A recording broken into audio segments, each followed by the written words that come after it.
The memory of dying slammed into him with perfect clarity. He snapped his eyes open and panic flared. Why was he still alive, and where was he? Yuki was certain he'd died in that instant, even convinced he'd stumbled into heaven. Absurd as it sounded. Then, scanning the castle, he spotted a shimmering rainbow orb, and, driven by curiosity, reached out and was slammed by a brutal electric jolt. Shock slammed into him, pain twisted his face as his body morphed and wings erupted from his back. Then he gasped, senses snapping back. "I can see it," he said, and called up the menu. A menu window materialized in midair before him.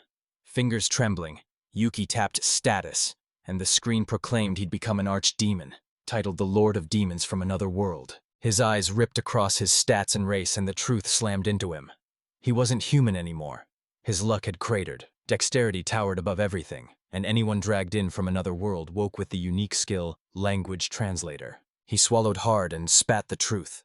He really was in another world, and Yuki had been reborn as the Demon Lord after dying in his previous life. The title screams dread, but the world hides dozens of dungeons scattered across every region, and Demon Lord is just the name for the dungeon masters who pull the strings of those lairs. A dungeon is a living beast, and freshly spawned ones are fragile, crumbling to the slightest strike, while their cores seethe with an ocean of raw mana. Hordes of humans and monsters swarmed the dungeon to claim it, and the dungeon cried out for a master to repel them and harden its defenses. So it summoned Yuki, the Demon Lord. Their fates are one.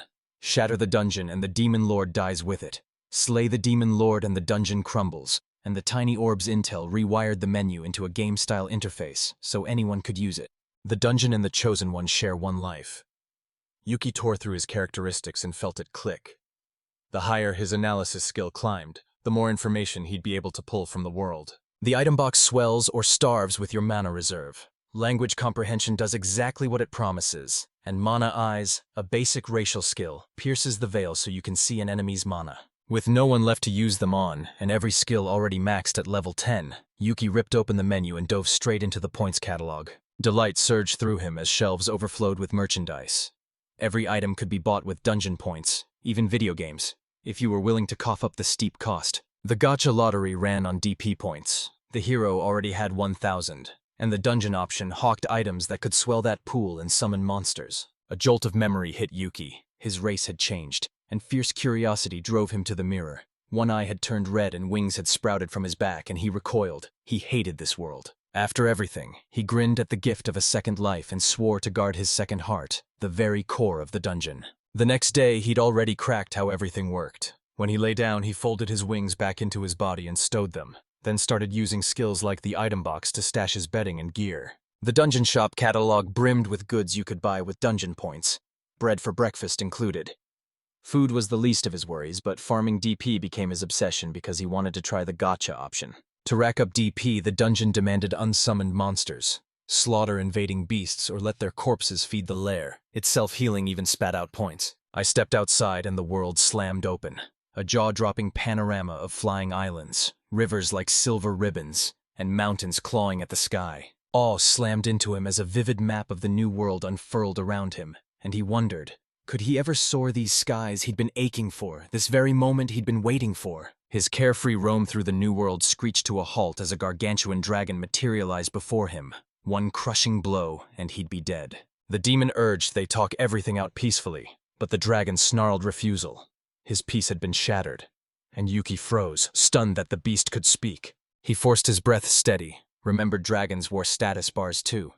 In this second life many couldn't touch him, but this was the ancient high dragon. At level 987, Yuki didn't stand a chance. The dragon froze, stunned to be facing a fearsome demon, and Yuki admitted he knew nothing about ranks, but there was no mistaking it. He was a demon. They say a face once human and now demonic shudders into a cold, unreadable mask when terror strikes. A dragon demanded what he was doing there. The demon panicked and blurted he was exploring, and the dragon sneered that he was strange. The demon's nose flared. He lunged a deal into the air, even as the dragon bristled, ready to throw him out for trespassing. The dragon's head tilted in bafflement. It couldn't make sense of his words. Yuki swallowed, admitted he couldn't win by force but refused to die, and the beast leaned in and demanded what he was offering in return. The demon whipped out a chocolate bar. The dragon froze, nostrils flaring at the aroma as he demanded, "What is that?" Yuki grinned. He smelled of honey, proof the dragon had a sweet tooth. Crimson-faced, the dragon insisted he hadn't been tearing open beehives for honey. The demon, sensing his truth couldn't bend, plucked a square of chocolate and pressed it to his lips. Rapture flooded the dragon, 100 times better than honey. The aroma, the taste, the way it melted in his mouth. And discovering such a delicacy in this world felt like pure bliss. Panicked, the demon blurted a reckless bargain. "Spare me and leave the cave, and I'll take the right to devour chocolate whenever I want." The dragon whooped with glee. He could devour chocolate anywhere, as much as he wanted. Yuki went pale, realizing he couldn't make nearly enough to fill that colossal belly. Fire simmered in the dragon, but the demon snapped that the bargain still helped them both. Only he could give the dragon chocolate, so the dragon relented and shifted into a human. Yuki blinked, stunned. The dragon looked like a little girl. He heard a voice snap that he looked ridiculous, like a goblin, and the dragon smirked, saying he'd lived for ages and could change his appearance in an instant. She demanded chocolate, insisting a human only needs a tiny bite to feel full. Yuki agreed, but first snapped, "Shut up," and told her to put on a t-shirt because she was naked.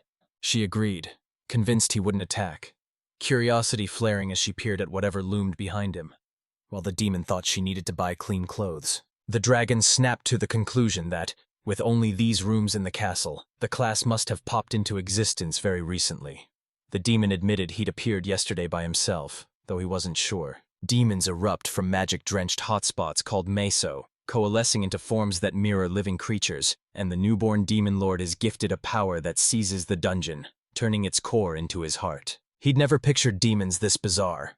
Now whole classes of them are born from parents, and the dragon demanded only that, obsessed with it and calling it the thing. Yuki fulfilled her request, tore into the chocolate with a bright grin, then confessed she couldn't enjoy its sweetness. She insisted on being called Leficios, no dragon, so he trimmed it to Leafy for being too long, and, in exchange, asked her to call him Yuki, which she agreed to. That name struck her for the first time, and the demon lord felt strange to her. Most demons erupt with aggression, swagger with arrogance, and seethe with malice. Leffy was giddy she'd gone smashing dungeons for fun. That's exactly how she ran into him, the dealmaker, and he trembled with relief that he hadn't perished on the second day after his reincarnation. The dragon fell for the castle and staked her claim, warm and miles better than her old nest, while Yuki scowled and pleaded with her to reconsider. Her sweet gaze and trembling, near tears shattered his resolve. The demon lord relented and let her stay, barely 2 days after he became Lord of Demons. Deep in the dungeon, the high dragon gorged itself on the feast, roaring like it owned every shadow. The next morning, with the dragon still slumbering, the demon hunched over the menu, desperate to devour every strange thing his rebirth had thrown at him. Today's topic? The dungeon. His first move was to claim the cave for his territory. A cave blinked onto the map right beside the throne. He sank 400 DP into it, and its power surged through him the instant it registered. A jolt hit him as the atmosphere shifted when the territory expanded, and he burned to push it further. But his points fell short. He now needed 4,000. Yuki grinned at Leffy.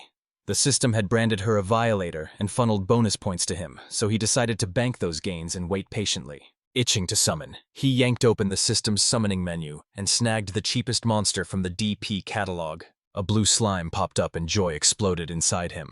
He'd always dreamed of seeing this exact slime. He reached out, touched its jiggling body, melted at how cute it was, and named it Chiai. He stared at her status, a dull ache tightening his chest. This slime was his familiar now, her luck eclipsing his, so she scooted up and curled against him, desperate to cheer her master. Joy boiled in the demon. He wanted to adopt her, when the idol was cut off by a thunderous roar from the cave and a level 32 Cerberus exploded into his field of vision. Intruders burst in, and a slime darted forward to shield her master. The sight thrilled him to his core. The enemy was high level, but with the demon's cunning and deadly skills, they dared to believe victory was theirs. Yuki barked at the slime to use a quick attack, but the instant she lunged in, Cerberus hurled her into the wall. The demon erupted in fury, roaring, "Who would dare hurt my pet?" The instant he struck the dog, half its body vanished into thin air. Chaos erupted around them, and shock pinned him to the spot. Yuki stood dumbfounded. How had he pulled off a win when the gap was a brutal 30 levels? The stats had to be wrong, so he cranked his level up to 12. He unlocked martial arts, likely from landing the Yakuza strike, but his luck stayed cursed. His stats skyrocketed, yet he was no match for a level 987 dragon, and Shia's name slammed into him, so he tore toward her. The slime was fine. Regeneration probably stitched it back together, while guilt ripped through the demon for forcing his pet into combat. Pets are meant to be loved, not used as weapons. They burst back into the throne room to find Laffy waiting. She offered him no objection, and her cool silence read like approval. Ravenous to learn, the demon begged the dragon to teach him magic. Now he stood in a new world where magic could be used. The demon begged Leafy to teach him magic. His magic stats were high, so he expected to conjure something on the spot. But spellcraft proved far tougher, and the dragon remembered he'd been acting strangely earlier. She snapped, "You think it's easy just because you can see your status? I can analyze too." Yuki blinked in surprise, confessed that mastering the skill had made life a lot easier, and he wondered why she hadn't used it when they first met. Regret hit him like a punch. Her expression screamed the truth. She wasn't about to inspect every bug she stumbled across. Leffy waved the whole thing away and demanded the chocolate. He warned she'd get cavities, and she blinked in confusion. An ancient dragon can't suffer negative effects on its characteristics. Tooth decay slammed your status here. Yuki tossed her a cookie and she froze. It wasn't chocolate.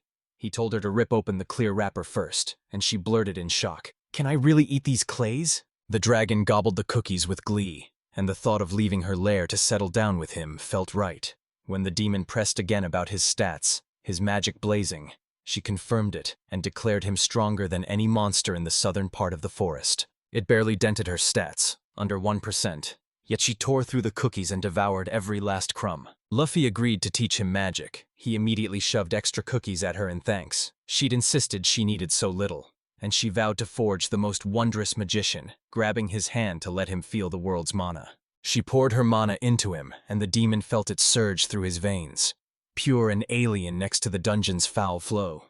Leffy's was a murky stream. Relief slammed into the dragon that he was still alive, even though his body screamed otherwise. She had ripped his mana awake with her own. If she hadn't, his head would have exploded, and the demon, reeling in shock, reminded him he was the supreme demon and urged him to try it himself. He pushed until he pulled it off.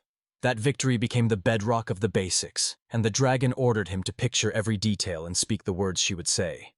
Picturing a plane and a lone flower, her voice barked, "Imagine plucking it. Open your palm and say the words." He conjured a flower and a stunning bloom sprang into his palm, but he scoffed. This was beginner's trickery. She told him to imagine fire with no spell, just mana. So he pictured a lighter clicking and a flame snapping to life. Flames erupted from Yuki's fingertip. The dragon who'd woken his magic gaped. Stunned, he pulled it off so fast, and the demon whooped with delight, already dreaming of a flamethrower as the blaze swelled the instant he pictured it. Tension crackled as the flames roared. He froze until Leafy shouted to stop his circulation. He reversed the flow he'd felt, snuffed the blaze, apologized, and was warned that to master magic he needed to use mana efficiently. If he let it claw into his skull, it would sear him, and the demon, grateful to the dragon, mouthed thanks. Now he knew the basics of magic, and she reminded him, imagination is everything. Spells only help. Too many people fixate on spellbooks, forgetting that real power rides on a mage's imagination and what they can actually conjure into being. Magic split into earth, water, wind, and fire, with the stranger currents of time, light and darkness beside them. He wielded fire and earth. You only discover the others by daring to try, and the dragon let him test them, vowing to watch over him. Warm water poured over him like a shower, and wind stroked his scales like a hairdryer. Those two sparked instantly, while everything else either fizzled or he couldn't be bothered to try. The dragon shuddered at his own magic, every action tugging at memories from a past life. He coaxed water magic to float and shaped it into a writhing water dragon above the bath as Leffy peered, curious, while he scrubbed his hair and the slime hungrily devoured every bubble. The slime had just devoured an entire pack of cookies, yet it shrugged it off. Leffy was itching to wash and towel dry her head. Yuki didn't mind. She was the one who'd taught him magic. The dragon flushed and confessed she hadn't taught him for that reason. Shampoo splashed into her eyes and stung. He'd warned her to close them, but he still helped dry her hair. Right then, a girl barreled into the cursed forest, fleeing the merchants who froze at the tree line, too terrified to follow, but desperate not to lose their wares. Because the townsfolk whispered the ancient dragon had awakened and nobody wanted to meet him. She bolted in any direction, caring only that each frantic step shoved her farther from her pursuers. But where would this path ultimately lead her? He dropped the bomb that he was leaving, put the house in her care, and warned her sharply about the food. She shrugged it off and breezily replied, "I understand everything." He grabbed another companion and tasked them with watching the house alongside the other guardian. The sphere pulsed an approving glow, and he shot a quick, "See you later," before leaving. The sphere pulsed, zeroing in on the gadget clutched in the girl's hands as she leaned in, eyes glued to the screen and grinning. This strange little toy called a game was actually a blast. As he left, astonishment hit him. He'd never pictured someone so powerful getting utterly hooked on a mere toy. And a cold thought stabbed him. He'd chosen her simply because she was the cheapest option. He plunged into the forest, certain nobody had dared enter the dungeon for ages, and the local lands lay eerily quiet.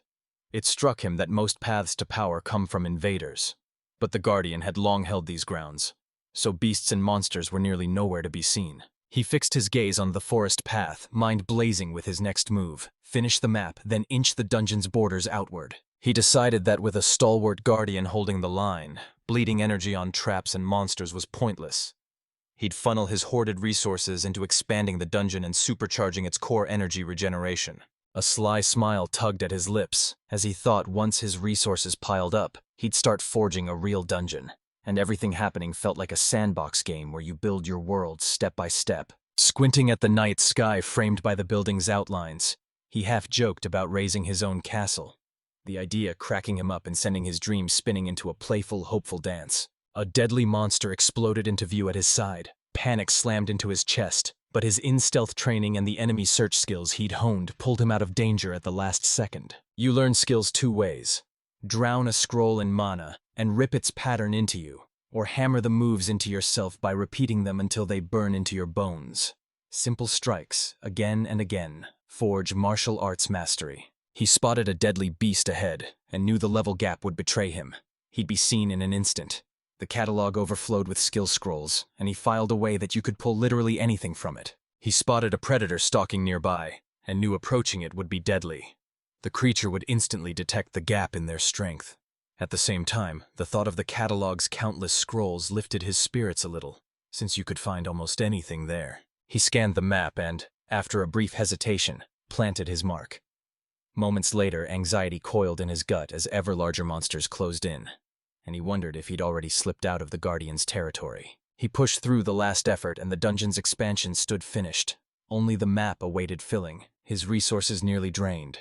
He stepped into the brand-new kitchen and drank in his handiwork with hungry curiosity. He flung open the refrigerator and froze, empty where a week's worth of meat had sat. Despair tore from his throat and crashed through the house, aimed squarely at the culprit. He slammed into his seat, glared at his companion as his stomach growled, and demanded an explanation.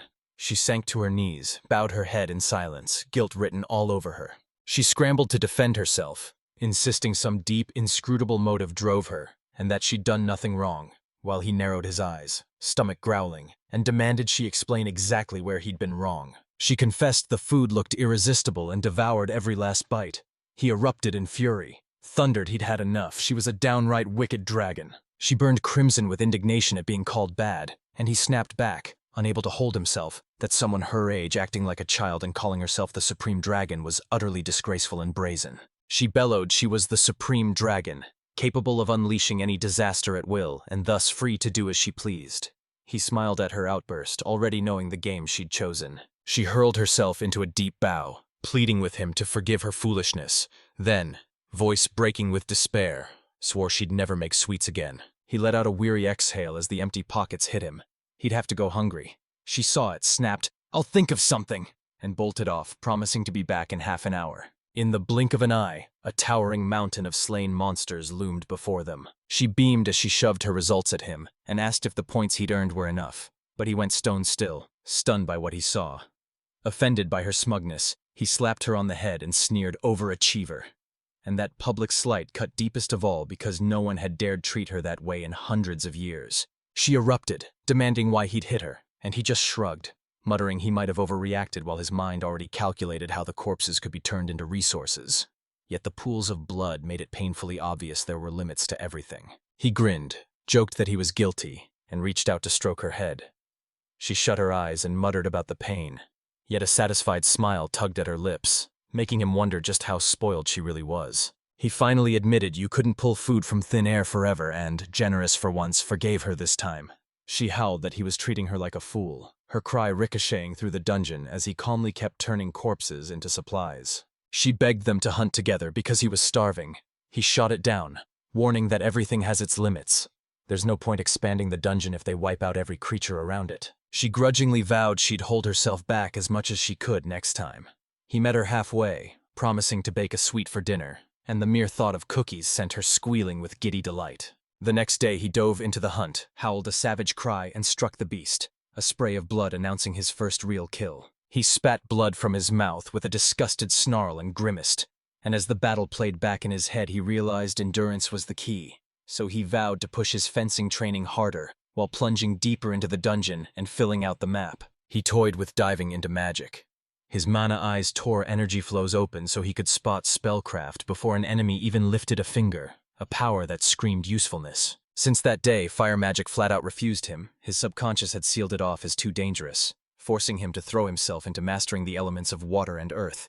There was nothing else he could do. He traced the final line with a surge of triumph. Every corner of the area now mapped, and a grin split his face. He watched resource income soar to 3 times what it had been under the Lone Keeper, and that convinced him things were finally booming. He skidded to a stop, spotted something strange at his feet, and his eyes snapped to the blood-slick ground as the chilling possibility that a monster's corpse could be lying there coiled dread in his gut. He stumbled onto a wounded girl collapsed on the ground. Panic clawed at his chest as he checked her breath. Then he sprinted forward and flung open the dungeon passage, determined to save her. He snatched a top-tier potion, memory snapping into place, and tipped it straight onto the wound. The liquid hissed on raw flesh as the girl moaned softly, a faint pulse of life flaring back. Relief slammed into him. He'd followed the advice and packed several potions, and the fact he couldn't leave her there smashed his doubts and locked his decision to help. He cradled her like fragile porcelain, carefully skirting every fresh wound, his face a mask of iron resolve. He would get her to safety and refuse to leave her to fate. Shock and suspicion slammed into her. She'd never pictured him soft on little girls. Looming over the wounded girl's bed, he brushed her aside with an icy wave and snapped. He had no time for such nonsense. A twinge of doubt flickered across her face. The girl they'd found looked every inch a vampire. He frowned, weighed the evidence, and conceded every sign pointed to that. He yanked up her file and the screen spat out the truth.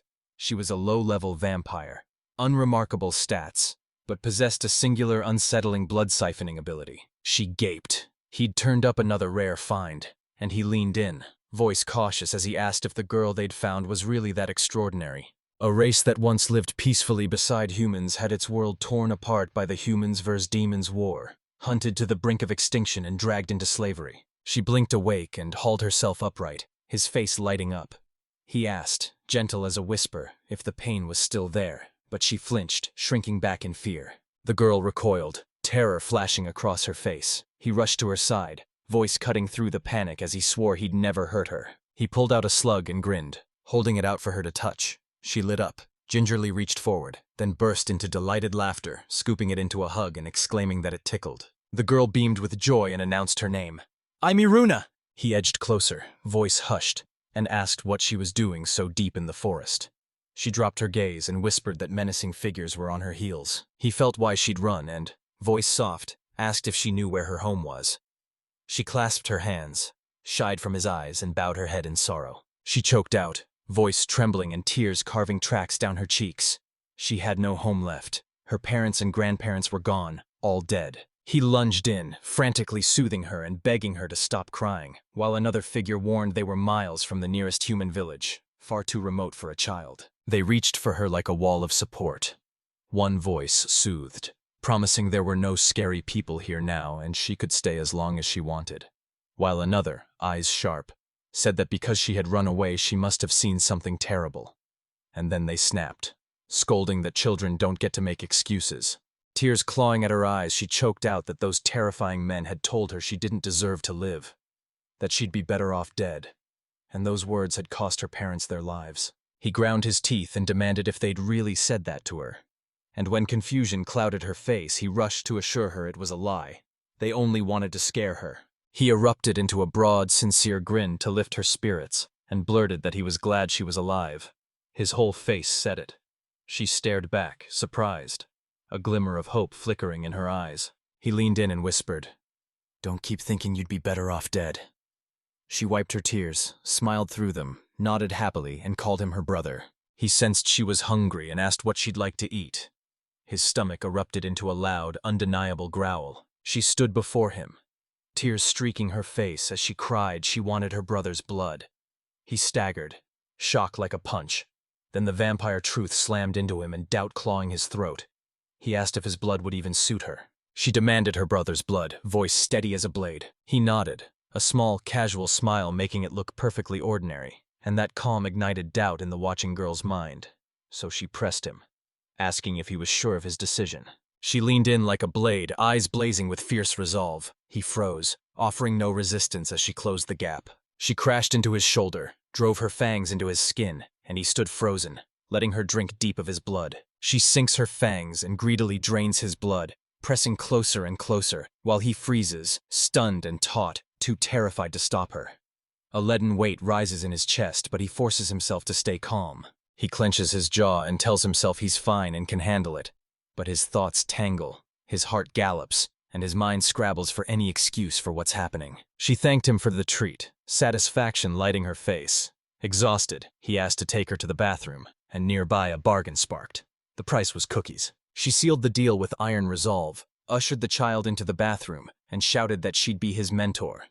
The guy smiled and thanked her, and the house erupted with life as a new resident arrived. Ever since the little girl joined their home, the dungeon bloomed with warmth and energy. She watched the game, eyes wide with curiosity, as he knelt beside her and guided her hands to slide the sword into the barrel. Grinning at the steady supplies and sure they'd hold for a while, he seized the moment and plunged into new opportunities. He pulled up the menu, decided to test the system with a modest stake, ruled out big spending as premature, keyed in 1,000, and watched the process unfold with eager focus. A gleaming revolver etched with intricate patterns blinked into existence before his eyes, and delight exploded across his face when he realized he'd been handed a weapon that fired mana-powered magic bullets. A true stroke of luck. Stunned by his luck, he leapt for joy as the first light of a golden age broke over him. His breath hitched and his heart thundered.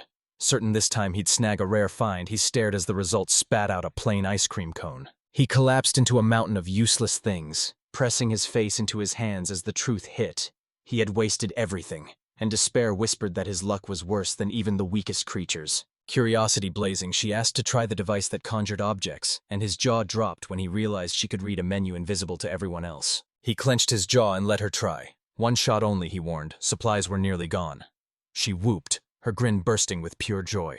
Curiosity blazing, she asked what to do, and when the instructions came she obeyed instantly, slamming her finger onto the marked spot. A colossal wolf tore out of a blinding light, wrapped in ribbons of crackling energy. He crashed to the ground in a thunderous leap and locked a regal, unshakable gaze straight ahead. She barreled toward the towering wolf, grinning and squealing about how impossibly fluffy it was, while he froze, wide-eyed and trembling as the truth hit him. He was standing face to face with the real Fenrir. She brushed off his fear, insisting the wolf wasn't evil. Its appearance only inspired confidence. Then her eyes sharpened as she realized this was no ordinary beast but Fenrir, and she snapped. "Did you summon another dangerous creature?" He demanded to know if he was right. Was Fenrir truly that powerful? She corrected him. "He's only a child now, but he'll grow into a legendary monster." She admitted she'd faced that kind of beast before, and swore she'd never put herself through it again.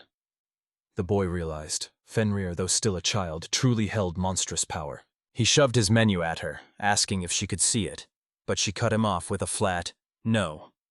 He fired back that it wasn't a menu but a catalog of dungeon features, warning the others were getting dangerously careless around the monster. He realized she spotted things no one else could see, and finally learned why. She'd become family. Then someone breathed wedding ritual, and his mind went blank. Her voice, velvet cool, she declared that for a vampire, blood isn't mere food, it's a sacred, intimate act. He froze, every muscle locked, utterly unsure how to respond. He screamed as the meaning of her words slammed into him, stunned and furious that no one had warned him. She answered coolly.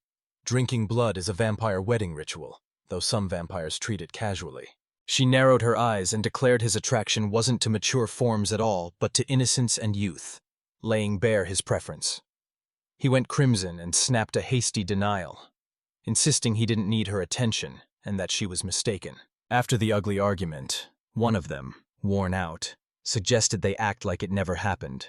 The other erupted, ripped away his sweets as punishment, and ignited a furious protest against the petty, unjust tyranny. He inspected the new artifact, fed a sliver of mana into it, unleashed a crackling test bolt, and, grudgingly, admitted it had worked exactly as intended.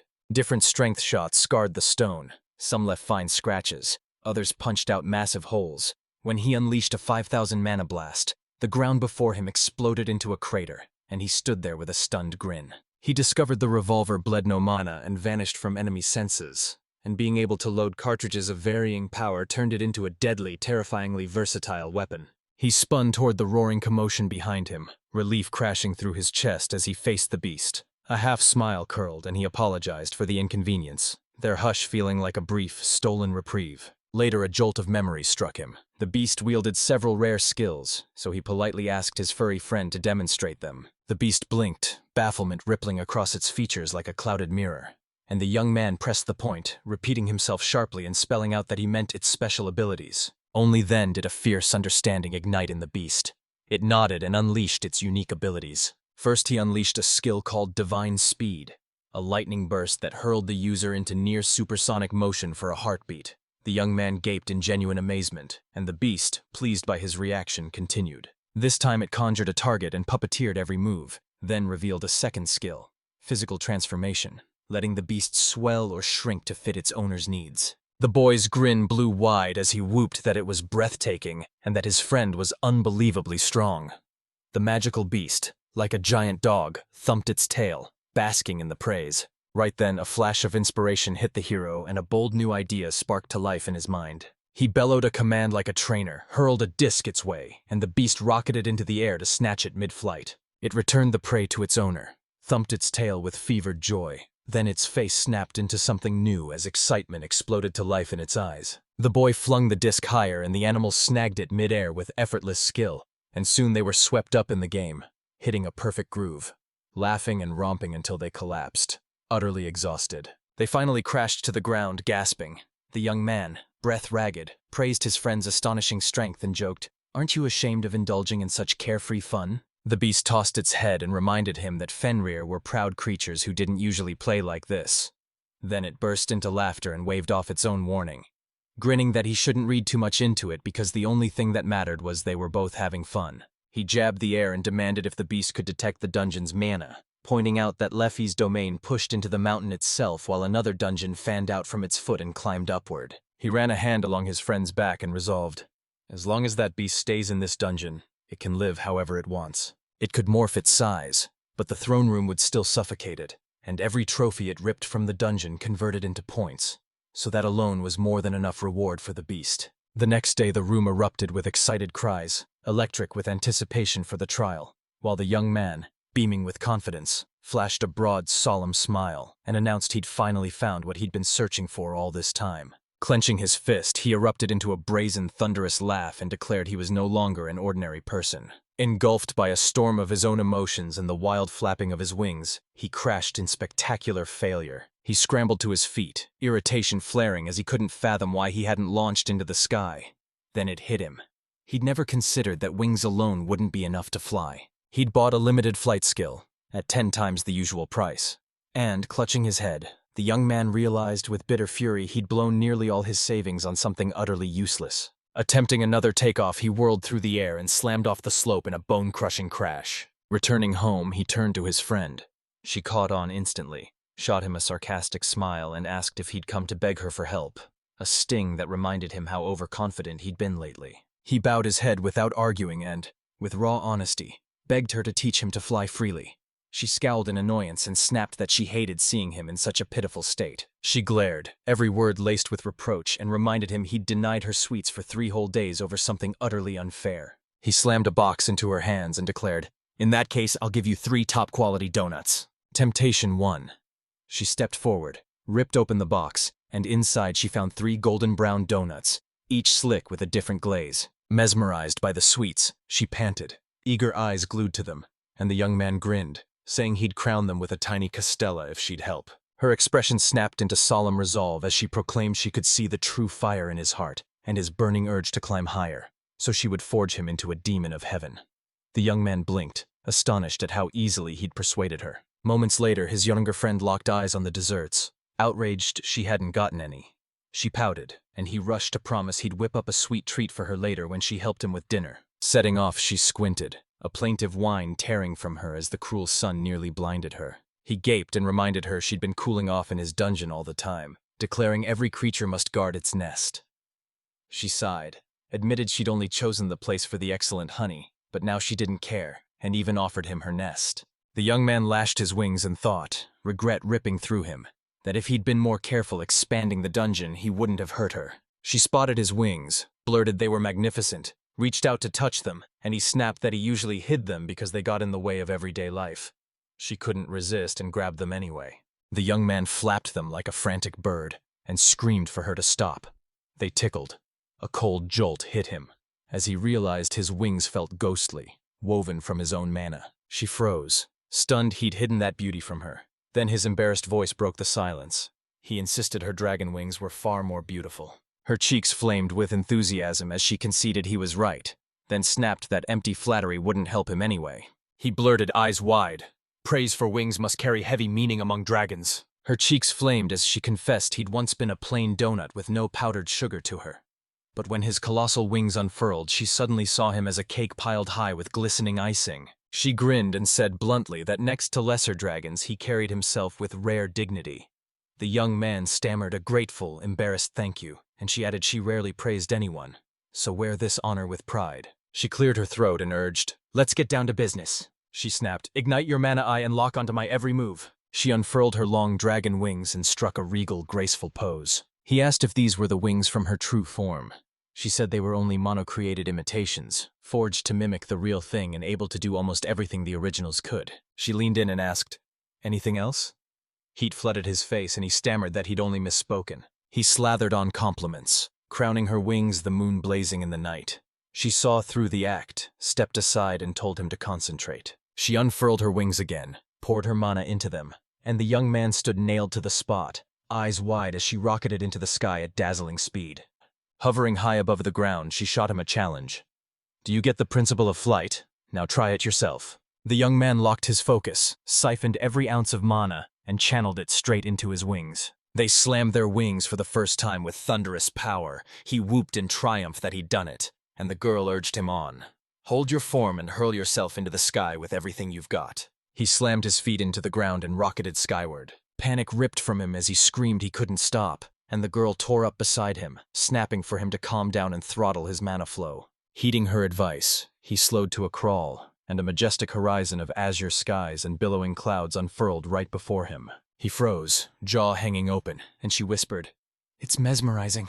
He looked at her and saw serenity painted across her face. She pinned him with a gaze and asked if everything was all right. He blushed and insisted nothing was wrong. She shot him a wicked grin, vowed to show him what flight truly meant, then dared him to catch her if he could. Startled, the young man snapped, "I'll catch up to you in a heartbeat." Meanwhile, in the evening in the nearby border town of Alfiro, the guild huddled, voices snapping as they planned an urgent quest. The worker's voice dropped.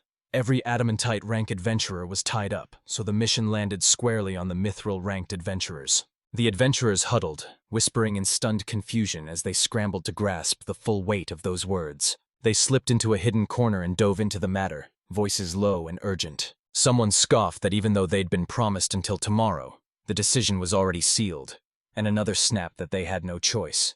Defying a direct guild order would shatter their reputation. A third adventurer leaned in and growled that he'd heard the monster appeared far more often than people realized, even though it almost never shows its face. She shrugged, branded him a coward with a lazy smirk, and said she'd pray they'd never cross paths with that creature. After all, it was hailed as the mightiest of dragons and sat in the highest class, yet their determination blazed on, unbowed. They'd barely stepped into the ghost forest when a wave of monsters slammed into them. They screamed at each other to sprint harder, fighting to survive, when the girl suddenly realized the forest itself was horribly wrong. A cataclysm-level horned tiger thundered after them.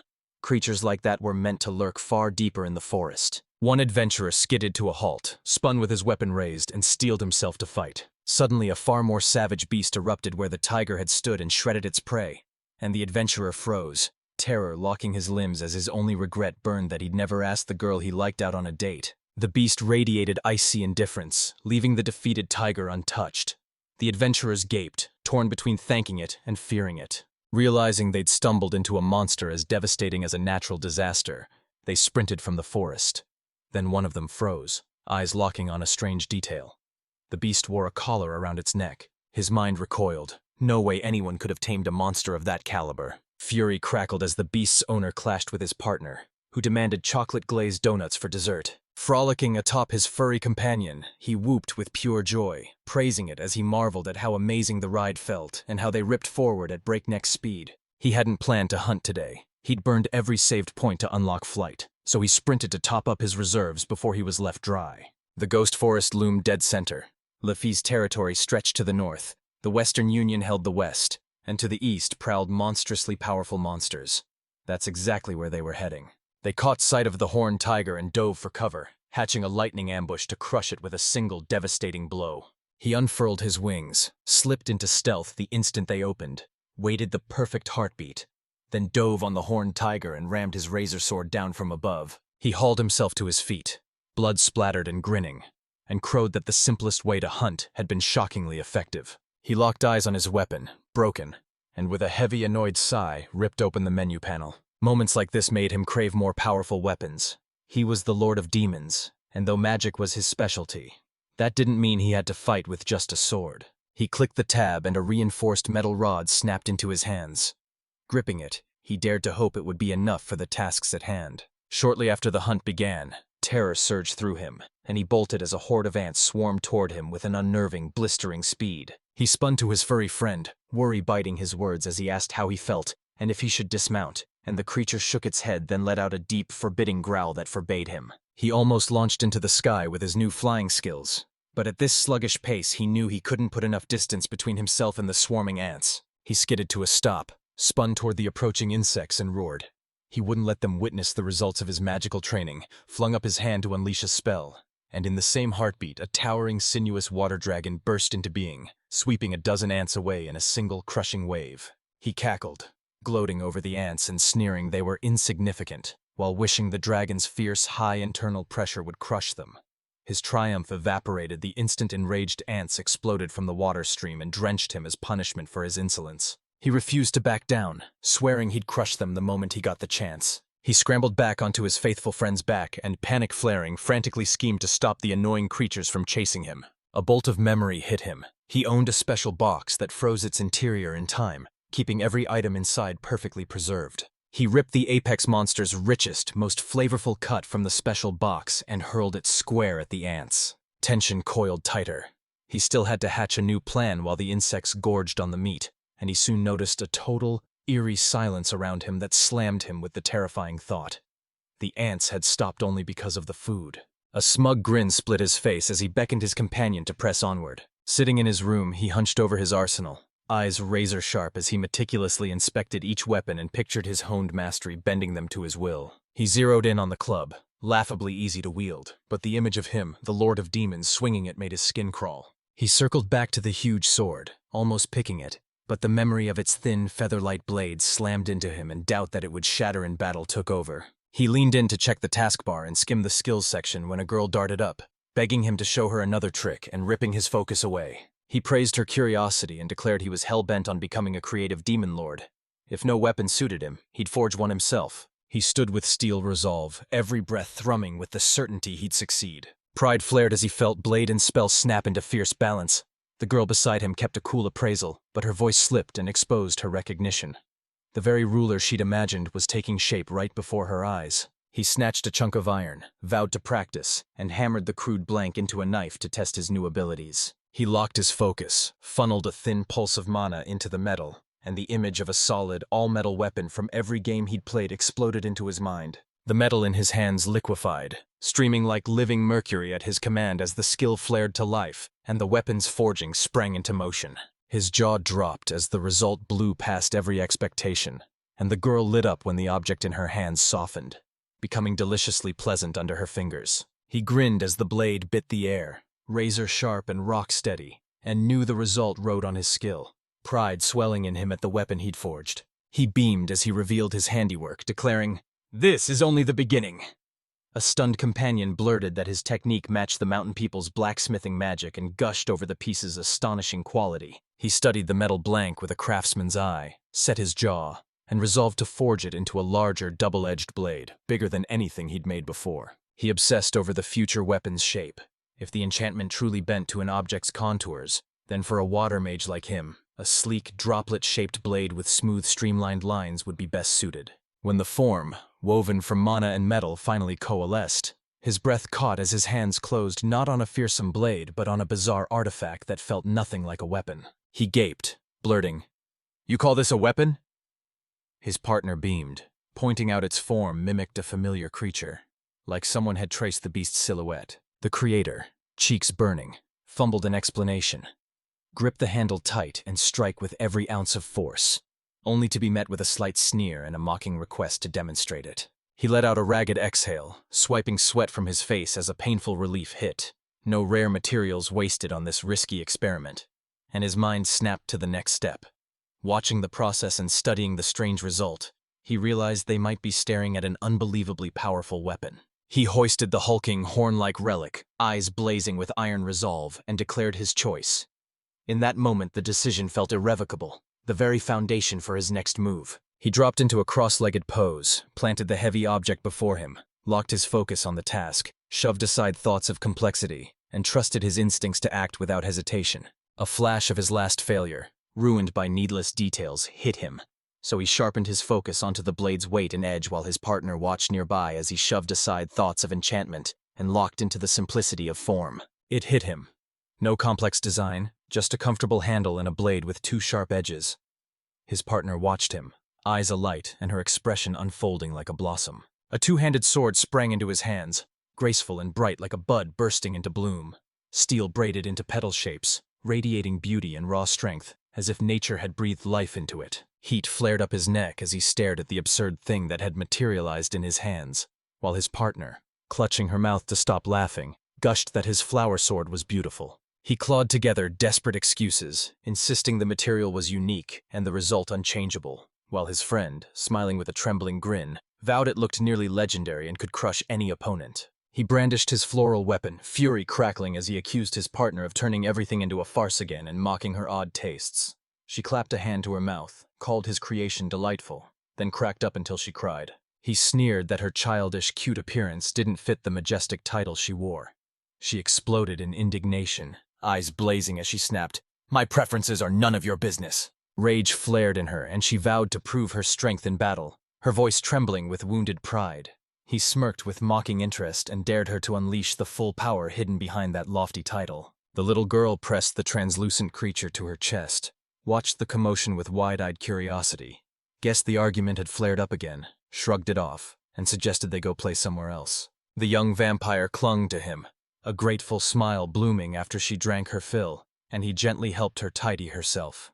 A few days later, she beamed and confessed it felt like a great fortune to drink blood that delicious. That day, the girl burst into the street, laughing as she ran, and he, watching her go, warned her about the monsters and barked for her to return before darkness fell. Left alone, he set to work forging another sword. Night pressed down, and the little girl still hadn't come back from the dungeon, silence screaming one terrible question. What had happened to this sweet child? The little girl vanished, swallowed by the night like smoke, and he slumped, trapped in a tide of dark thoughts as relentless dread clenched his chest. He pleaded with his faithful beast for news of the missing girl, hope flaring in his chest. The beast thundered back, growling on edge, then nosed the trail to fresh human footprints and a lone carriage just beyond the trees. It hit him like a blow. She hadn't been snatched by a random monster, but by people hauling her off to be sold like cargo, and the forest being too deadly for ordinary folk only sharpened his suspicions. He demanded the nearest human settlement's location. His partner said it sat to the southeast, 3 hours by flight, and he snapped for immediate takeoff, commanding his companion to lock onto the girl's scent. He implored her to come with him. She just smiled, calm as ever, and said he didn't have to ask.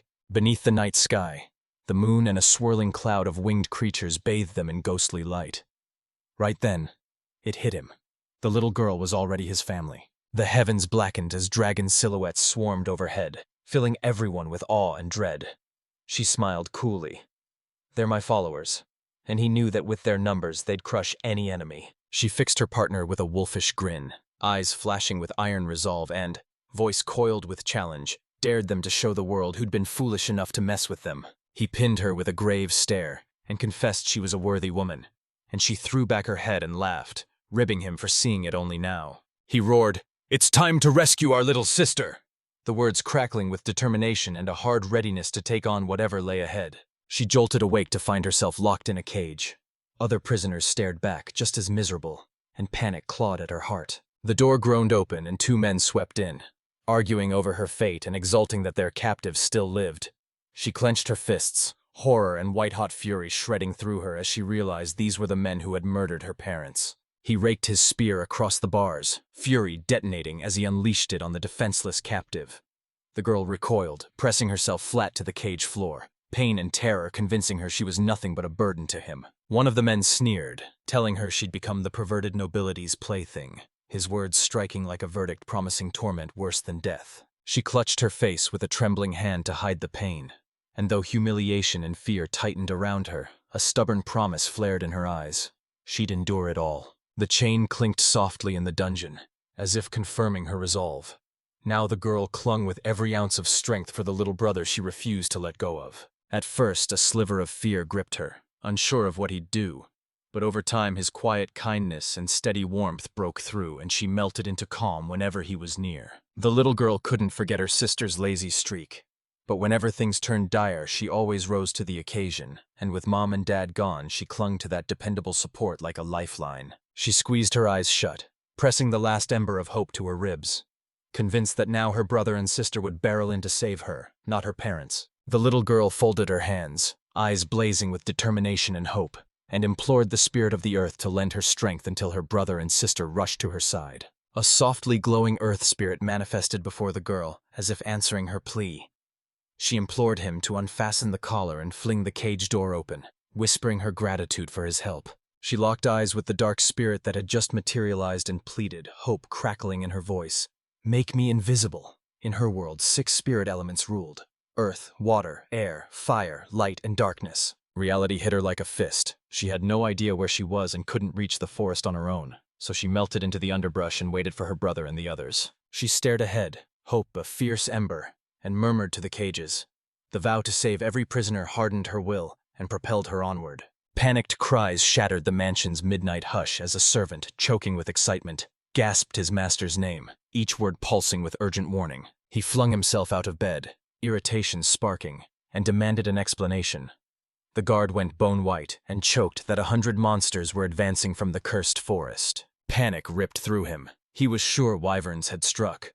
The guard shook his head and tapped the observation crystal, which showed a flock of adult dragons bearing down on them. News of the dragons slammed into him. Rage and dread ignited, and he barked orders to rouse every soldier and adventurer, marshal them, sound the alarms through the streets, and launch an urgent evacuation. He barreled through the streets, hell-bent on hauling the townspeople to safety at any cost, while doubt clawed at him. How could a whole 100 dragons have appeared? The night forest trembled beneath dragon wings, blotting out the moon. A snow-white beast reared its head to the sky as a voice warned these monsters could wipe not just the city, but the entire kingdom off the face of the earth. A raw cry ripped from him as the city slammed into view. Deep inside, he couldn't deny it. He'd rather be here for a completely different reason. She warned that if she unleashed destruction, the girl in the city would be wiped out, so she thrust the girl's fate into his hands. He snapped that words were pointless and only ordered her to rein in the dragons. Bullets tore through the sky as people tried to blast them out of the air, and he went rigid, every nerve snapping taut as the deadly threat slammed into him. The warriors zeroed in on the fugitive and pointed him out as a wolf tore across the pavement, its rider clinging on tight and deaf to the desperate cries behind him. Orders cracked through the hall, snapping the warriors into motion, and beneath the giant chandelier's glow they slammed into their positions. Prisoners bolted down the stairs, chains clanging behind them as guards' shouts ripped through the halls. Panic crackled in the air, and the mere mention of a horde of dragons sent everyone scrambling faster. The horned girl stumbled and slammed to the floor as the chains stretched painfully, pinning her and stopping her from rising. Agony stabbed her body, but fear and despair overwhelmed her. He snatched her chin, yanking her face up in a fury. His words snapped like knives, and the child's eyes filled with raw fear and helplessness. He stopped before the towering doors and locked his gaze with iron resolve. Doubt couldn't touch him. Beyond that barrier waited the very thing he'd been hunting. The doors exploded into splinters under his crushing blow. Through choking dust and flying debris, he burst into the hall, rage roiling and determination like steel. The criminals recoiled in horror, unable to say who stood before them. His footsteps thundered down the hall, striking fear into the captors who held the prisoners. He burst into the hall, irritation coiling tighter with every second as his gaze ripped across the room. Still no sign of the man he sought. One opponent roared an accusation and barked an order to attack, his voice slamming off the hall walls, and in that instant someone else knew. Reborn, he was no longer human. No pity flickered in his eyes. Cold and unmoved, he saw no reason to spare his enemies. Rage tore through him as he swung his sword and spat curses. Then, in an instant, his head flew clean off, a geyser of blood erupting while his eyes stared blank. Their comrade dropped in a heartbeat. The remaining guards froze, shock carving their faces, and a single trembling cry tore from their lips. Blood sprayed everywhere as his strike ripped through his enemies like they were paper. And no one even had time to understand what happened before their bodies crumpled to the ground. A bandit barreled at him, roaring as a massive hammer crashed through the air. Yet the young man's eyes held no fear, only an ice-cold, unshakable calm.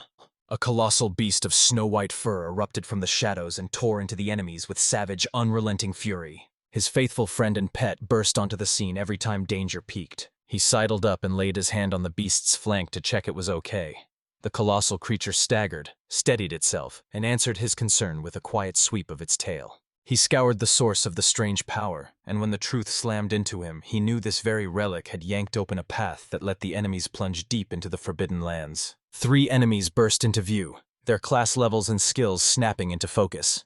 Each carried a distinct rank and lethal talents, and all 3 wore the stained titles of murderers and rapists, igniting an iron resolve in him. He smirked at his opponents, contempt lacing his gaze as he pitied their weakness, and his icy, measured words sliced deeper than any strike. He gripped the blade with icy calm, his eyes heavy with fatigue yet sharp with contempt, and his low, confident words stripped the color from his opponents, leaving them pale with boiling rage and helplessness. A water dragon ripped from the raging torrent of magic, crackling with power and fury, then smashed into the enemy and swept everything before it. He sneered, taunting his defeated enemies as he stared them down, and a roaring whirlpool of magic swallowed them, leaving only chaos and raw terror.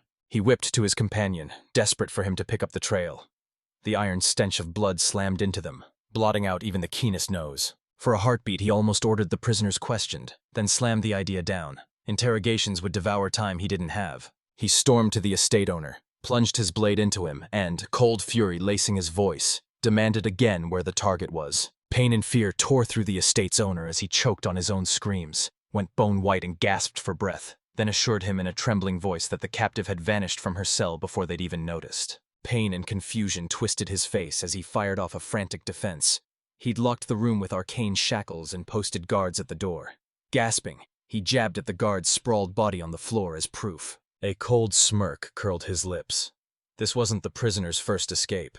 He sneered, his voice dripping mockery as his eyes lit up with cruel satisfaction at the prisoner's helplessness. The mansion's master grinned and barked for his men to kill the uninvited guest, but the intruder shrugged off the threats and the din of battle and pressed on, hunting one truth, where the captive was. Right then the little girl, breath ragged from sprinting in terror, hurled herself into a shadowed corner of the yard, and, trembling, hugged her knees to her chest, while whispering her parents' names into her tears. Memories punched through her mind. The day her home was swallowed by flames. The desperate screams of a loved one driving her to flee even as terror and tears tore at her. And those final raw words, pain braided with hope, ordering her to keep living while everything around her fell apart. He surged forward and stopped dead at a ring of armed opponents encircling the hall's entrance. A defiant, challenging grin split his face as he took in how solemnly they'd prepared for the meeting. Trembling, she clutched her knees and whispered her fear to herself, a fierce fire blazing in her chest that ached to feel once more the warm embrace of the one she'd waited for so long. Longing ripped through her as she replayed those simple, precious moments, playing carefree with her loved one, then drifting to sleep curled in her faithful friend's soft fur, a fierce hope burning in her chest to feel that warmth and safety again. He exhaled heavily, irritation tightening with every second as rage boiled in his veins and clawed at the walls of his control. She shuddered, burying her face in her knees as sobs ripped through the silence. She couldn't bear the thought of being pulled back into the cold darkness of loneliness that had already stolen her warmth and peace. The girl shook with fear, squeezing her hands to her chest as tears brimmed in her eyes, and the combatants' cries shredded the night. Before her, warriors loomed with blades bared, and further away, framed by the majestic building, a lone swordsman unleashed a battle cry that froze everyone with terror. At that moment, his partner hung in the air beside the dragon, sweeping the sky for the girl with razor focus as flashes of light erupted around her, and enemies spun in panic toward the emerging threat. She spotted a familiar figure and barreled forward, crying, "Brother!"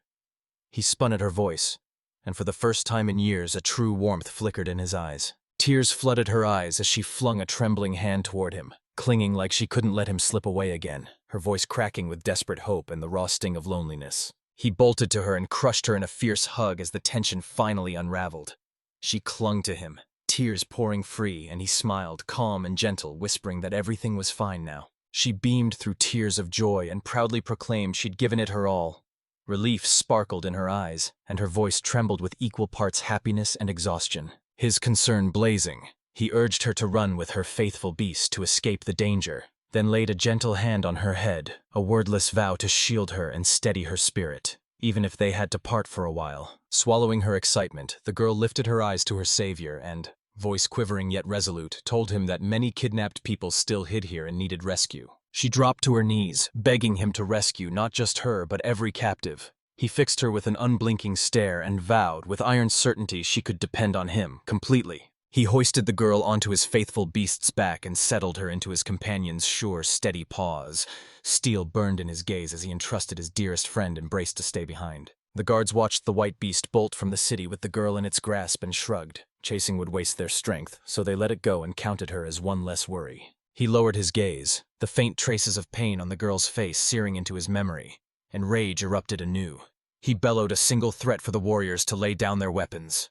Mercy had no place in his heart. Hatred roared through his veins, setting his blood on fire and warping the world into a spinning storm of rage as visions of burning, merciless revenge screamed for the annihilation of everyone who'd hurt him. A volcanic hatred ignited in his mind. His heart hammered like thunder. A raw cry ripped from his throat, and the world shrank to a black pinpoint, where only those who'd hurt him existed. Bitter, merciless thoughts of revenge swallowed every corner of his mind, and he ignored the consequences, dead set on destroying anyone who stood in his way. A volcanic hatred exploded inside him. His mind snapped to a single razor focus, every breath a thirsty scream for the destruction of those who'd hurt him. Consequences vanished, and life boiled down to one command: exterminate anyone in his path. His footsteps thundered on the pavement when a familiar voice sliced through the air, snapping at him to calm down. He froze, rage drained from his veins, the cold light in his eyes collapsing into a heavy pause as her arrival handed control back to him. She leaned in, gentle but unshakable, reminding him the goal was already won, the girl safe and the guilty punished. And her words pulled him back, urging him to stop, go home, and let the bloody rage die. She bounded forward with her usual spark and announced she was starving, then shot him a sly grin and demanded a dinner worthy of every ounce of her effort. He froze, let his gaze fall, and a small, humble smile curved his lips as if he were accepting her words with gentle humility. He grinned and vowed to feed her the best he had, tossing the promise like a flare to burn off the tension left by their ordeal. She flushed, stunned and suspicious, eyes hunting his face for proof he wasn't joking. He laughed and declared the flavor would be so unforgettable she'd be unable to enjoy ordinary sweets for a long time. His smile a light, warm promise. Amazement flashed in her eyes and she blurted, knocked sideways by the unexpected turn. After a quick beat, she declared, voice steady, she'd save it for a special occasion. He mustered an awkward apology for interrupting her conversation, trying not to seem rude, and his footsteps cracked the silence as he closed in, every step screaming his seriousness. He proclaimed himself the city's lord, his voice trembling and betraying the fear under his words, while the other man stared like ice and snapped, "What exactly do you want from me?" The lord bowed his head in a raw, penitent bow, owned his people's guilt and apologized for what had happened, then declared that as the city's ruler, deep regret burned in him and the weight of responsibility rested on his shoulders. The lord beckoned them to his estate, insisting the meeting would be brief, his voice edged with urgency even as he draped it in polite warmth. The lord sat opposite his guests, head bowed in raw repentance, admitting his apology fell short, then swore with iron resolve to make sure it never happened again and snatched the reins to fix it. She pinned him with a cold, steady stare, invoked her status and the ancient pact his ancestors sealed. He trembled with fear and guilt. hastily confirmed her words and begged her to forgive them for what they had done. He blurted, "A pact?"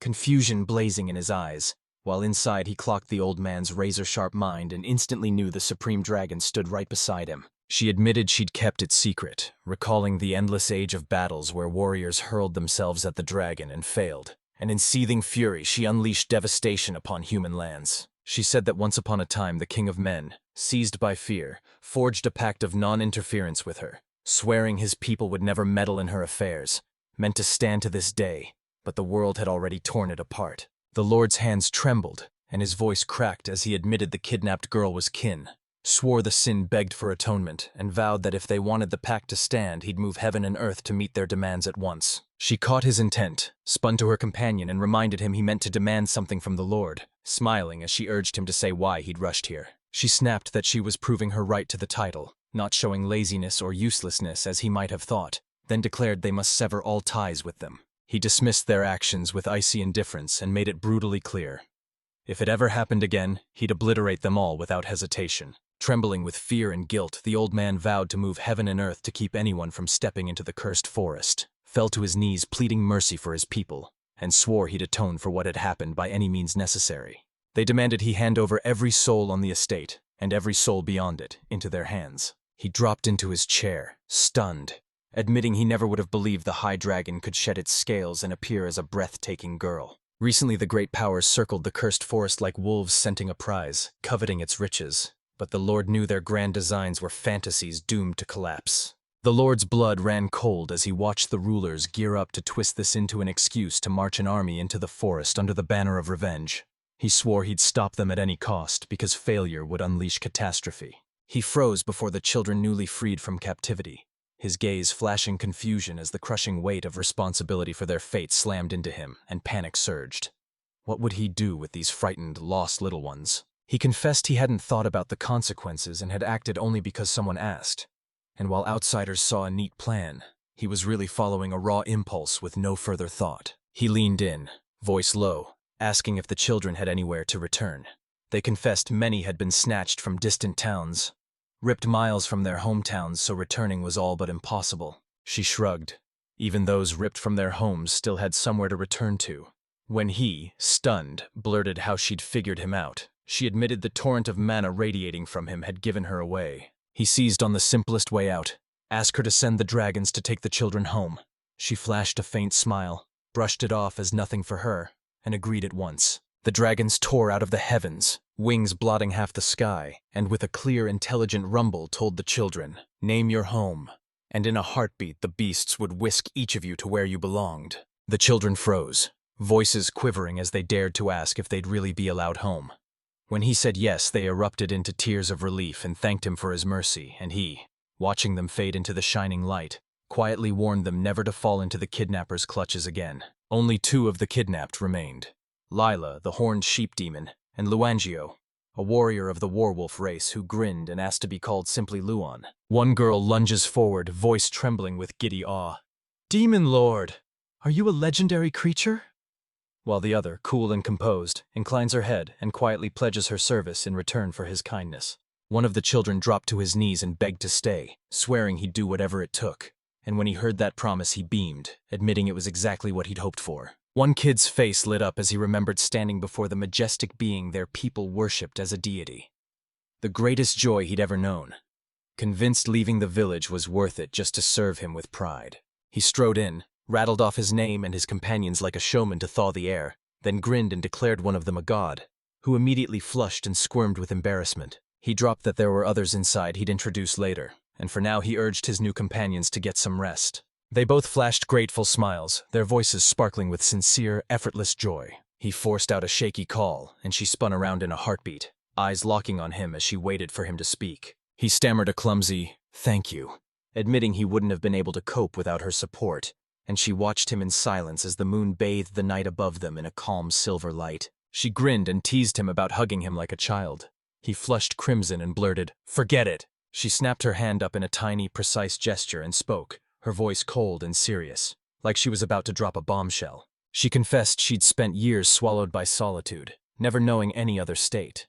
The world had gone flat and gray, and a dull boredom, so constant she took it for granted, was the only thing left inside her. His presence exploded into her world, painting it with colors she'd never known, and those fresh, warm feelings seared into her heart. She swore she'd keep them there and pull him back whenever rage consumed him. She reached for him, a small, brave smile tugging at her lips, and her eyes alight with warm hope, and asked him to keep painting the colors she'd always been missing into her world. Iruna locked eyes with Yuki, breathless and grateful he'd come to save her, then snapped that dragging concubines along was flat-out cheating. Yuki dropped to his knees, voice trembling as he apologized and begged again about the concubines.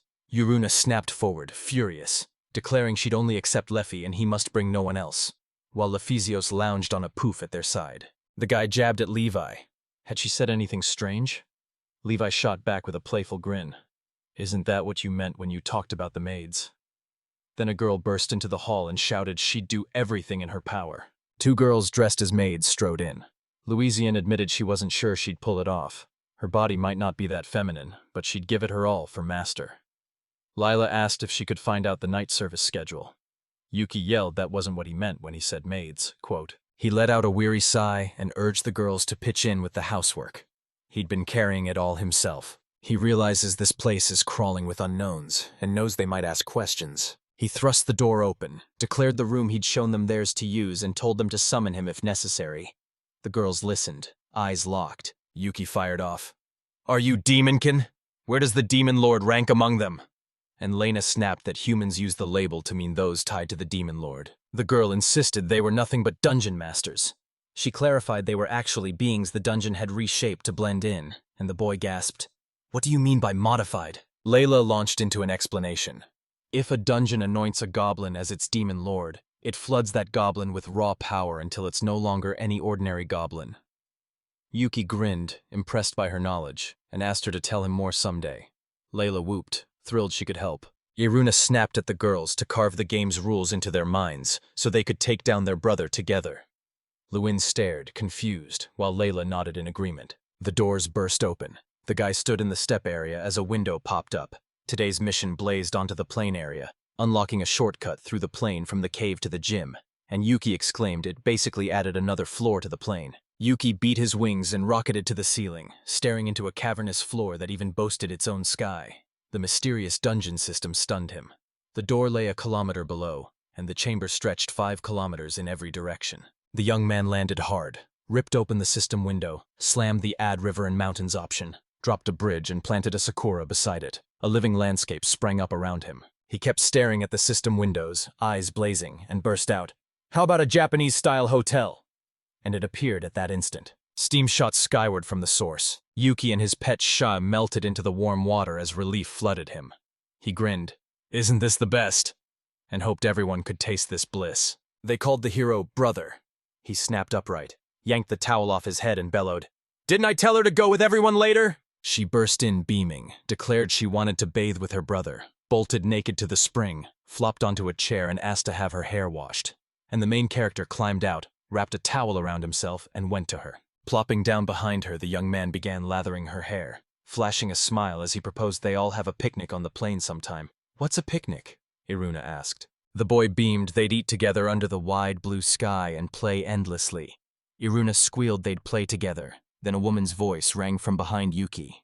The young man froze as she asked, Is Iruna swimming too? Lephysios barged in, stark naked. Surprise slammed into Yuki and she blurted her name. She threw up her chin, voice sharp with reproach, and declared she wasn't welcome. He stammered, sheepish and red-faced, that it wasn't true, but... The young man whirled toward the girl as Iruna whooped with joy at spotting her little sister also wanting to be beside her brother.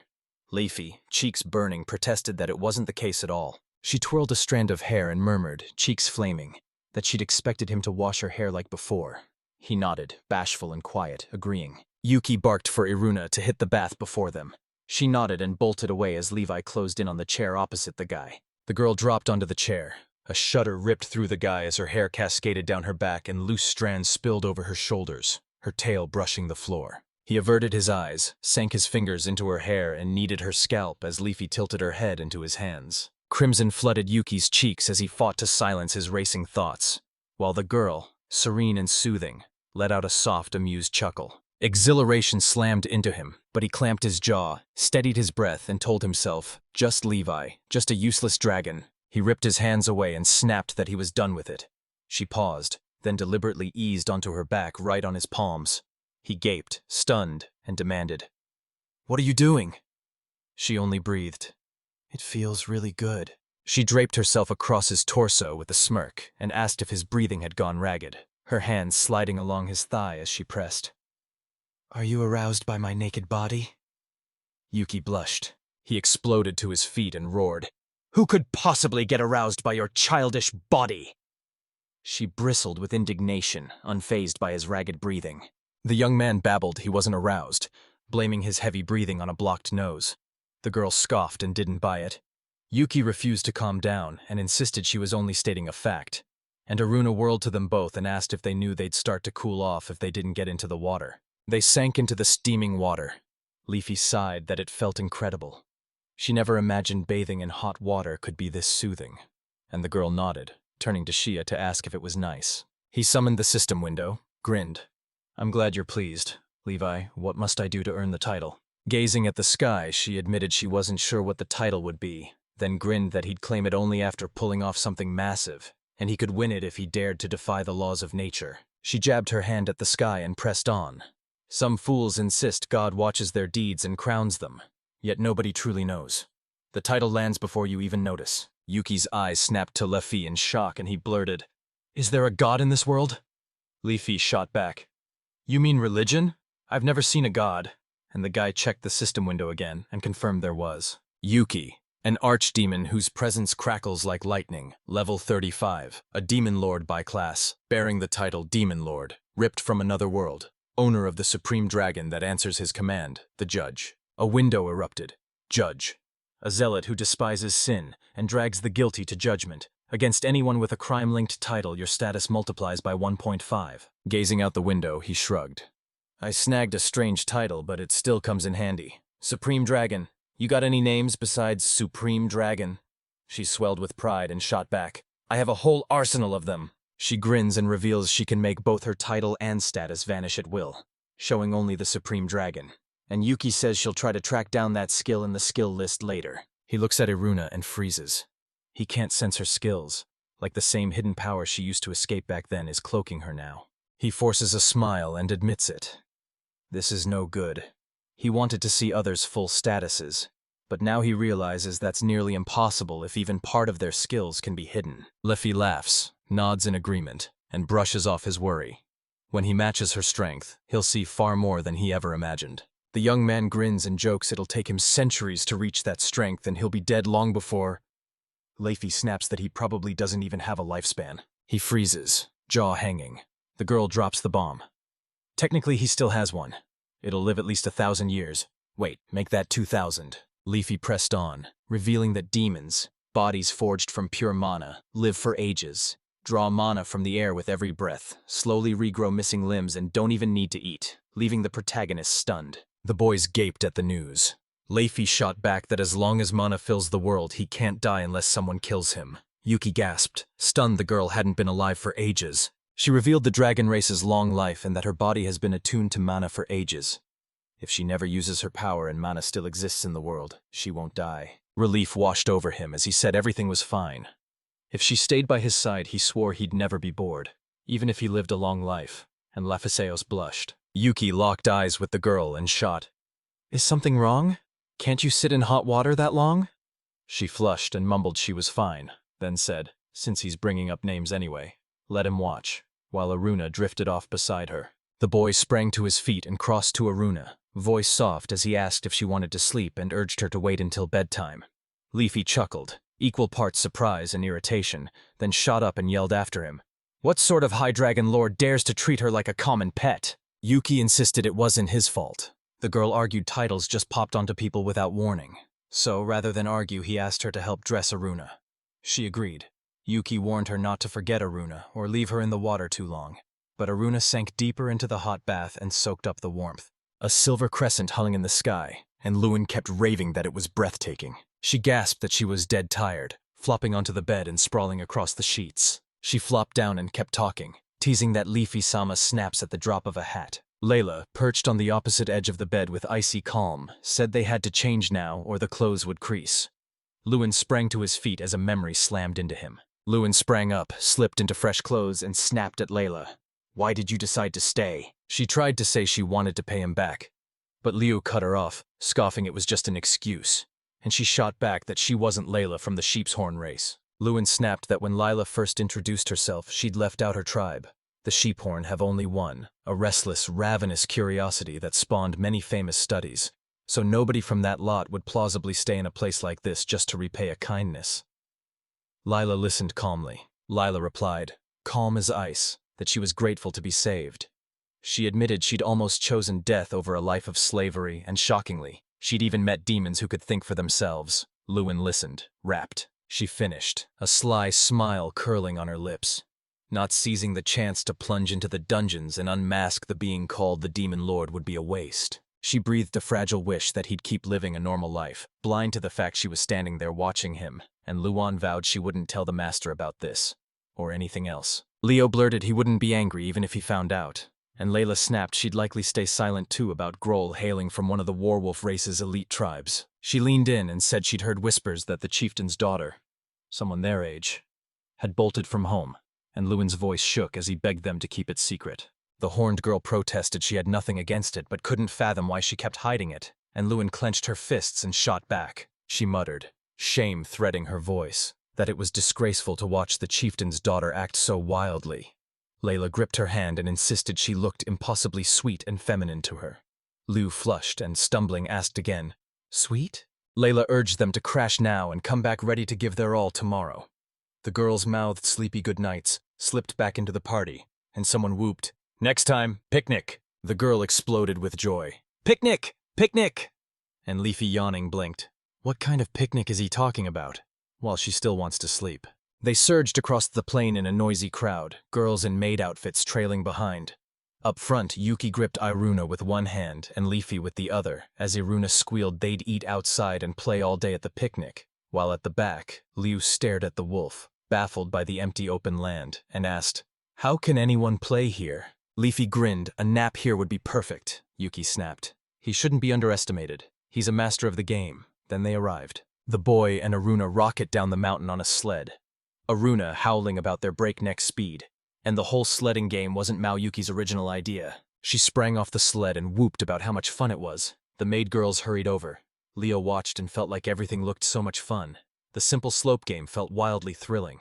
Yuki waved and beckoned with a cheerful grin, saying, now they'd go for a ride too. She sprang off the sled and whooped about how much fun it was.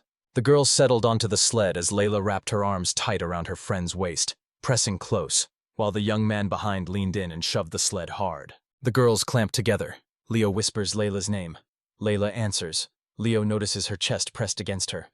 Layla doesn't hear her. He shoved them hard.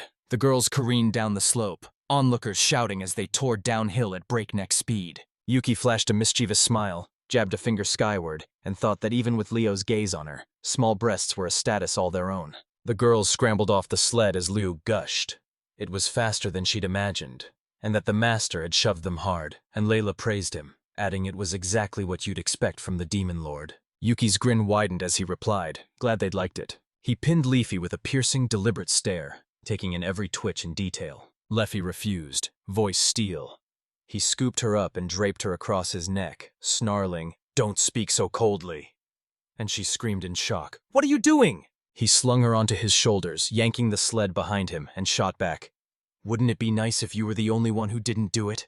She screamed, wait! As panic hit, realizing everything and begging him to let her go. Yuki planted himself on the sled as the girl clamped onto his head, and he gripped her leg. Then he whooped that he'd run a special treatment course for the Supreme Dragon. The guy barked that she had to hold on tight, and Leffy screamed in terror, praying he was joking, really. They hurtled at breakneck speed. The girl screamed with all her might. The guy just laughed. The sleigh surged faster and faster, VA. She screamed in shock and fear. The girl wondered if they'd just taken off a little. He whooped that wind magic acceleration was better and giddily shouted, more? She screamed at the top of her lungs for it to stop. The girl lay half dead on the ground. He taunted. What's wrong? You usually tear through the sky faster than this, she snapped. Don't call that flying. He laughed, scoffing that even the Supreme Dragon would plummet from something like that.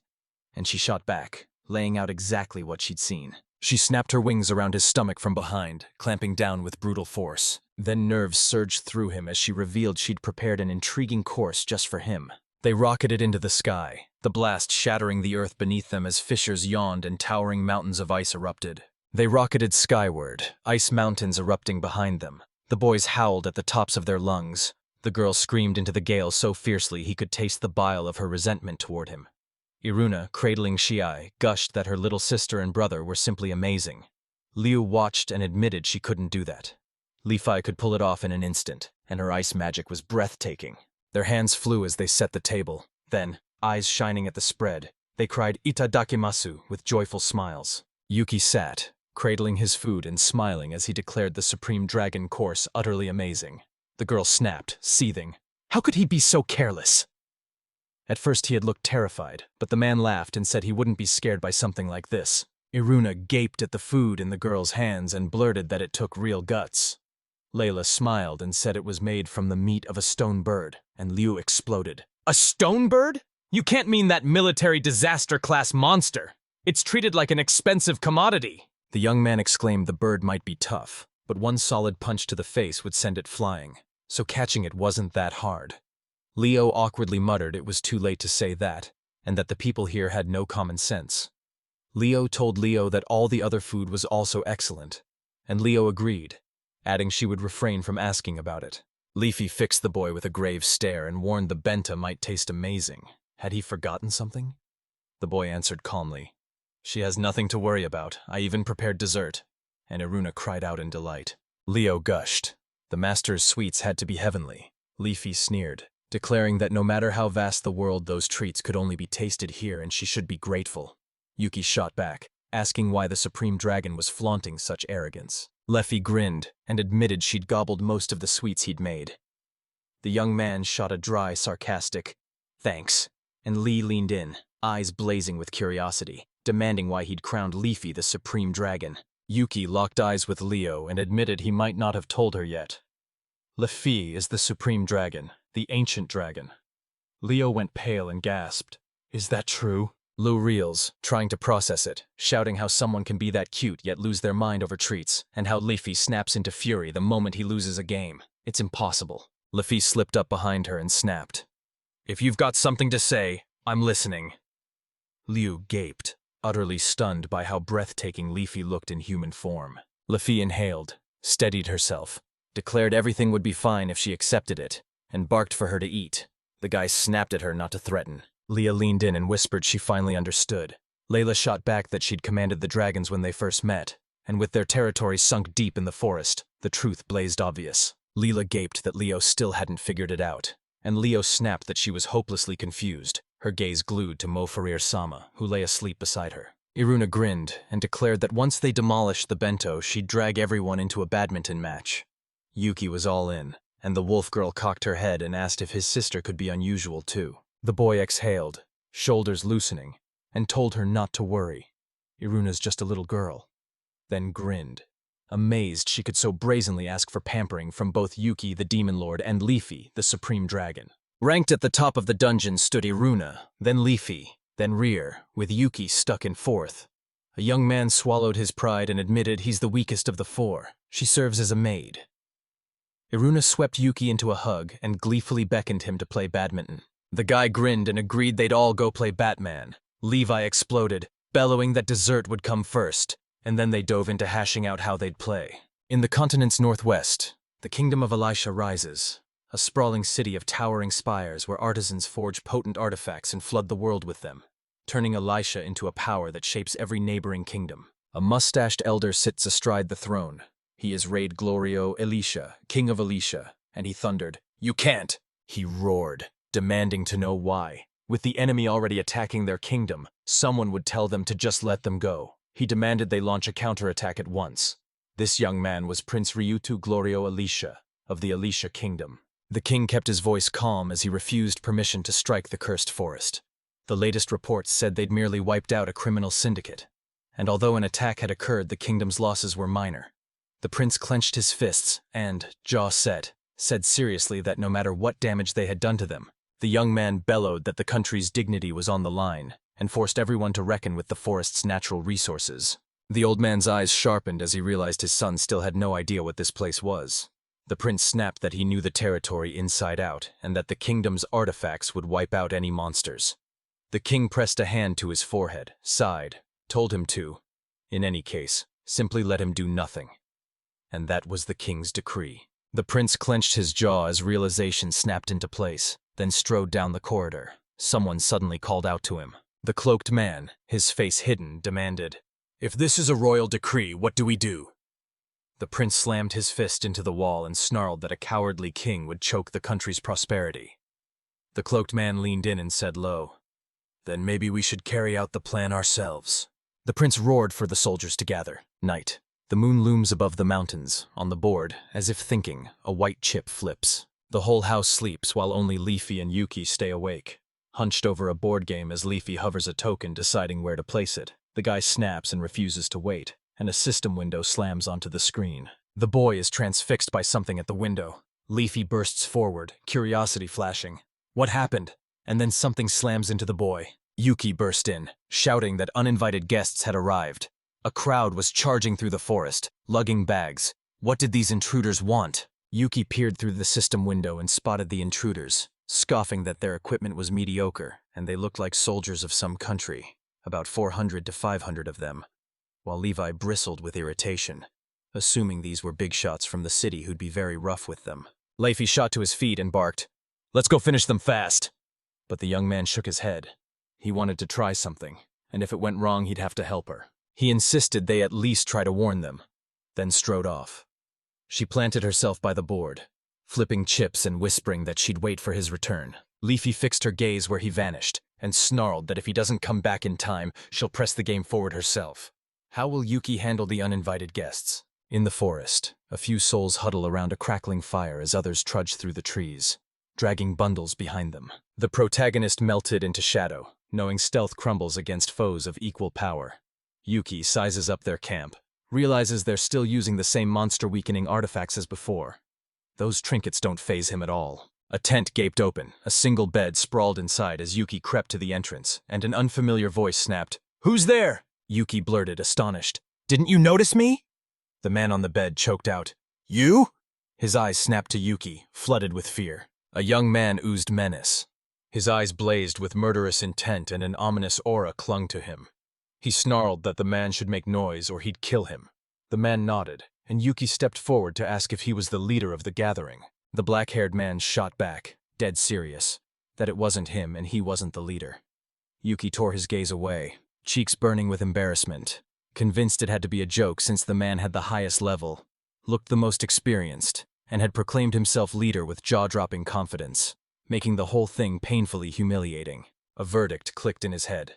This man had to be one of the big shots. That strange tent screamed status.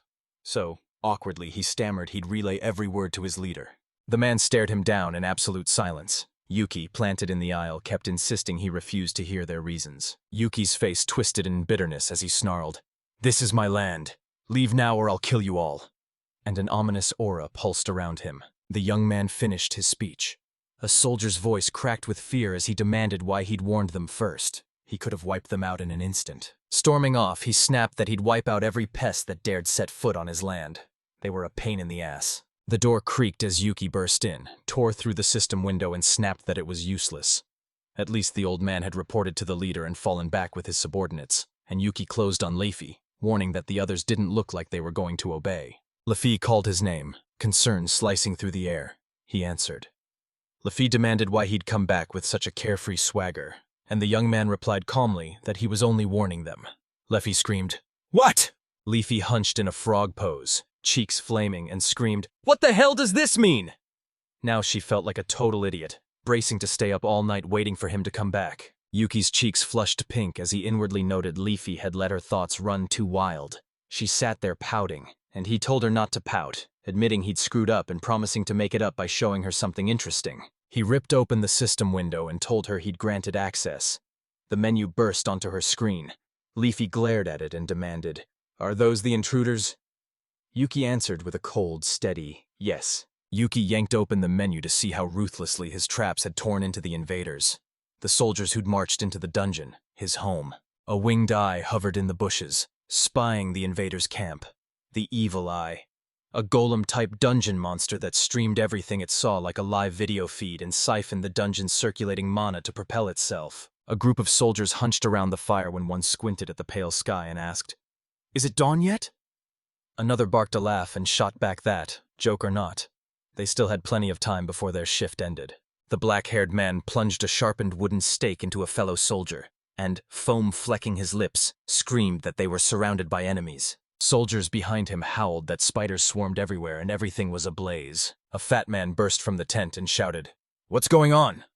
A soldier stepped up and gasped. He didn't know everyone was shooting at different things. Then a sword slammed into his back, splattering blood across the fat man's stunned, silent face. A mustachioed soldier barrels forward, sword flashing as he screams about enemies, while another bolts away, yelling for someone to stop him. Leafy asks, "Is this a hallucination?" And Yuki confirms. The Rausch gift tree, known as the hallucination tree, loomed, exuding a sickly, hallucinatory mana that twisted the senses of every living thing nearby. Yuki sneered at Leffy, taunting that the tree was a trap. Perfect, he boasted, since he could funnel mana into it from a great distance. While Leafy stayed cool, noting humans wilt under mana's effects, but not them.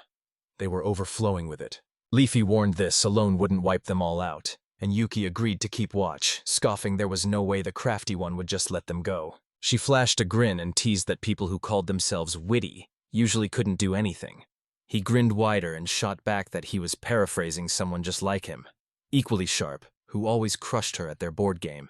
The girl burst out, insisting he had the upper hand because he was more experienced and demanding they pick up their unfinished game right now. Yuki agreed and told them to just wait. A soldier screamed for everyone to sprint this way. "Mana's thin here." Another soldier panicked and accidentally blew the tree to splinters. The tree's vines had impaled the bleeding bodies of soldiers. The living howled in panic that something was wrong with the vines and the place was cursed. A monster was definitely lurking here. The men with swords froze. One gasped that their anti-monster artifacts had gone useless. Another begged them to snap the soldier brandishing the weapon back to his senses. The third howled. Where could they even run? And the earth shook. The earth bucked beneath their feet as thick fog crawled across the ground. Soldiers bolted and yelled, "What is this? Is it a swamp? Is it hot?" While a plump soldier slipped away, walked far ahead, peered at something and muttered. The plump man plunged into the forest's depths, brandishing a stick and roaring, "Don't come near me!" and roaring, "Don't come near me!" Yuki pinned his gaze on the menu in the window and murmured that it had gone far better than he'd expected. The girl, sitting with her back to him and lying on his back, asked if it was over, and he, eyes glued to the menu, said it was. He kept staring at the menu and scoffed that they were just gathering 300 soldiers under a useless leader. But the trap test had worked, leaving him stunned, and Leafy shouted they should continue the game. He spun to her and asked, "Is it time to sleep? Dawn's almost here." She shrugged and shot back she didn't think so. Lately she'd been staying up late, and at night she simply couldn't bring herself to sleep. Yuki smirked, claiming she was a lazy, supreme dragon, toyed with the tips of her hair, and said a talented dragon must stash her strength for the perfect moment. Dawn arrived to find them still locked in the match. Levi had just lost again and immediately demanded a rematch. 2 days later, the border town of Alfaro held its breath. Inside a room of a house, two men exploded into an argument. One shouted, demanding what the other meant, and the other, Icy, refused to repeat himself and coldly called him by his rank. Then the captain of the Knights of Gamdia lost him. They sacked the black-haired man, told him he was forever barred from captaincy because the army had no use for a coward who fled the battlefield. And he stood dumbstruck, disbelief roaring in his ears. Desperate, the man bellowed he couldn't fire him on his own. The long-haired man, turning to leave, snapped that he hadn't fired him. As he turned to leave, he dropped one last bomb. The command came straight from the person sitting at the very top of Prince Ryuto's mission. The tavern buzzed with chatter and clinking glasses. Then a hand clutching an alcoholic drink suddenly fell. Former Knight Captain Gemdia, reeling and drunk, grimly realized there was still no word from the soldiers who'd gone into the cursed forest, and with no sign the conquest would be called off. The death toll would only keep rising. A figure materialized behind him and remarked he looked wildly agitated. The black-haired man snapped that no surprise. He'd been accused of fleeing the enemy, summarily fired, and hadn't even had time to report anything. He snarls that being blinded by your own greed and hurling troops straight into the monster's lair is pure madness. I can't imagine what the king is thinking. The man behind them closed the distance, exhaled and declared, This is exactly how things are in the place your hands can't reach. The former knight captain whipped around, his voice choking as he stammered, "Leland, Lord Sama!" The older man, calm as a mountain, continued, "For now, set aside what the people at the heart of these events think." The lord announced that, as owner of the lands bordering the infamous cursed forest, he needed a skilled soldier. He'd even settle the former knight commander's bill and endure his grumbling as a bonus. And Gamdia faltered, looking at him with hopeful eyes. The black-haired ex-soldier chuckled darkly. One wouldn't be enough, he said, and he'd be there until he calmed down. And the scheme to weave those news together sprang to life. He beamed, shouting, "There's a forest around Yuki. Today is the perfect day for a walk." Iruna echoed him, smiling, chuckling from behind as she pressed a leaf to her eye and yawned. They cut through the forest, Iruna gripping Yuki's hand with one palm and the leash with the other. Lafi lagging a step behind beneath a tilted hat as she told Riru she felt for him, and was sorry he'd had to endure this even as a legendary monster. Then added she meant the way he'd been treated like a pet. He pressed again. "Do you want to hold the leash?" Then told her she'd have to wait her turn. She fixed him with a wary stare and snapped, "I didn't say a thing." Grinning, the girl teased the boy that it would be a real struggle to take Rear for a walk if he was 101, and Yuki laughed in agreement. They dragged Rear out for a walk because, before bed the night before, Yuki had spun Iruna a tale about heroes strolling until 101 puppies were snatched. Iruna demanded a walk afterward, and though Yuki's heart ached for Rear, he couldn't refuse. Iruna squeezed the boy's hand and told him to let his pet run wild on the walk. Yuki nodded. Walking a pet was his quiet way to get outside and exercise. Leifi muttered, "Didn't he always run the mountain alone?" Yoruna lunged at Rear, ripped off his leash and shouted he could go to his favorite place. Yuki flashed a menacing grin and urged him on. Rear wind. The girl warned that someday Rear might bite him to death. The boy grinned and shot back that if Rear killed him, the dungeon would be destroyed too. Rear was clever and wouldn't do anything like that, and Yuki's gaze locked onto Leffy. Her hat slanted, shading her eyes while the wind whipped her skirt dress up. She leaned over, locked eyes with him and demanded, "Why are you looking at me like that?" Was he fascinated by her? He turned and walked on, saying he just thought her looks were the only good thing about him. And she followed, confronting him about why he'd used the word unique. They both trailed behind Iruna as she asked Rear if anything lay that way. He grunted. She whirled and shouted that he'd said to head this way, and they agreed. Leafy sprang upright, shouting about how bursting with energy her companions were. And they stared at a massive cloud drifting in the sky and a towering tree in the forest. So huge that even if the three of them linked hands, they couldn't wrap around it. Yuki leaned forward, curiosity blazing. How many thousands of years old was it? Iruna gasped. "Thousands?" Yuki nodded. "Probably even older than Leafy."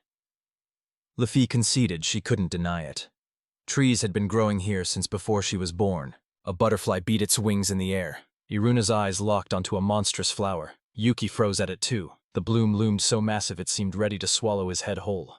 And Leafy screamed at them to stay away from the flower. Leafy screamed that the flower could devour an entire head. Yuki shrieked in shock, crying it was a monster. The flower's bud remained tightly shut. They surged onward. Iruna led the way with Riro's pet at her side, and Yuki brought up the rear with Leffy. All three skidded to a stop, eyes blown wide as they stared in rapt admiration. A vast, beautiful lake ringed by trees and drenched in sunlight, its surface glittering as waves flashed in the sun like a scattering of diamonds. She latched onto Rear's fur and cried, "I've never seen anywhere this beautiful." Yuki gaped at the lake and blurted, "Is this where Riro found it?" He nodded sheepishly. Leafy grinned and called it breathtaking. A dense veil of mana ringed the water, shimmering across the surface and dancing with the sunbeams. She stepped to the lake and felt something new ignite inside her. A warm, pleasant thrill at the sight of water thick with mana, while he tossed his hands behind his head, grinned, and said, "Let's rest here for a while." The sky burned brilliant blue, flecked with wispy clouds, as the tree's green leaves danced overhead. The boy sprawled across his pet with the girls, basking in the sun's rays as Leafy closed her eyes and smiled, savoring the pleasant warmth. Spending this peaceful time with someone else. Yeah, it felt amazing. Yuki relaxed and murmured as his hand stroked Riru's head, and the girls beside him lay quiet, swallowed by a warm, blissful calm. Yuki stroked Riro's fur and cried out that it was undeniably gorgeous. His fluffiness exploded to another level, and Iruna thundered, "Fluffiness is justice!" Iruna shouted, "This fur is my blanket!" Riro recoiled, trembling with fear, and Yuki begged, "Don't do it!" Yuki burst out that he'd teach Iruna to play with Riro, grabbed a plastic plate and insisted she take it first. Iruna gaped, asking what the round thing was, as Yuki stroked Riro and murmured, "Ready?" The young man hurled a plastic plate with a savage heave, roaring, "Catch it!" as his pet bolted after it as fast as he could. Riro snatched the plate clean out of midair as it hurtled between the trees. The girls gaped, eyes wide with amazement, and Yuki stood frozen, his pose utterly unchanged. Iruna's surprised praise exploded at rear, and Leafy froze, mouth hanging open. She sighed, asking when he'd learned to do that. Iruna darted forward with an excited cry, declaring she wanted to try it too. She grabbed a plastic plate and Yuki sprang into action, guiding her hand into the proper grip. The girl was fiddling with the rear and a plastic plate when Yuki strode up to the girl by the tree, urged her to join the frisbee game. She wouldn't have to hold back, and she snapped that she wasn't holding back at all, and wouldn't be so tactless as to interrupt the child's play. Yuki gaped that the girl who fought tooth and nail to beat a little girl at a board game could say that, while Leafy blurted, cheeks burning, that it wasn't a game but a real battle. The sun plunges beneath the horizon, painting the sky in molten color while clouds drift slowly. Iruna slept peacefully on Yuki's back as he tilted his face to the sky and called out to Leafy. She touched the brim of her hat, looked him in the eye, and answered with a calm, knowing smile. The boy clamped his mouth shut. The girl asked again, curiosity dancing in her eyes. He gave in and confessed he just wanted to play with everyone like this one more time. He walked forward carrying the girl in his arms, Leaf running behind him and Ryra at his side, on a beautiful, calm day. Iruna blurted, "Did Yuki get cooler?" Yuki, stunned, shot back, "What's the matter?" "Maybe she's craving new toys." She refused, then confessed she felt the same, standing right beside her. They closed in on the table. Leo slid to its side and sensed the air around the boy's shift. He blamed it on staying up all night gaming with Leafy. Layla glided up with a tray, beamed "Good morning," then froze mid-smile when she locked eyes with Yuki and murmured, "My," she gasped. "The Demon Lord herself! Could she have come through the evolution of the race?" He cried in shock. "What is this?" Right here, a menu status window bursts into view. Yuki gaped. His race had surged into a Demon Lord via race evolution. At a certain level, you burst into your race's ultimate form, a shift that usually strikes non-humans. He feared his trap had slaughtered enough to trigger it, but when he said so out loud, nothing stirred inside him. Layla's face hardened. The Demon Lords were accelerating their race's evolution faster than ever. She cackled with delight. Proof they were more like monsters.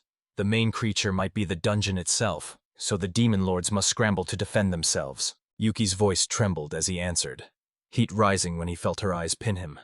Why was she staring? The girl smiled and begged forgiveness for her rudeness, saying she'd just been lost in thought. The guy gaped, hugging himself in stunned silence, and they started talking about waking Leafy for breakfast. Only she was fast asleep, and after a while they found themselves in the hall. Perched on the throne with his status window open, Yuki declared the dungeon's item list had just updated, suspecting the maze was evolving with the Demon Lord, and Leafy gaped as the race's evolution boosted item quality. Even his own mana had shifted. Leafy planted herself before him, hands on her hips. He sat in the chair and asked if she'd ever faced anything like this, and she shot back. No, ancient dragons were already the strongest. The young man gave a curt nod and said he understood, but his mind raced through dragon evolution. Ancient dragons are born at full power, while Drutini first becomes Dragonair and then Dragonite. So he tallied Lefia's level, 987, and wondered if the next stage would trigger at 1000. She replied calmly that her level wouldn't change even across decades, so maybe they'd only learn the truth 1,000 years from now. Leafy gaped, incredulous. How could he look almost unchanged after evolving, when monsters usually grow a new horn, flash fangs, or have their eyes change color? Some demonic races sprout bizarre appendages, tentacles snaking from their bodies. The young man resisted, refusing to yield. He shot back at her, voice sharp. "I haven't checked them yet, absolutely not." The hero unfurled his wings. Another pair sprouted a little lower on his back, and he spat a curse when he saw there were even more of them. Leafy's eyes blew wide with admiration, cheeks flaming, and she burst out, "That's so cool!" She pounced onto him, begging to touch his wings. He shoved her off with one hand while sitting, saying she was a winged fetishist and it terrified him. Her hand's movements made his skin crawl. She spat out excuses. "Isn't this normal?" "I'll be gentle. It'll be over before you even notice." And he called her perverted. Rage boiled in him as he roared for her to calm down, bartering that he'd let her touch his if she'd let him touch her wings. She snatched her hands back, frozen with her mouth agape, eyes huge and a faint blush blooming on her cheeks. Luffy unfurled her wings and Yuki's hand slid over the feathers as she pressed close to him. They usually kept their wings hidden, but his cheeks flamed as he breathed that hers were beautiful. She practically vibrated, squealing that his wings were insanely cool. He flushed beet red with embarrassment. They kept touching each other's wings, fingers tracing the feathers like they couldn't stop. He clutched her wing with both hands, wondering why it felt so incredible under his fingers, and imagined nothing more heavenly than falling asleep wrapped in them. She shouted that he could touch them like that and let him do it more gently, trembling with excitement as her face burned scarlet. The young man froze, agitation crackling through him as he blurted an apology. The girl gasped for air, trembling, cheeks aflame and sweat tracing her skin. The boy's hand ghosted her cheek and brushed a stray strand of hair. Silence pressed in, their breaths ragged and barely a whisper. Their bodies throbbed with fierce, overwhelming excitement. Layla stormed past them and snapped that if they were going to do something like that, they should take it somewhere else, and both of them froze, trading stunned looks. They both bellowed until their voices cracked, shouting that she'd misunderstood everything. Yuki paced the room, cheeks burning, whispering that the electric thrill of touching her wing wouldn't quit, and terrified he'd become a fetishist like her. Then a status window popped up. His race had become a demon lord, and a strange new function unlocked that hooked him. A brand new construction function storms in. You can now spawn any object from your utility inventory. DB usage balloons with the building's size, think castle, and a castle can rise. The hero shouted with giddy conviction that if you use this opportunity right, he could build a real castle. The protagonist clenched his fist, inhaled like he was bracing for a storm, and declared that, while pricier than buying a castle from a catalog, it was still much cheaper. The only problem was the monstrous amount of magical power and imagination it would demand. The young man strode onto the wide plain, flung his arms skyward, and shouted with joyful certainty that he believed in his powers. "I can do it." Then called on Earth Magic to craft a miniature and show off the raw power of a man who'd spent countless hours in a computer game. Leo burst into the street clutching a basket. Spotting him, she froze and snapped, "What are you doing here?" The young man lay sprawled on the ground and lifted his eyes to her. She whirled, shock cutting through her voice. Was it him who did this? Two miniature houses huddled close together. Each was fashioned from different materials and flaunted its own style. The girl gaped, awestruck at how cool and masterful they were. He shot back that his thumb twiddling hadn't been in vain. The girl demanded why he was lying down, and he only replied that his imagination had boiled over. She asked again. Yuki sprang to his feet and shouted. He couldn't stop there. His goal was Anorlondo. Liu, standing to the side, stared at him with fear and shock etched on his face. Others swarmed out, praising the workmanship and bombarding him with questions as they marveled at the adorable little house he'd built. And Layla, unnervingly calm, turned to Leo and asked, "Didn't she ask her to hang out the laundry?" Clad in a maid's uniform and crackling with fury, she loomed over Leo as he knelt, clutching a dollhouse and insisting it proved everything while urging her to look. Layla snapped, "Did the Lord do it?" Yuki pops out from behind, grinning, and proclaims he actually painted it with earth magic. Lila retorts that he and Lafie could effortlessly wield higher magic without any training, and she admits her own magic knowledge is scant. He gasps, asking again, "Is their magic really that different from the usual?" She replies, "They cast without reading, so it must be primordial magic," and he nods. Layla's voice slipped out, eerily calm. "The original magic is deemed lost to modern society and the world, and fewer than 100 people now remain who can accept it." Yuki went speechless and froze. The maid leaned in and snapped that modern magic forges a core through reading, then pours in power and ignites it. Only a handful with fierce affinity can conjure one with imagination alone, and true demons who can do that are almost legends. Layla cut in. Lifa had tried to explain it already. Some demons are born naturally, birthed by mana, and arriving with magic, while bloodline demons aren't two demons fused together, so their children have to fight to learn magic. And Yuki's still totally lost. The girl hissed that she'd have to erase everything again. The hero apologized, let out a ragged exhale, and admitted there was still so much he didn't know. Maybe he'd have to go to the outside world himself. He strode up to Levi and urged her to ask him something. She, face buried in the pillow, shot her head up, cheeks burning, and asked him what he wanted to ask. He pressed a hand to his neck and asked shyly if she knew any way to crank up his magic besides leveling up. He wanted to act, but feared his magic alone wouldn't be enough. Leafy, crouched in a frog pose, pressed him again. "You really gonna unleash forbidden magic even with your power already formidable?" And Yuki mumbled awkwardly, "It's not that dangerous." She admitted she had no clue what he was trying to pull, but promised to keep pouring her magic into him, just like their training, only now the power would surge into him instead of passing through. The boy's heart jumped. Could he do the same?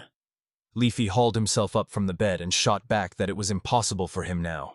He had to lock his magic inside before he could send it out, and Yuki would have to learn to control his power first. He gave a firm nod. He understood, but confessed he couldn't pull it off without her help. She cracked a grin and agreed, but only for donuts. Then launched the lesson, warning that to try a different method he'd have to dial his magic power down. When he does this, his mana swells slightly after he recovers, and water magic sharpens his senses so he can feel and steer the currents of his power. Yuki's smile widened as she thanked her, voice bright with relief that her words had truly helped, and the girl slipped a gentle squeeze into her hand behind her back and murmured, "Yeah, okay." Leafy fixed him with a warm, gentle gaze, whispered she was glad to be of some help, then softly spoke his name. He suddenly dropped to his knees, burying his face in a blazing blush. She stared, confused, and asked, "What happened?" He waved it off and blurted, "The cuteness indicator's broken. In just 2 days." Sleep clung to her lashes as Lafitte rubbed her eyes and hoisted herself off the pillow. She jolted to her knees, stretched, and mumbled that she'd slept well. Then a figure snapped into view and she froze, staring in disbelief at a familiar silhouette on the throne. She blurted his name and demanded what he was doing. Yuki sat in full armor with only one eye visible beneath his helmet, then thundered in a regal voice that he was now hunting for inspiration. Could he finally awaken to a new world? Lafitte planted herself in front of him, hands on hips, eyes fixed ahead, then copied his every move once more. He implores for just a little more, eyes blazing at her through the visor of his helmet. He kept roaring that in just a little while his plan for the demon castle would be complete, convinced that looking every inch a true demon lord would grant him enlightenment. In the area of the plain, Leafy, hands clasped behind his head as he leans behind Yuki, teases, "If you're going to build a castle, why not ask Lila? Her knowledge is far broader and she knows construction and art." Yuki shrugged at her advice, insisting he'd asked her twice already but used strange magic that made her fixate only on her, and that she was lousy at understanding buildings. Leafy laughed and said she could totally picture it. The hero demanded, "Levi, did you burn the demon castle? Did you see the human castle?" She nodded, raved his miniature houses were incredible, then blinked. "What's that beside them?" The robot dog stood with its tail locked upright. Yuki bellowed, it was the super transforming, docking Mofarir 2.0, and the girl confirmed it could transform and dock. Yuki scoffed, "Of course not. Doesn't she have any common sense? There's no way he could pull that off." Leffy froze, eyes locked on him in stunned, mute silence. Leffy unleashed a sudden explosion. Yuki screamed in despair over his smoking transformer, and trembling cried, "For what?" Leffy snapped that it had really irritated her. Yuki crumpled to his knees, sobs ripping out of him as he screamed how she could ruin his masterpiece. He could have joined the Paw Patrol. She flinched at his brutal outburst, stumbling into apologies. She insisted she only snapped because his face drove her crazy, then sank to her knees and swallowed her pride, claiming it was her fault. Couldn't he pull off something even cooler right now? His nose jutted into a sharp point as he boomed that he was the most creative demon lord. The girl said that's why she wanted to see the castle blueprint he was talking about, and he roared his agreement, whipping the plans out and slamming them down. A robot that was the spitting image of Leafy burst into view as Yuki roared with pride, slammed into a super transformation and docked Leffig's, version 2.0. He barreled on with the story, shouting that add a dark aura and sinister fangs and you get a totally crazy version. The girl blew the robot to pieces, shrieking for it to stop immediately and repeating, "Quote, quote, quote, quote, quote." He snapped at her. She'd done it again, and said he could have become a ranger. Then his face hardened, and voice blazing with resolve, he roared he would not lose and would prove his art was no less than the art of explosions. In 3.0.4.0.5.0. The versions blew apart instantly. She screamed for him to stop this madness. She refused to be seen in this series, but the hero only ramped up, proudly declaring he didn't care and would send his robots to the casting because he had many more versions in stock, and Leafy screamed for him not to do this. Evening fell. They sank onto the grass, spent and limp. The guy, utterly exhausted, asked her to return to the beginning. She agreed. A couple of days later, the young man conquered his training, grinning ear to ear as pure joy lit him up. They strode together, Yuki with Leafy up front, the maids trailing behind with Aruna, Rear, and Shi. Aruna leaned in, curious why they'd come, and Yuki burst out that they were here to witness how he embodied the dreams and ambitions of all men. Leafy muttered, He'd completely lost touch with reality, and the maids exchanged a look, noting he was acting strangely, but that was probably how it was with men. Grinning at Leafy, the young man declared his strength. Will, magic, and imagination were ready. After asking for help and swallowing his drink, Leafy sent him. The hero froze, every muscle coiling for the strike. He yanked open the menu window, clicked Activate Construction, and froze, heart hammering, every nerve on edge. Mana drained faster than he'd expected, the castle's image slipping from his mind. His heart thundered. He spun to Leafy for help, and she understood instantly. The castle slammed into view with a deafening roar, swathed in thick, choking fog. Layla gasped at the overwhelming surge of magic. Liu snapped that it dwarfed any large-scale sorcery, and the fog began to peel away. Everyone's eyes snapped skyward, jaws dropping. The guy went rigid, shock striking him to his core. A colossal castle bristling with towers stretched before them, its bridge rimmed with railings. Tears in his eyes, Yuki whispered, "It's finally finished." And the girls smiled, seeing it was even bigger than they'd expected. A colossal castle loomed before them, its spires slicing into the sky. Leo scanned the place with her friend and froze at the sheer number of rooms. Layla blurted, stunned, "I can't even imagine how long it'll take to clean." Iruna sprinted up to Yuki, grinning ear to ear as she declared this towering castle their new home, and Yuki smiled back, admitting he'd never seen anything so massive. Inside, shock already ripped through him. His strength roared far beyond anything he'd imagined. Leaf whirled to him and blurted that she needed to eat and sleep. The young man was asked where the living room doors were, and he froze, panic searing through him as he realized he hadn't even sketched the layout. Minutes later, the maids pounced on the dishes, sorting them with brisk, practiced precision. He slouched on the throne, his head cradled in one hand, while across from him the girls buzzed about the futon. And Iruna and she, unable to hold back, darted off to inspect the castle. He tore his gaze away, sullen and brooding, the castle's sudden idleness burning in his mind. He muttered to himself that the castle's gargantuan size was a blessing, impossible to get around. Corridors stretched into oblivion, rooms and buildings piled beyond count. But it was okay. He'd just fulfilled every man's dream, and maybe this beast of a castle would scare off scouts. Who wouldn't be terrified at the sight of such a monster? He slowly leaned back on the throne, feeling neither joy nor satisfaction. Leafy tried to cheer him up, crowning it the most magnificent castle she'd ever seen. Yuki sighed, tiredly telling her to just admit the castle was too big for anyone to use properly. The girl asked him what was wrong. He was rarely this pessimistic. She thrust her knee between his knees. Yuki froze, a light blush spreading as he whispered her name, stunned and embarrassed. The girl suddenly crashed onto him like it was the most natural thing. He froze, eyes wide, cheeks flaming, as she pressed her head to his and asked, "Do you like that?" He immediately blurted that he hadn't expected it, and the dragoness just grinned, a sly smirk on her lips, told him to relax, and said he was very interesting. She kept gushing that he'd chased boredom away and turned every day into a non-stop blast, and Yuki drank in every word. Yuki shot, "Am I cheering him up now?" And the woman perched on his lap nodded, admitting her partner was still wrapped in gloom. She clamped her hand around his neck, drew her face so close his breath hit hers, and whispered that his little sister should spoil him. She closed her eyes, a soft smile tugging at her lips, and whispered that it was warm. She strode up to him and grinned, promising she'd always be there to laugh whenever he did something stupid. His eyes softened, a smile broke across his face, and he thanked her. Iruna barreled into the room, shouting it was unfair. She wanted to sit on Yuki's lap too. Leafy scooped her up without a second thought, and Yuki went pale, blurting for them to wait because if they both sat down. Meanwhile, deep inside the kingdom of Elisha, Prince Ryutu Glorio Alicia slammed his fist onto the table. A furious curse tore from him. He sat with a hollow stare as a black-cloaked man loomed at his side. The prince turned to him. What should they do now? Victory demanded a far larger army, but sending for reinforcements would instantly lay their plans bare to the king. The prince slumped, worry etched on his face, and pushed on with his monologue. He conceded they could no longer shield the nobles after this collapse. Trust in him had crumbled, and their authority lay shattered. His hand trembled, heaved a heavy sigh and fixed the cloaked man's gaze, then snapped. If we can't send a large army, why not spare a few of their strongest adventurers, or a calcum? The man in black cut him off, saying it wouldn't be enough and that they were already tied up with something else right now. The young man demanded, "What did the church receive?"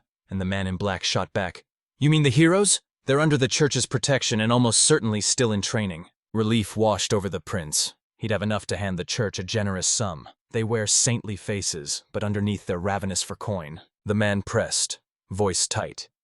Where will the funds come from? The prince cut him off, snapping that then the fault belonged to anyone who'd believed a verbal promise, and the man understood everything. Through the forest thicket, the women's legs wove, sauntering among towering trees. A massive bird tore through the air, unleashing a piercing scream, and the girl froze, fear pinning her to the spot. Trembling, she folded into herself and breathed out a raw, ragged God. She howled, "Why did everything end up like this for me?" The short, black-haired girl stood frozen, fear clawing at her. Now she was the hero, tears brimming in her eyes.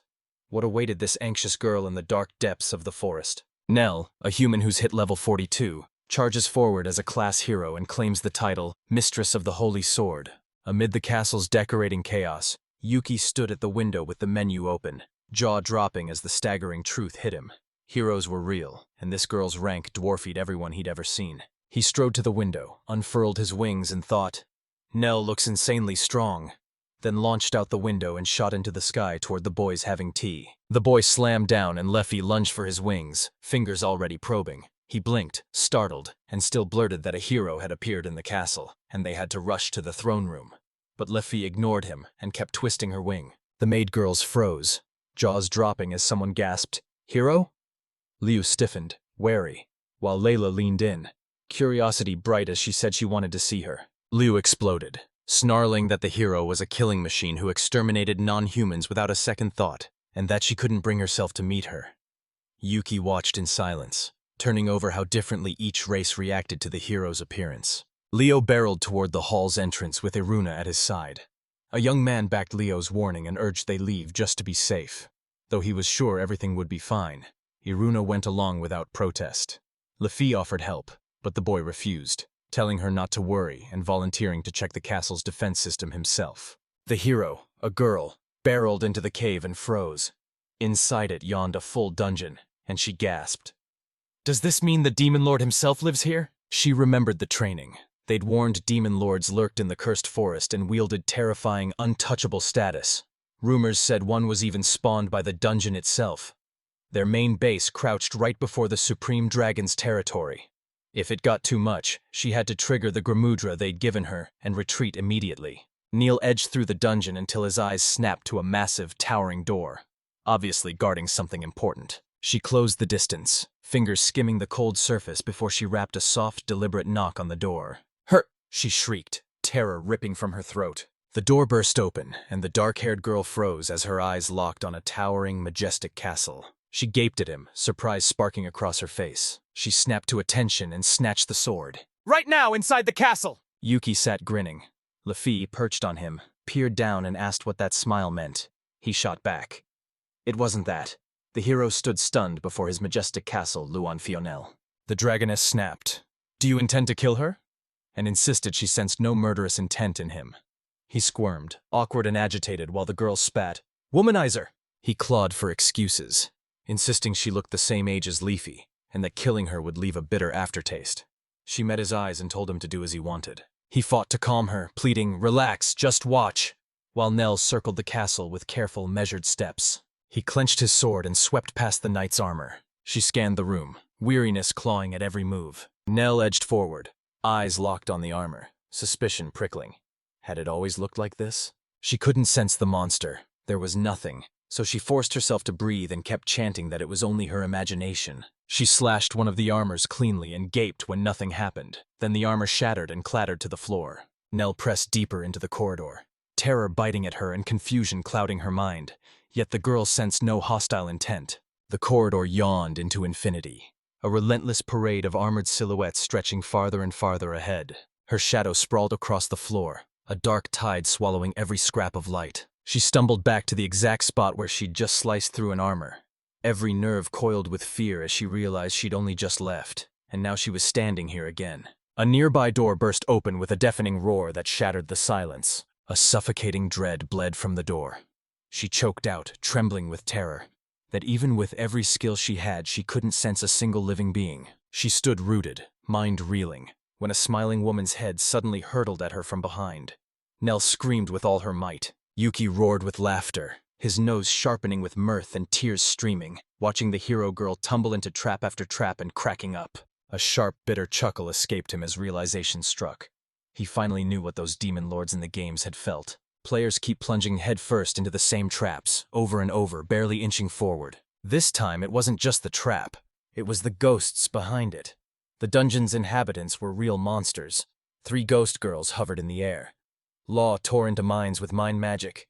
Ray shoved and crushed with telekinesis, and Rui warped reality with illusions. Yuki crowed, grinning, that the heroine couldn't sense those 3.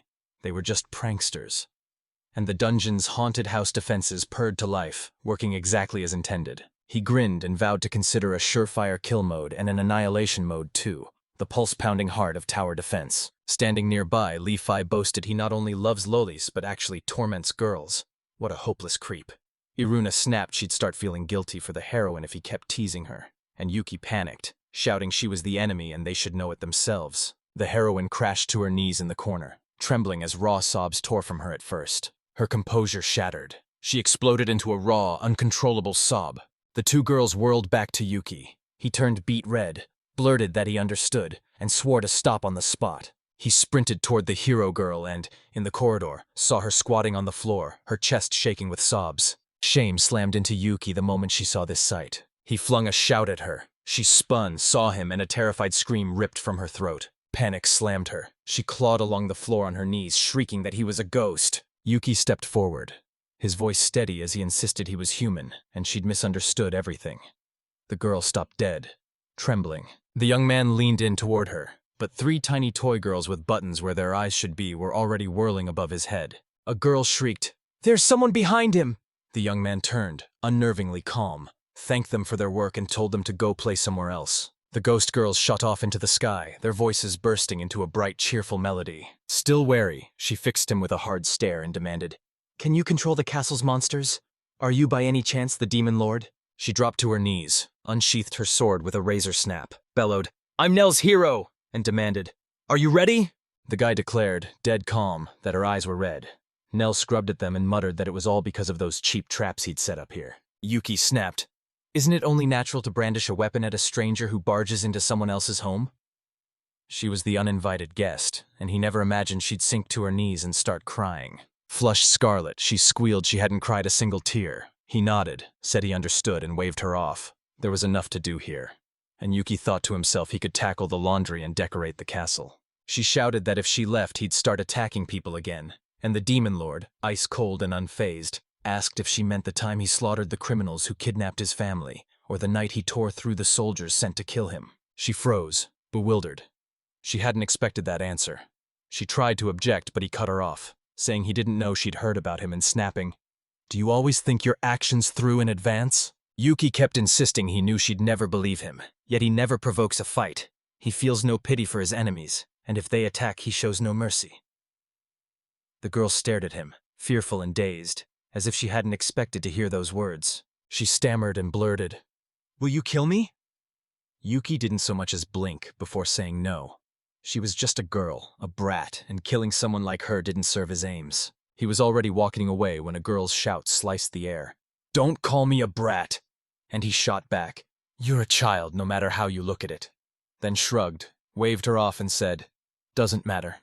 Goodbye, young lady," she shrieked, her voice tearing the air as she demanded he stop. Yuki froze, surprise igniting her eyes and a razor-sharp wariness coiling in her gut. Nell's cheeks burned, a sheepish smile twisting her lips as she admitted her hips wouldn't cooperate and asked him to help. Steam curls and sparkles above the hot springs, the water shimmering with a soft silvery glow. A foot sinks, agonizingly slow, into the warm surface and light blooms into concentric circles. Nell perched naked on the warm stones as beads of water traced slow paths down her skin.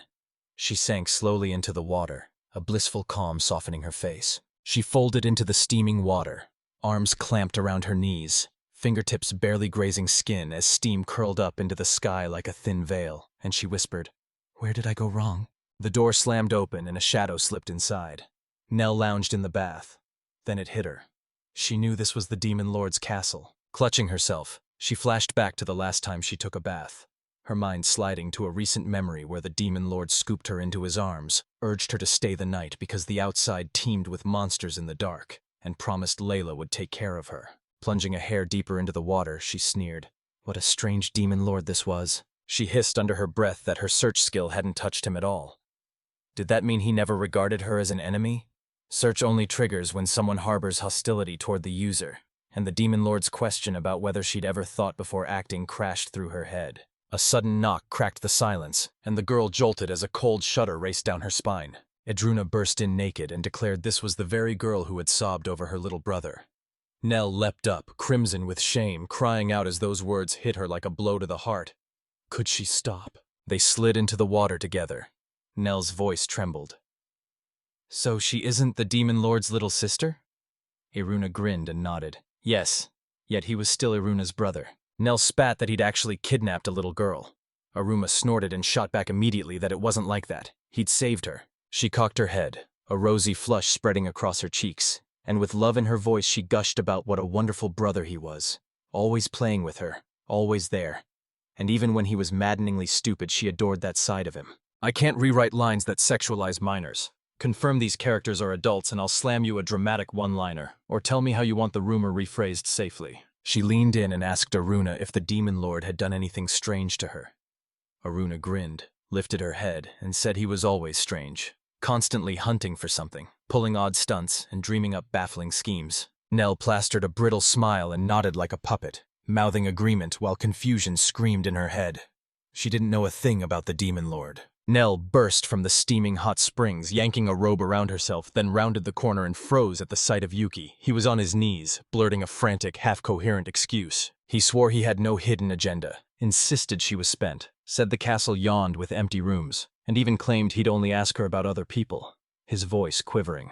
Leffy glared at him, trust evaporating from her eyes. She tore into Yuki for spouting complete nonsense just to drag another girl into the castle, and then discovered 3 more ghost girls living there, girls she had never even known about. Yuki deflected, insisting he hadn't picked their appearance when he summoned them. Leffy spotted Nell, and Nell dropped into a grateful bow, thanking her for the bath. Leafy then declared Nell the hero crybaby, and Nell's face exploded into crimson embarrassment. Layla trailed behind Nell, leading Iruna. She announced she'd brought her clothes to the room. Iruna whispered goodnight. Leo sneered, calling Layla afraid of the crybaby hero. Panic hit Yuki, and he blurted he'd host the hero, but Leafy seized his shoulder and snarled, "Leave it to Lila. I'll stay with her all night." Nell watched, heart pounding, as the Demon Lord's scream ripped the air, and guards dragged him away, leaving her frozen in shock. The next morning, in a Japanese-style house, the young man demanded to know who'd told her about this place. Nell answered with icy calm, and later in the church they spoke of a demon she had to castrate after it racked up too many victims. Indignation flared as he demanded, "Is that the whole reason?" Skepticism sparked in the air, and the girl gave a quick nod, whispering an apology. He demanded to know if it was the church and not the army.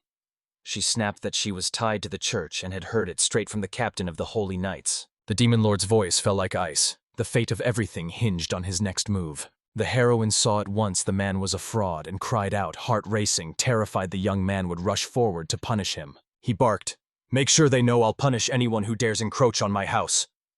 And Nell nodded, a stammer snagging her words. At the same time, a stubborn certainty burned in her. He hadn't forced a single girl to follow him. She kept telling herself he was only out for revenge after the attack, yet doubt gnawed at her. Yuki yawned, eyelids drooping. She balled her hands into fists as a bolt of clarity struck. He was someone she could talk to, warm and welcoming, and even his servants voiced their own opinions. Self-doubt devoured her. She'd rushed into this fight only because the crowd said they were in the way. Did she really deserve to be called a hero? He pressed, "What are you thinking about?" And she simply waved it off. She spoke up, "I want to ask you a question." Nell kept grilling him about what he'd been muttering while driving and blurted, "Does he really like lolis?" Yuki choked, spraying their drink in a noisy cough, and Nell's face twisted into a grimace. Yuki shot upright, his face flushed to his ears and erupted in a near shout, insisting everyone was calling him a lolicon. The heroine eyed him with suspicion and asked if he could really like Iruna. Yuki bristled, insisted Iruna was like a little sister and told Nell not to think that. Then Nell asked about the silver-haired girl. The boy bellowed she wasn't like Iruna. The girl demanded, "What do you mean?" He snapped, "That's not what I meant." Yuki's voice faltered as he began to speak. Leify was one of the rare few who met him eye to eye, and he made it clear he took her seriously. Nell stilled for a heartbeat, then a grin broke across her face as she quipped that he looked more like a cosplayer than a demon lord. Yuki instantly flushed, mortified. She leaned in, voice low and sharp, telling him to think carefully before leaping to conclusions. Yuki agreed in his head, sank into his seat and folded his arms. Yuki's mind exploded. The hero had been sent alone. The army was a token force and no one had openly admitted an infiltration. Who was behind this?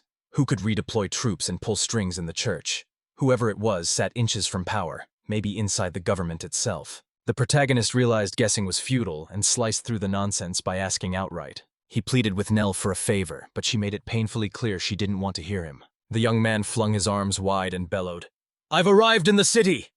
He planted himself at the gate and turned every passerby's head. 2 girls trailed behind him as Nell flushed crimson, and mortified begged him to stop. Leify only sighed, spoke her name, and told her to give up. He was always like that. Grinning, the boy laughed that his last trip to the city saw him with no time to look around. Everything had rushed by in a blur of business. He felt a twinge of pity for those left in the castle, but vowed to enjoy himself while he gathered information. And everyone in the castle urged him to leave the worries to them, with Leify taking care of him. He closed in on the city gates when a guard stepped forward and barred his passage. The guide erupted into a surprised chuckle. The guard snapped, "Show me your ID." Tension snapped in the young man. Nell stepped forward, cool as ice, and proclaimed she represented the church and that the others were her companions. She slid a ring into view, its engraved sigil catching the light, and, calm as ice, asked for a temporary ID card and for them to be let through. Spotting the sign, confusion flared across the guard's face. He shot out an apology and asked them to wait a minute. Yuki fixed his gaze, silent and burning with curiosity. Leify snapped her name again, demanding to know exactly what she'd flashed. Nell answered, cool as ice, "A special pass from the church. The hero can't be held up at every border." Nell kept her hero identity under wraps and warned them to be careful when they called. The guys grinned, promised they understood, and shrugged it off as a piece of cake. The guard returned, slammed a temporary pass into Nella's hand, warned that one problem and they'd be kicked out on the spot, and ordered them to treat that fragile pass like their only lifeline. The city glittered as life surged through its streets, people darting past and racing to their own urgent business. Vendors hawked their wares, the shop stood solid, and a boisterous crowd swarmed the fountain. Yuki, practically vibrating with excitement, blurted that they should start by... 2 girls stood behind him. The short-haired one shot him a wary, uncertain glance, while Leify stared out at the city with pure admiration. The protagonist declared he needed a snack. The city overflowed with every kind of food for every taste. They threaded through the crowded market as Leify and Yuki bounced from stall to stall, giddy and squabbling over where to eat, while Nell lagged behind, every step heavy with exhaustion. The boy, gripping a shashlik, bit in and proclaimed the meat delicious. Leify beside him, sipping from her bowl, chimed that it tasted almost like Layla's, though she insisted the soup still outshone Liu's. And Yuki watched and declared that in this moment Leify was behaving exactly like a normal person. She sat nearby, slowly nibbling at her food, and he stared, grinning, saying it'd be amazing if she kept thumping her horns and tail all the time. She shot back, "You'd feel strange too if you lost a limb." He nodded. Yeah, it'd be awful. As she chewed and took the pieces he silently handed her. The young man, shashlik clamped between his teeth and another skewer in his hand, snapped at a nearby noise and pushed in to see. By the fountain a man stood casting a spell, already ringed by a crowd of onlookers. Crushed in the jam of bodies, Yuki gaped. She hadn't realized magic could be used like that, while a silver-haired girl beside them bounced on her toes, craning forward and snapping that she couldn't see a thing. The boy slammed down to one knee. She vaulted onto his shoulders, grinning as the view exploded around her. He froze, mildly bewildered by the surprise. Smiling cheerfully, she teased that she didn't mind if he got turned on by her. Just keep that lustful look under control. He went beet red and mumbled that he wasn't aroused at all. Nell stood motionless, drinking in every word as their argument ignited. Leify, perched on his shoulders, teased his chin and nose with mischievous fingers. He met her gaze, cheeks burning, utterly flustered. The heroine shot them a quick look and, smiling faintly, noted how well they got along. She spotted the guild hall and insisted they drop by after the inspection to snag their ID cards, and even the hero couldn't suppress a grin at the absurd trio, Lord, Demon, and Supreme Dragon. Leify tilted his head, curiosity sharpening his voice. "Are adventurers the ones who hunt monsters and other races?" Leify perched on his shoulder, her hand pressed to his head, while Yuki grinned and said it only made sense he'd be their target too. He was practically trembling to visit the Adventurers Guild. Nell shot back at Leify. "Yes, most of the time adventurers are sent to subdue monsters, but every mission's different. Sometimes we're hired as bodyguards or sent to gather precious herbs. We don't go around killing all the time. They pushed onward. Leafy perched on Yuki's shoulders, cool as ice, as she confessed she'd been swarmed by mobs of adventurers before. Yuki clutched her legs and guessed they might have mistaken her for a monster, which made Leafy narrow her eyes and vow that if that's true, every rude one should be destroyed. Nell instantly begged her not to, worried and baffled, admitting she couldn't understand why they'd attacked Leafy. The Adventurers Guild crackled with life, some hunting for brave hands, others hunting for work. The rule was blunt: grab a contract and go, and they'll slap an ID card on you at the door. The hall thrummed as people streamed every which way, clustered by the stairs or sprinted up them. Leaflets pinned to a massive board fluttered while crowds swarmed the most profitable jobs, and others hunched at tables hashing out details or jammed the counter to crank through paperwork. The girl in the hat, pigtails bobbing, popped up behind the reception desk and asked, "How can I help?" Nell declared she wanted to register her friends as adventurers. Yuki hovered nearby, eyes roaming the room, and the receptionist pinned Leafy with a sharp look and asked again, "Her too?" Leafy and Yuki planted themselves shoulder to shoulder, arms folded. Yuki shot Leafy a look and spat back the receptionist's words, "A young lady," and Chi, face unreadable, asked if he had anything to say. But Yuki stayed silent. Nell verified their backgrounds, and the receptionist thrust a stack of forms across the desk for them to fill out. They shoved aside as the heroine seized the form and started writing. Yuki spun to Leafy and asked if she could write. He could at least read, his skill helping. Leafy said she could only if it was an ancient tongue, so Nell jumped in to fill it out, and while writing she asked their full names. The boy said simply, Yuki, the dragoness, Lephios, and next up was class. The boy's class carried the name Demon Lord of Justice. The girls bore Supreme Dragon, and they locked eyes, frozen as thoughts collided. Dread clawed at him at the thought of being stamped with those classes, so he marched up to the registrar and demanded to know what class even meant. The girl with pigtails leaned in and declared, "Class is the role you play in combat. Write whatever fits." She said you could uncover your class with the analysis skill or the guild's evaluation crystal. The crystal spits out not just combat classes but everyday professions and your entire status. And the young man refused, his voice trembling with nerves.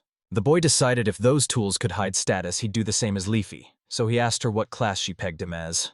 Leafy blurted baggage carrier, since he was still weak in combat. The young man snatched that label instantly, and Nell shot them a look, warning that a baggage carrier wasn't a combat class, and asking if they understood. The protagonist asked Nell to write them down as a swordsman and a mage. Leafy immediately objected, insisting she could do other things. Yuki said she couldn't imagine it, and Nell pressed a hand to her head, shut her eyes briefly, then declared what a swordsman and a mage would do. As she finished filling out the form, she jabbed the pen and demanded their most developed skill, making it clear she only meant the attacking one. The young man snapped, "Magic!" She asked again in surprise. He was a swordsman. He didn't argue.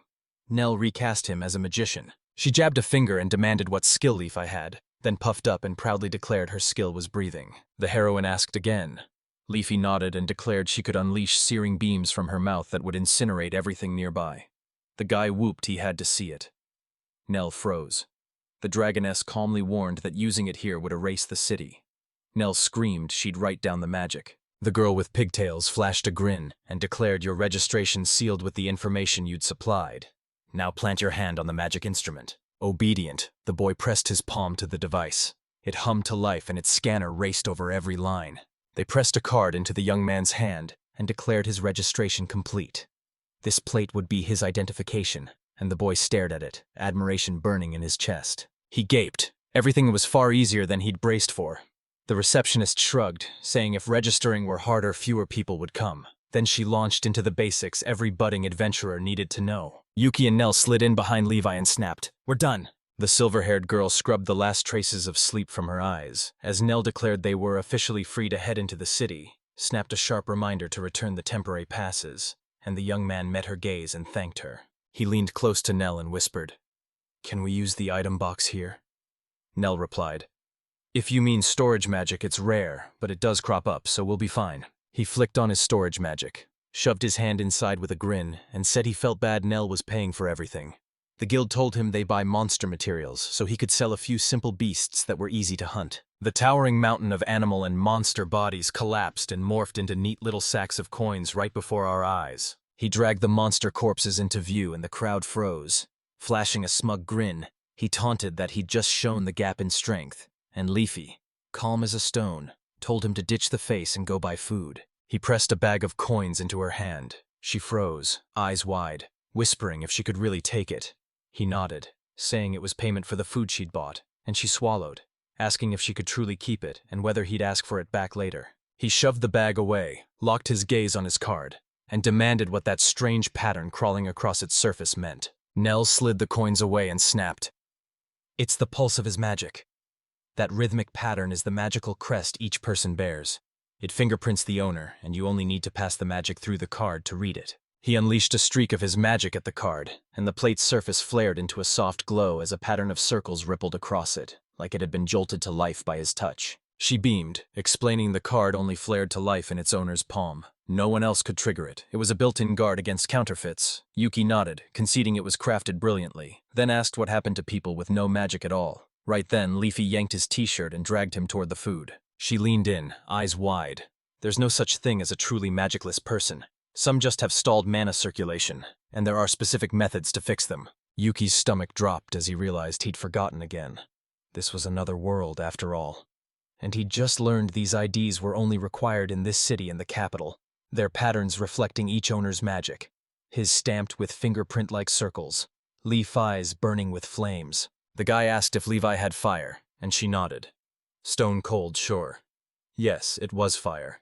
She mastered it better than anyone, then admitted it wasn't versatile, which is exactly why she hadn't shown him before, because all it can do is burn. He pinned the girl with a hard stare and snapped, "This isn't nearly cool enough." Shock cracked across her face. He smirked and swore her fire burned with blistering, impossible heat. A sly, faint smile curled Leafy's lips as she silently snatched the boy by the back of his shirt. They were striding down the city street, every step banging in time with the city's heartbeat. Levi crooned a soft, secret melody under her breath. Yuki and Nell were mid-conversation when they snapped to attention. An irritating group of people had just appeared nearby. In an instant, armed men surged up from every direction, forming a tight ring of guns around them. They grinned, eyes boring into them.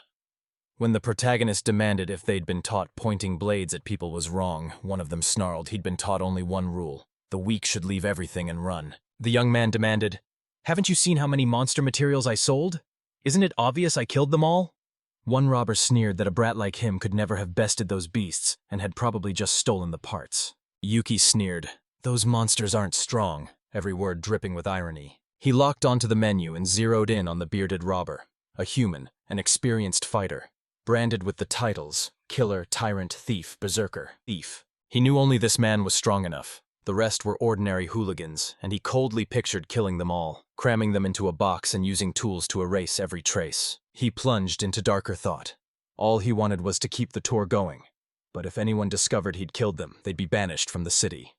The robber grinned and sneered. "So you and the silver-haired girl are monsters after all?" The bearded man yanked a glass vial from his coat and growled that this very bottle had betrayed them.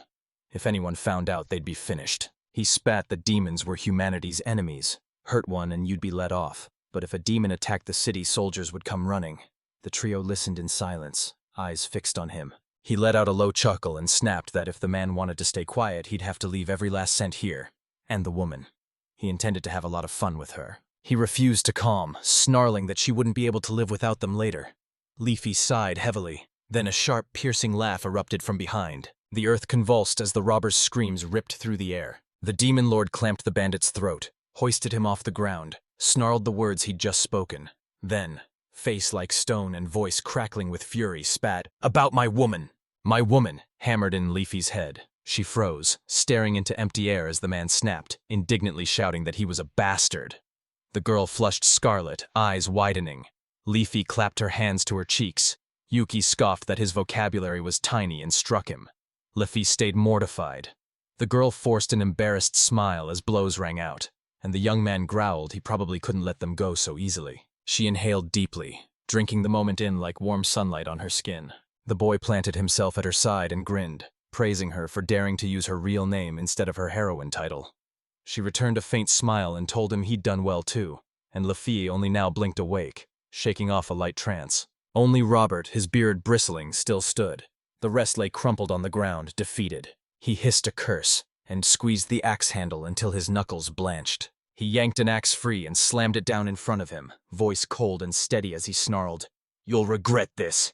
They made me get it." Yuki slammed open his status menu. Numbers flared before his eyes and the boosts hit him instantly.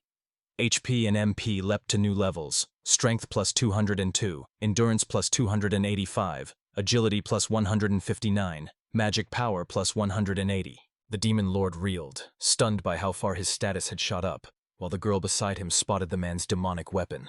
In the system window, acts of anger and resentment, an axe used in countless murders. As the victim's blood seeped into the metal, hatred and resentment fused with the weapon. Madness slowly consumed its wielder. His status began to rise. Quality A+ flashed, and an ominous aura pulsed around the axe. Yuki slipped his hand into his sleeve, a cheeky smirk tugging at his lips as he boasted he'd unleash his ace. What trump card did he have hidden that made him so damn sure? The bearded bandit's eyes burned with murderous lust, and a wide, mad grin split his face.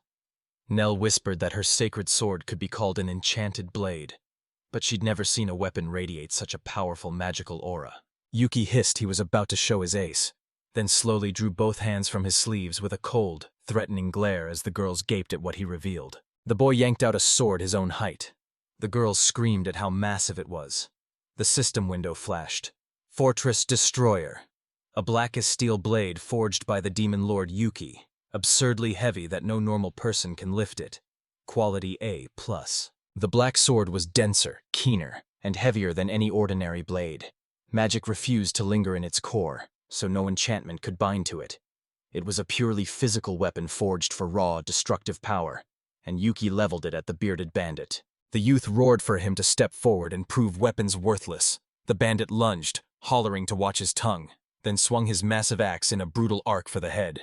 Yuki snapped his black sword up and met the strike as steel screamed and sparks exploded. The axe slammed down with feral fury, desperate to crush the sword beneath its bulk, as steel rasped on steel. Yuki barely blocked part of the blow. He ripped the enemy's blade aside with a brutal, lightning-fast shove. Seizing the tiny opening, he lunged forward. The young man unleashes a devastating blow as a raw scream rips from his throat. Pain seared through the robber as a wound opened. He recoiled a step and hissed. The battle explodes as they trade relentless strikes and lightning-fast parries, clashing at a breakneck pace. He spat a curse. Terror slammed into him as he realized he couldn't cope. Then he vanished in an instant. A smokescreen erupts out of nowhere, and the young man staggers, barely hanging onto his footing. Smoke exploded into view, and Yuki froze as shock ripped through him. He sprang up, peering into the thick curtain that still wouldn't lift as smoke curled around his legs and crept upward, silent and tense with eyes locked on the gray shroud, waiting for the enemy's silhouette to emerge. Through choking smoke, someone hurtles in and frantically cleans up the scene. Instantly, a bandit burst from the veil of smoke right in front of him, face twisted in rage, axe arcing down as a ragged die tore the silence. Yuki's world narrowed to a gleaming blade hurtling at him. Yuki's blade rips through the axe. Madness goes ice cold in the man's eyes as the protagonist drives the sword into his chest and spits, "I still see you." Faint sparks flare in Yuki's eyes as his magical eye snaps awake, letting him read the flow of mana, trace its movements through the air, and lay the enemy's body bare. Yuki ripped the sword from his chest. The bearded bandit staggered, wheezing in stunned disbelief as Yuki hoisted the blade onto his shoulder, locked eyes with him and calmly said, "You had to run because you're a weakling." The dark-haired man stood, weapon clutched in his hands. A body sprawled at his feet, crimson splatters streaking his blade as he spun and addressed Leafy. "If that guy snaps into a berserker, let him stop him, even if it means severing his ally's hands." The girl said she understood. The girl with the bob trembled with worry as he lunged to take matters into his own hands. He mustn't. Negative emotions can swallow the body whole. He stared down, crouched low, seized the weapon, and clouds of smoke spiraled around it. Voices slammed into my skull, instantly spitting a string of words that crushed me. "I hate. I'm sad. I suffer. I die. I suffer. It hurts. I hate." He snarled, "Shut up." Their final thoughts meant nothing to him. Every scrap of their dying minds belonged to him now. Tension coiled in this dark-haired one. He snapped for them to shut up and be used by him. He gripped the sword like a promise. When they return, they'll hammer it into a jaw-dropping weapon. He's dead certain nothing's changed. He's the Demon Lord, a master at twisting sorrow and rage into power. The curse couldn't devour him, Yuki jabbered on, and the Lord smiled at those words. What do these words even mean? She hadn't seen the Lord erupt like this in ages. Did he seriously just blurt that out? It's true. The bob-haired girl vouched for it. He pressed his palms together in a prayerful plea. Did it all really unfold like that? The Lord's heart ached, crushed that this moment could cause such upset. The ally clamped her hands over the Lord's face, silencing any plea for forgiveness. He had to know the girl was happy. Yuki's cheeks flamed crimson and nerves surged through him as he clapped a hand over his mouth. Weren't they supposed to leave now? The girl nailed it. I'm burning to devour that shashlik again. Leify, do you still want to eat? A guard materialized in their path. If they didn't stop now, the team would be branded enemies. And the guy skidded to a halt, surprise blazing across his face. The team froze before armored guards clutching their sword hilts, and one guard's face slammed into the guy like a sudden, undeniable memory. Yuki pressed fingers to his lips, halting the guard mid-word. The guard blinked, then asked what had brought them here. The Lord's answer sliced through the man's question, and the guy said he wanted a quick word with the local governor. The girl pressed Yuki. Did he truly want this? Silence hung heavy. Then the Lord snapped. Is it true? The guard barked. Why are all these people on the ground? And Yuki shot back. They tried to rob those guys. We had to defend ourselves. The chief learns every person on Earth is a bandit, each hiding a crime, and the truth hits him like a thunderclap. These guys are supposed to hunt down the bandits. The guard chokes out an apology for the chaos he caused. If needed, they can be escorted straight to the governor. The team reached a unanimous decision. The girl thinks she'd be better off eating, and she still craves shashlik. They pulled up at the landlord's mansion. Yuki hadn't seen Mr. Governor in ages, so the guys poured in and the man balled his hands into tight fists. He swore he'd bar anyone from the cursed forest. But this might be retribution. The man drops to his knees begging them to spare the townspeople, and they just ask him to calm down. They didn't come here for revenge. Yuki refuses to slaughter people at random. He only needs to unmask the true enemy. Yuki slammed the question at the man. You think the king's the one pulling the strings? What could have given you that idea? They could unleash an army and strong-arm the church into summoning a champion. Something Nell had no idea about. Her smile blazes as she meets the governor, a holy knight sworn to the Order of Holy Knights, hailed as the hero of her generation. The man drops to his knees begging forgiveness. She proves she's a hero. But why must she escort the demon lord? The church's story crumbled. She burst into the city to see it with her own eyes, and when the Lord had business to handle, he resolved to go with her. The man curled his hand into a fist and slammed it onto the table. How do these fools see the country's main trump card? Yuki snapped at him to calm down, then demanded he name the mastermind who'd puppeted these fools and arranged all of it. The man can't, he admitted, dropping his head. Yuki chuckled, and the governor's face snapped into worry. Something had happened. He bared his teeth in a savage grin, smiling as he taunted that even if he raised the city, the man wouldn't so much as flinch. No matter how you slice it, Yuki is still the governor of this country. Even seething with rage, he can't spill the information. He smirked and said, the guy doesn't need this governor anymore. Yuki barked at Leafy to fall back, then demanded the guy confirm every piece of business was finished. When he said yes, they were clear to head to Shoshlik. Her face lit up the moment the governor addressed Yuki, and she burst out, won't they do anything? If the man shuts his mouth about Yuki's actions, that's our first defeat. Nell's marching straight to the governor. She nodded. The guys would meet in front of the mansion tomorrow, and it hit her that a few places were still left to visit. He walked away without lifting a finger, a demon lord so strange he defied belief. And today the girl watched Yuki fight for the first time. He won't unleash this power to attack. He'll wield it as a living shield to protect himself and everyone around him. Her mouth drops open. Someone like him, an evil demon lord? Impossible. While the governor answers with a chilling, deliberate silence. The man insists he can warn the hero. Prince Ryuto unleashed an army, and that very hero charges into the cursed forest to conquer it. It's a prince. The cursed forest has lain untouched for ages, and he's convinced it hides a fortune of untapped natural resources. Every nobleman fell in line, their levies swelling into a vast army, and the king didn't even know. The king's kindness blinds him to schemers, and that blind trust makes him a poor ruler. Nobody understands what's coming, and that blind ignorance could rip the kingdom to shreds. The girl storms back to the church to consult the captain of the Holy Knights and the priest. Turns out the prince was the puppeteer all along. Did Yuki catch every secret he was dying to hear, loud and clear? Spawned by the dungeon's malice, the evil ear is an undead monstrosity that snatches up every sound and word within a 10-meter radius. He can't stop grinning. This niche gadget paid off, and Yuki's obsession with the weirdest stuff is wildly cool. The prince would be a nightmare to face. Yuki vowed to strike back the next time they invaded, but the place would be crawling with guards. Killing him would be too risky. Someone else would grab the helm and they'd just keep pouring in, while the team would walk away unscathed. The guy wants Levi to sprawl in the dungeon and stay there for as long as she wants. He stormed in to guard each of their peaceful daily lives. When war erupted, depending on Leaf, I became the living contradiction of that purpose. What should Yuki do? The guy plunged into a storm of thought. Then, out of nowhere, someone called his name. The girl flashes a warm smile. If he can't finish his food, she might step in to steady him. Yuki met her gaze with a half smile. No way she'd get it.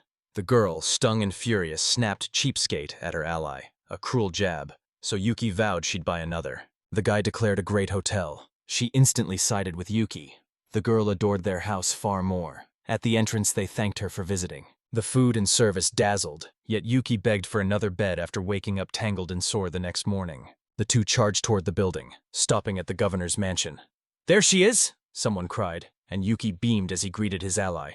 Mr. Governor flanked the girl. Yuki's jaw dropped as they stood by the gate. Spotting the man's exhaustion, the guy shot a question at him.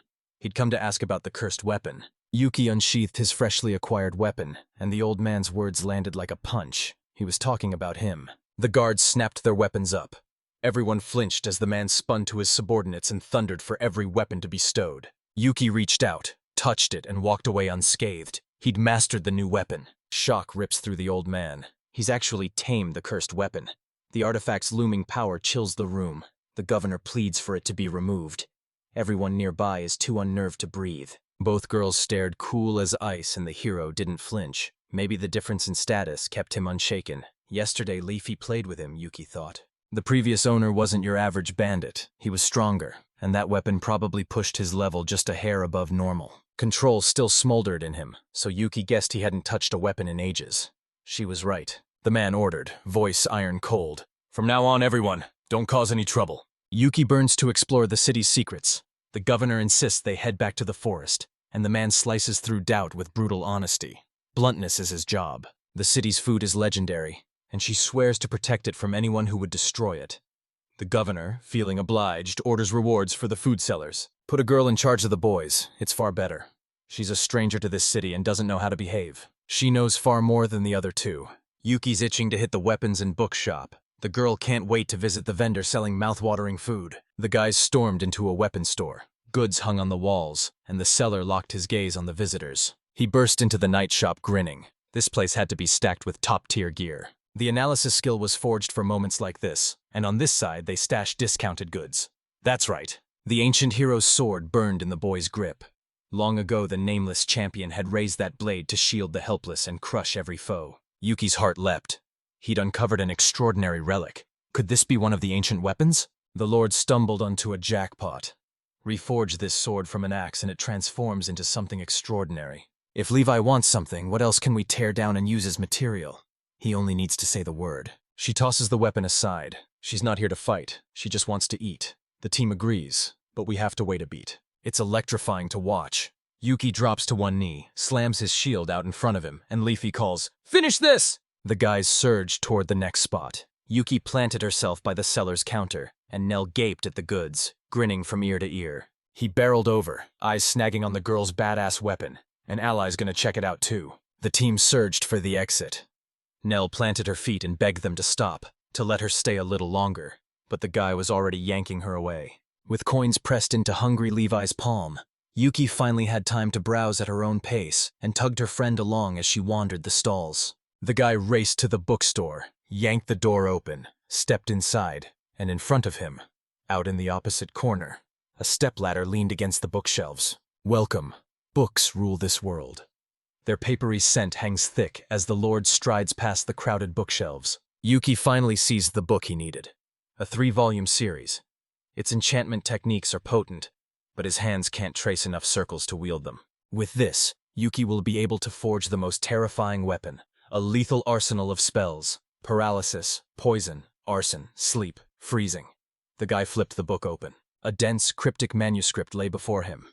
The Lord deciphered every line with masterful skill, yet the meaning eluded him completely. Nothing could quench their fire. Yuki would plunge into studying the moment they returned, the boy clutching towering stacks of books in both hands. Now we need to pinpoint where they are. Whoa, this spot is mere inches from the two girls, and we're pressed against the building's wall. A passerby barreled over, asked if they were okay, and offered to treat them, but they waved him off, saying money wasn't a problem. Yuki saw it, vowed to save his allies, and fierce resolve exploded inside him. A raw shame hit him seeing this fall on his companions. If someone's dead set on picking up a girl, take it somewhere else. The girls whirled and beheld the Lord standing there. He returned in the nick of time. Leafy left the guy a torn piece of meat clenched in the girl's hand. Politeness radiates from the girl. The bite is bland, but he swallows it anyway. Smiling passersby shouted for a moment of their time. Yuki wrapped his hand around the guy's fist and squeezed. What did he want? They bolted, insisting they needed nothing, and Yuki grinned, sure they'd thank him for saving their wallets. Nell strode up and thanked the guy. People like him couldn't be taken seriously. They lived only for themselves, and she understood everything. Yuki fired back at his ally. That reaction? It's born from the experiences of his past life. They rope Nell into leading them to a swanky restaurant. The guys are starving, but wait, isn't Leafy already full? The team barreled into the place, sank into seats at a table, and Nell gaped as those two devoured plate after plate. After Yuki stepped into the city, hunger gnawed at her most of the time. The city's mana was thin and weak compared to the forest. The body scrambled to patch a deficiency you couldn't produce yourself, the Lord thought. Yuki couldn't tell if mana ran thin here, but the man was utterly immune. Mana washed over him like water off armor. He snatched the burger, only to find the energy needed to sustain this body came up painfully short. Yuki chomped down and the flavor detonated. Oh yeah. The guy snapped awake and demanded, Nell, what did the governor say about the cursed weapon? Nild slams down the claim. There was indeed one case exactly like this. The girl drops a hint that others owned it before. Nell scoffs. She's certain that's not the case. Sometimes a kind person snaps. Cruelty explodes. They start killing or rampaging, tearing everything apart. It happens all too often. From the month's first day, the cases exploded, and when he couldn't figure out why, a story burst into the open. They pinned it on one person, claiming this damn weapon came straight from them. So that's why the city's a madhouse. Someone's been peddling cursed weapon replicas? This man has zeroed in on the city. Nell clings to them alone, but she knows of nothing they've done. The girl might be fine, but if Leafy crossed paths with someone shady, it would spell disaster. She was spouting nonsense. Leafy should watch her appetite, but her belly can gulp a giant poisonous king snake whole and not even flinch. Why did the girl devour a snake with a name that screamed menace? Its scales flashed with impossible color, and Leafy was certain it would be delicious. Nell leaned in and fired off questions about tonight's plans, which places the guys wanted to hit, and the Lord had already knocked out all his tasks for the day. Nell snorts. This isn't a tourist town, and she doubts there's a single site worth visiting, yet the streets pulse with travelers. Outside Alfiro's walls, the team slipped into the forest, 3 figures rooted among the trunks as Yuki's gaze hardened into steel. Demon Lord Yuki dives headfirst into guild quests. They head out on a mission. Nell trembles with worry. Will everything be okay? Isn't this exactly why we must stay on guard? Monsters hunt in packs? The Lord asked Levi to show his strength. She can show it to him. Shut your mouth. That's disgusting. The realization slammed into him. Levi's blow was no joke. Lucky break. Enemies are right nearby. Nell pressed again. Levi's gaze sliced across the trees and pinned them from so far away. You can't hide your presence from a girl of the forest. Laffy braced for battle, shouted, "Let's do it!" Thrust her hand forward and crackling magic burst to life in her palm. Hold up. Isn't this the same magic the girl used to obliterate Mecha Moforera? If it erupts, the flames will devour everything around us. You can't burn nature to ash, can you? Then how about this? Someone threw out. Yuki snapped. What is it? A pressurized ball of water burst into being, coiling and roaring like a living water dragon. He shut his eyes and breathed that everything finally seemed like it would be fine. Then a thunderous boom ripped the silence apart. A massive chasm ripped open among the trees, gaping and stretching far ahead while the boys stood frozen, eyes wide and mouths agape. She said it was like Yuki's water dragon. This magic crushes water into a high-pressure core and conjures a roaring vortex inside. Leafy isn't just a good mage. She's a cataclysm wrapped in robes. One of her allies could flatten an entire city without breaking a sweat. Nell hesitated, pulse racing, daring herself to ask what race Leaf, was. She roared she was an ancient dragon. Levi's a dragon too. Isn't that the apex of dragonkind? She's the supreme dragon hiding in a child's body, the exact same person beneath the mask. No wonder no one noticed. What did Yuki mean? Supreme demon. So why is Leafy tailing that guy? Yuki surged to answer, but she stopped him, warning about the reputation. The Lord snapped his head and sneered. Where? Leafy's gaze sharpened as everything clicked into place. She hurled a duel challenge at the guy, and they squared off, ready for battle. Trust me, no matter what strikes, everything will be fine. Don't worry, Leafy will shield them. The girl flat out refused to protect Yuki, cold, ruthless, utterly disgusting, and Nell laughed at the sight. It hit her like a punch. Leafy was Leafy, Yuki was Yuki, and the girl was counting on the two of them. 4 hours later, Leafy's chaos sent everyone fleeing, leaving only dumb monsters like that goblin.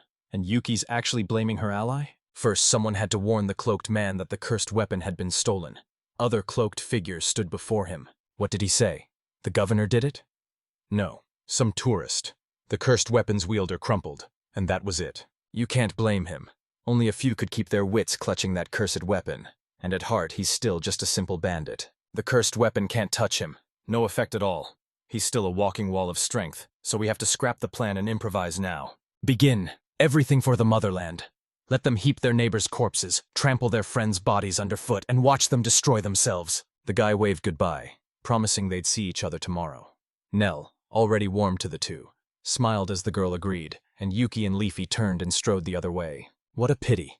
No one stayed home. The Lord had banked on it being far more fun and interesting, but instead it blindsided him. Some days Levi's chest tightens with the raw ache of someone's absence. Yuki found herself oddly thrilled to walk at her ally's side. Stunned by the feeling, she blurted, "Is that really true?" It hits her. They met less than 6 months ago. Yet these guys already feel like they've been together for decades. Exactly. You're hoarding every last spark of energy for whatever ambush life throws at you, so household chores are off limits. What's going on, monster?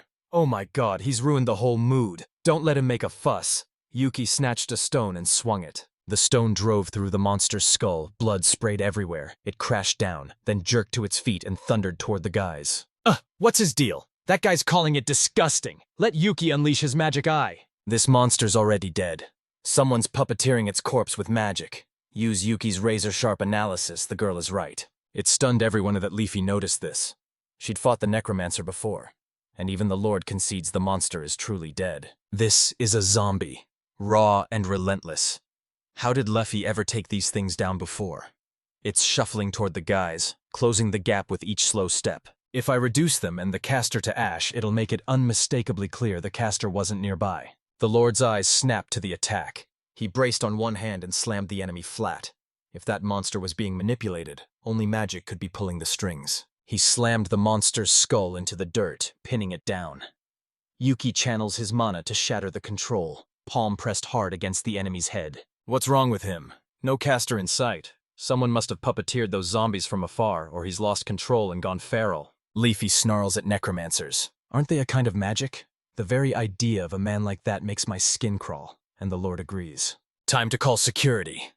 A piercing bell tore through the air, panic rippling through the crowd, and Yuki leaned in, burning to know why the bell had suddenly screamed to life. They shoved him and screamed, "Run!" as the emergency evacuation siren wailed. The last time that bell tolled, a flock of dragons ripped through the city. Trouble piled up. The human city roared, seized the hubbub to scout everything from the sky. Let Leafy wait. Nell screamed for the passerby to sprint faster as the girl unleashed banishing magic at the undead, sword blazing in her hands. The undead is a person whose heart sears with regret, and when mana drenches his corpse, he claws his way back from death. Undead don't just invade a city. Here, every person they kill snaps back to life as one of them, and someone's pulling the strings. If Nell hadn't torn herself away from the two when the commotion erupted, the girl would have been standing over the corpse, no doubt. Think on your feet and act on your own. Save as many people as you can, the guard barked. Do not break formation. Don't let them through. The guard barked in one steady voice. Yes, sir. A man is asking to open the door. There's a survivor here, and they're contacting Gambia for a situation update. After the evacuation, we must race to the city center. Trouble's boiling over there. The governor will of course rush in, but the man outright refuses. This place has weathered relentless threats, sometimes ravenous hordes of monsters battering its gates. And this city still stands, never conquered.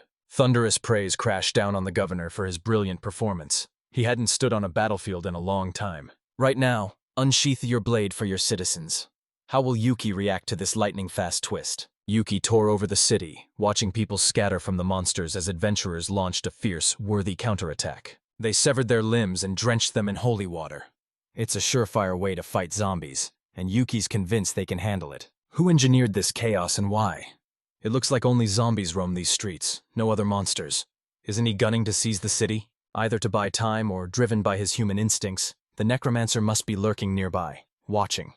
He's not in the city. Nell drove her sword through the monster, forcing the soul that had strayed from the law of nature back to where it belonged as blood spattered all around. Nell's here? She and Yuki just crossed paths. Don't you dare abandon them and run. The girl is defending the shelter. They press Nell to gulp a first-class mana potion. Here we'll call it Li-Fi. So hang tight, we have to wait a little longer. Yuki's tracked down a group that might be behind this, and the guy's itching to burst in and smash every face in sight. If she's trapped here with no way out, she must surrender everything to Yuki. Nell nods, shoves it into her ally's hands, and in return she's free to carry out whatever the guy orders. Yuki fired the question. What would the girl do? He understood, and a jolt of curiosity ripped through me. What would the dark-haired one do? She made up her mind. The girl, of course, blurted everything out. But she hadn't meant to say yes. Does the hero really want to lie? Yuki smiled. Heat flooded Nell's cheeks as she shoved him back and implored him to stop his perverted advances. Yuki's hand landed on her head. What is this girl even talking about? The Lord only wanted to ask to be shown the city again. Her cheeks flamed as she brandished the sword aloft, spat, "You idiot!" at her ally, and knew she wouldn't last long if she stayed tense. In the distance, Yuki's gaze snapped to cloaked figures gathered by a tree. Only 5, far fewer than he'd expected. They tore in on dragon wings, suddenly beside them as blood spurted. The enemy jumped back. Something was starting. The cloaked man snapped, "What the hell is that demon doing here?" Yuki watched the enemy dodge with unnerving ease and snarled, "That won't help, let him die." Why would a demon like him thrust himself between them? These people had ruined Yuki's day. The enemy unleashes a spell, snarling, "Let the damned rise from the underworld and fulfill his order," as a glowing ritual circle blooms on the floor. These undead dwarfed the city's fighters. This ground will swallow the demon whole, and Leafy was right about the necromancers. A white wolf lunged at Yuki. He met the attack head-on, blasted his opponents with savage kicks, then drew his sword and sliced him clean in half. The monsters kept surging forward. Then a colossal dinosaur thundered in, towering over Muki. He rocketed into the air and lashed his sword at the undead. How is this even happening? He's a damned monster. The cloaked man won't let Yuki leave. The guy just walked straight into a trap. The demon lord knows full well it's a trap, but he unleashes a titanic spell and drains an obscene amount of mana. Oh well, it was over. Yuki lunged and buried his sword into the cloaked man. Crimson droplets sprang from the wound. Someone hoisted a heavy bundle of logs. Someone plunged a shovel into the earth. And Nell, paper clenched in her hand, read the words aloud to a nearby resident. 2 days after the undead stormed in, wooden blocks hunched at the curb like mute witnesses while people drifted through the streets, pretending nothing had happened. The city refused to rest. Ruined houses, even those blasted apart by her magic, were patched up. The dead gathered and the wounded tended. The man Yuki nearly killed croaked something. The guy had hauled him here after jamming a healing potion into him. Yuki shoved it into their hands on one condition. They had to report every scrap of intel they gathered, and the man would step aside and hand the job to them. Fate grinned. On the way back, Yuki stumbled into a magic circle that summoned the exact undead the guy missed from home. Leffy nodded and pressed her ally for what it was. He brushed it off as nothing, and the girl refused to give even a scrap of food. A memory hit him. He'd meant to give Levi something. He shot his hand out and clenched it into a tight fist. The girl peered at the gift and found a ring glittering inside. Yuki's eyes landed on it by accident, and he pictured it shining on his ally's hand. The elastic ring morphs to snugly fit its owner, and refuses to break when she rips back into her dragon form. Yuki plants the idea that Leafy should keep the ring on non-stop. Leafy can slip it on whenever she wants. The guy visibly begins to tremble, panic crawling up his spine. The Lord's mind snapped to the thought that the girl was returning the ring. Shouldn't he seat it on Levi's finger? Yes, probably. They sat opposite each other as Yuki slipped the ring onto her finger, both of them turning beet red with embarrassment. Yuki slid the ring onto his ring finger. She stared at the ringed hand, and they sat frozen, faces burning, breaths caught in an embarrassed, suffocating silence. Leafy thrust her hand skyward, stared at it like it hid a secret, leaned in to study every line, then cried out to the Lord. Joy exploded from this girl. She squeezed her ally's hand and thanked them. They both flushed with embarrassment, and Yuki said, "Please."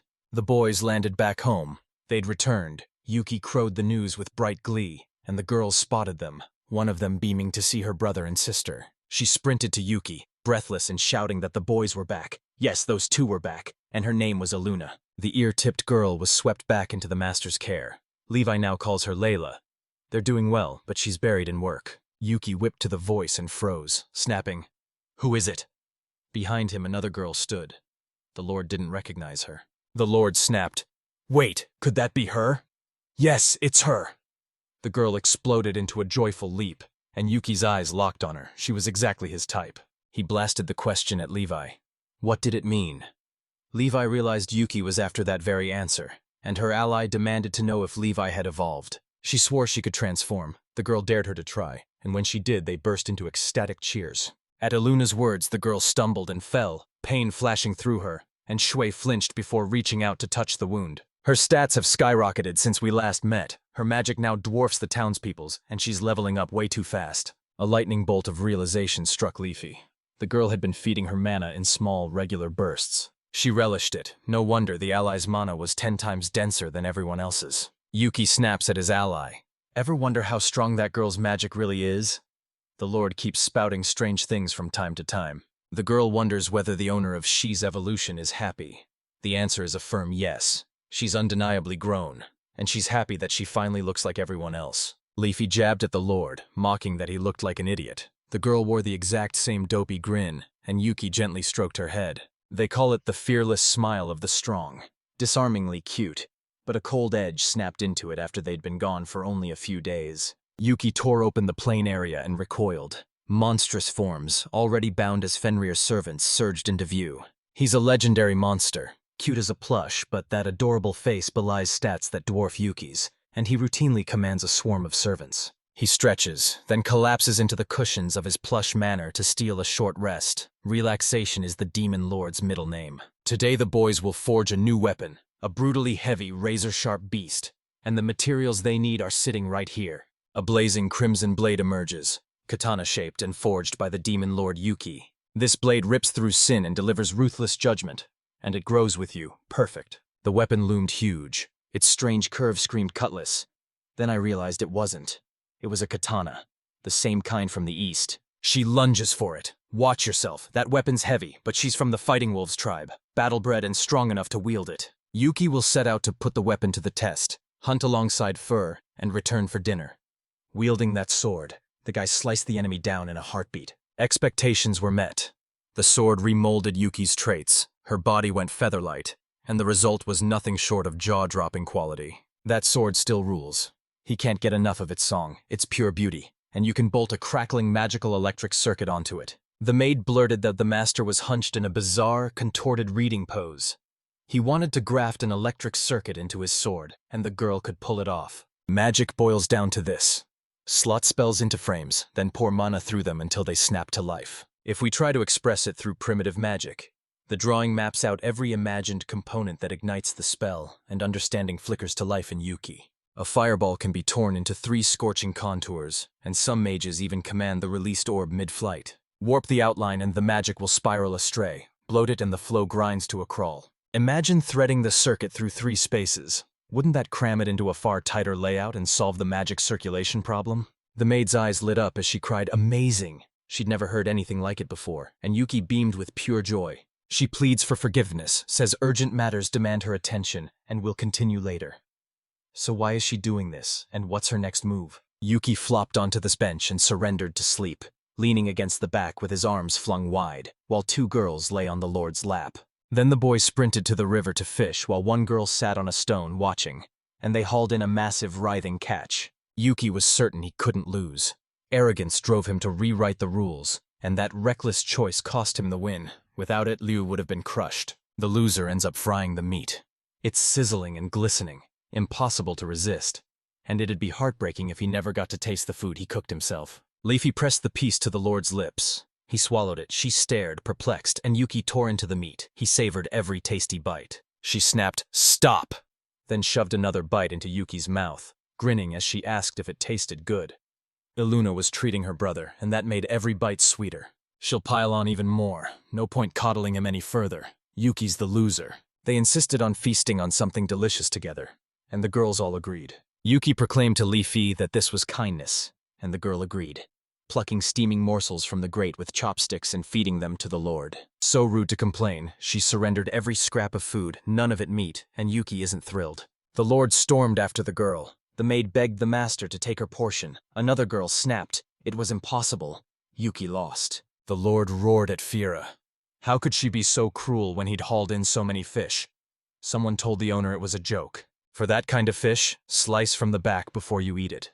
The girl clutched the meat wrapped in a lettuce leaf and scowled. Yuki scoops a bite with his chopsticks and feeds the girl. She reaches up and swallows, while the others sit on a log, hungrily tearing into their meat. The next day, Nell burst into the crowd and declared the prince had rebelled.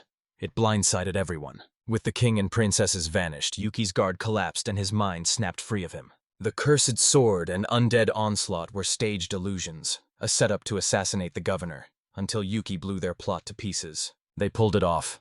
After these riots, the soldiers here won't budge from their posts, and Alfiro's fighters are legendary. They tormented the man in the black cloak to pry loose his secrets. The executioners pumped him full of serums and whispered suggestion magic, but the opponents refused to confess. The king and princess vanished. The prince's men launched a military coup and seized the capital. And now nothing can be done. Those dodgy rebels swear that the moment he snatches the throne and seizes command of the army, a far larger host will thunder onto the field. Can the church rein in the prince's brutal ascent, or will his crown drag everyone beneath an iron yoke? The church vows to wrench his majesty from captivity. They don't even know if the ruler still breathes, but they'll risk everything for one shot. Yuki is racing to save the king. Great news. But his majesty flat out forbade any invasion of the cursed forest. I could have slain the prince myself, faster, but the henchman's thirst for revenge would hunt me without mercy, so I handed this rebel over to the resistance. Who'd want to ally with the demon lord?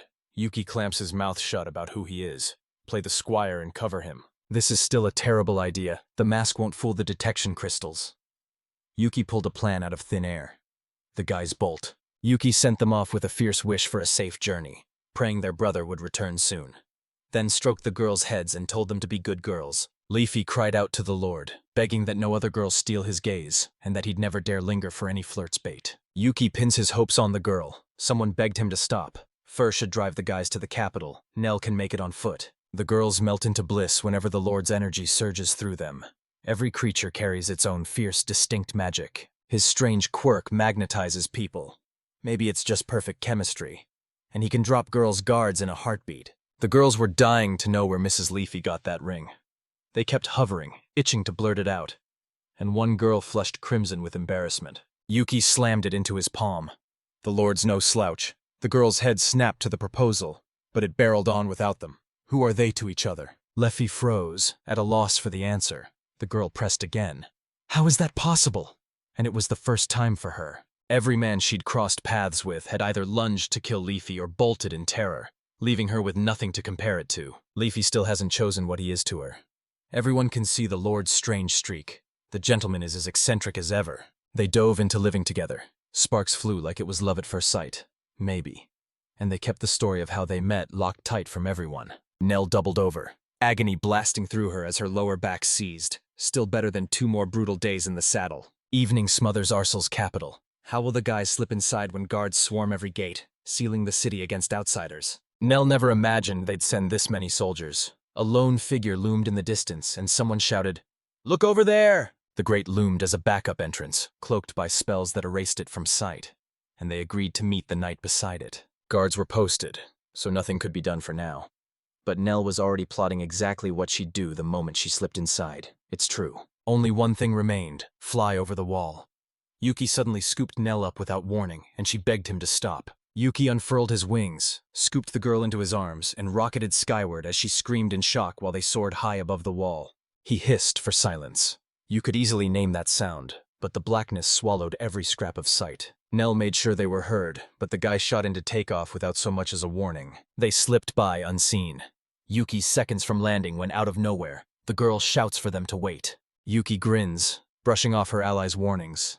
The girl erupts into terrified screams at the thought of flying, and they plummet as their voices collide into a wild, unforgettable duet. Earlier chapters laid it bare. Yuki, reborn as a demon lord, masterfully outwitted the brave Nell when she stormed his lair. He uncovered a secret about an infuriating scoundrel who'd been relentlessly trying to tear down the lord's dungeon, and that rat bolted for the capital. Yuki should have been sharper with his ally. The guy apologized, and even screamed a warning before they blasted off. Nell snaps they must delay the conversation. The guards have spotted strangers and a patrol is already approaching. She grabs her brother's sleeve and hisses for him to follow. No soul in sight as the guys slip through deserted streets. A city that usually thrums with life lies eerily silent. The capital's residents must have felt the danger. What is this? Now notice the strange mask that materialized on her brother out of nowhere. He couldn't fathom the indignation. It's his disguise. He's a demon lord who refuses to let that pious church glimpse his face. He revels in the mask and the catalog. She can't even be sure hiding only her face will change anything, so she can't complain when they slam the shelter door and leave her outside. Let the church claim the credit for winning over the rebels. Yuki will settle for only fresh intel. The guy folded his arms across his chest. Nell shouted at her brother. He grinned, sure she'd finally worshipped the mask's awesomeness. Wrong. She was trying to get him to look over there. Monsters swarmed the place, and he snarled, wondering what foul rot choked the capital. There were far too many of them, so he had to find another way. Nell's gut screams that her brother is sensing the undead, something like that. And the local guards are just lounging around, seemingly oblivious. They're not racing to exterminate the monsters. They're deliberately doing nothing to them. And the guy warned Nell. She spotted the monsters and fear ripped through her. She thrust her hand forward and shouted a banishing spell to make the undead vanish. Nell unleashed raw magic. Wow! This sacred, holy magic taught in the church surges through me. Maybe it can take down the wily demon lord too. Now magic and spoken words tore through the air, casting monsters out. Let those who resist God's providence be hurled back to the earth. She's such a coward, yet she stares down the undead without flinching. Yuki, shut up. At least those things can be cut, unlike ghosts. It's terrifying when your sword fails you, but you can obliterate them with pure, crackling, magical energy. Yuki assumed the clergy routinely banished every kind of evil spirit. This man, though, was the kingdom's street sentinel, roaming the alleys to keep order. The guys slipped into the meeting spot, crouched behind the door, and fired a question, then erupted in cheers when the team returned safe and sound. Class. The place felt like the entrance to a secret organization's base. Yuki bit her tongue. She couldn't say that out loud. Someone stepped out. The tall girl blurted she was worried sick about Nell, then beamed that they'd reunited. The armored woman is called Lady Kalat. She apologized for failing to carry out the order, but fretting was pointless. The whole situation had already erupted into utter madness. Nell froze. Realizing she'd never introduced him, a nervous silence fell as she choked out that he was her servant they'd met on the way. Yuki stepped forward and announced himself as Uai, Nell's servant, and the girl's eyes snapped shut with suspicion. His mask set every alarm ringing. Mrs. Kalata gave a curt nod. He's a force. Every warrior counts now. Let them fall in behind her. They stepped into a room ringed with strange magic circles, and Yuki's eyes flashed with fierce curiosity. He stared at his hands as mysterious circles pulsed.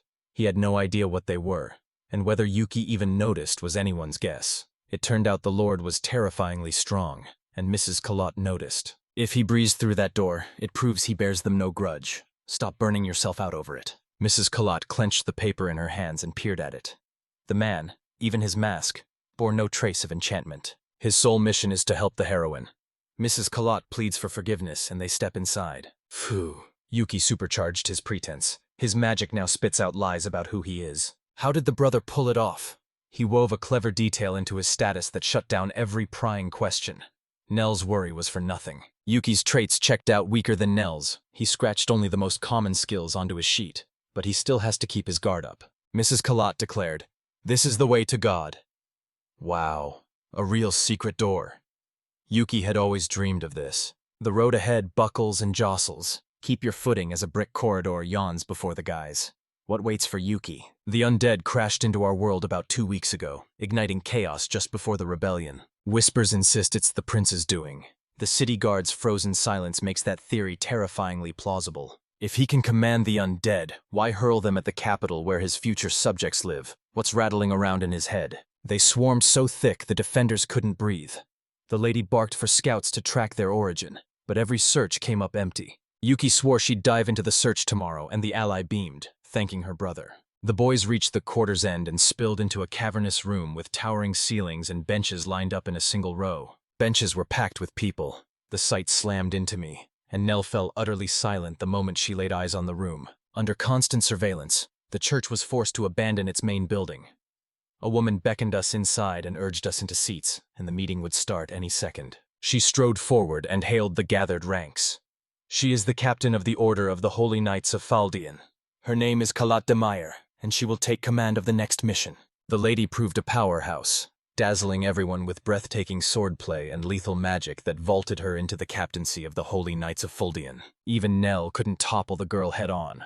The heroine's level towered over hers, and Kolot's was no lightweight. Her arsenal bristles with skills and weapons. Her skill points off the charts. Could it all stem from fencing? Lifey spat that a master on his own turf is nearly unbeatable, even if your rank towers over his. In the kingdom's darkest hour, danger stalked the land and chaos swallowed the capital as Kalat stepped forward and unleashed her speech. They must storm Arsal and purge the evil spirits that have swarmed it.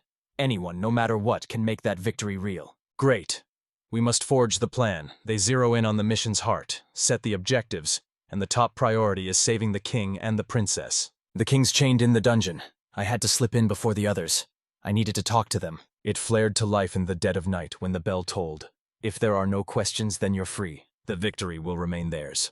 Everyone shouted those words. Mrs. Kalat ignited the room with a soul-stirring speech, thanked Nell with a warm nod, and asked if everyone was tired from today.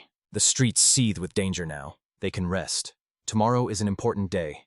Then the guards bellow for everyone to take up arms. He bellowed that the undead had smashed through the defenses, swarming in ever-growing hordes, and the remaining guards seized their weapons and plunged into battle. They swear it wasn't a deliberate attack by the enemy, but he doesn't buy it, so they plunged into the sewers and tore into the creatures. Right beneath the temple, a labyrinthine sewer slithers under the entire capital, swallowing new arrivals and leaving them with no way out. The undead burst free. Now they must locate the scourge's source and obliterate it. She shot an apology at Nell, postponed the rest, asked if her servant would enter the fray. And Yuki, loyal to the bone, stepped forward. He tore through the monster that attacked him. Nell asked what he'd fight with next. That iron rod isn't so bad. Where do these undead come from?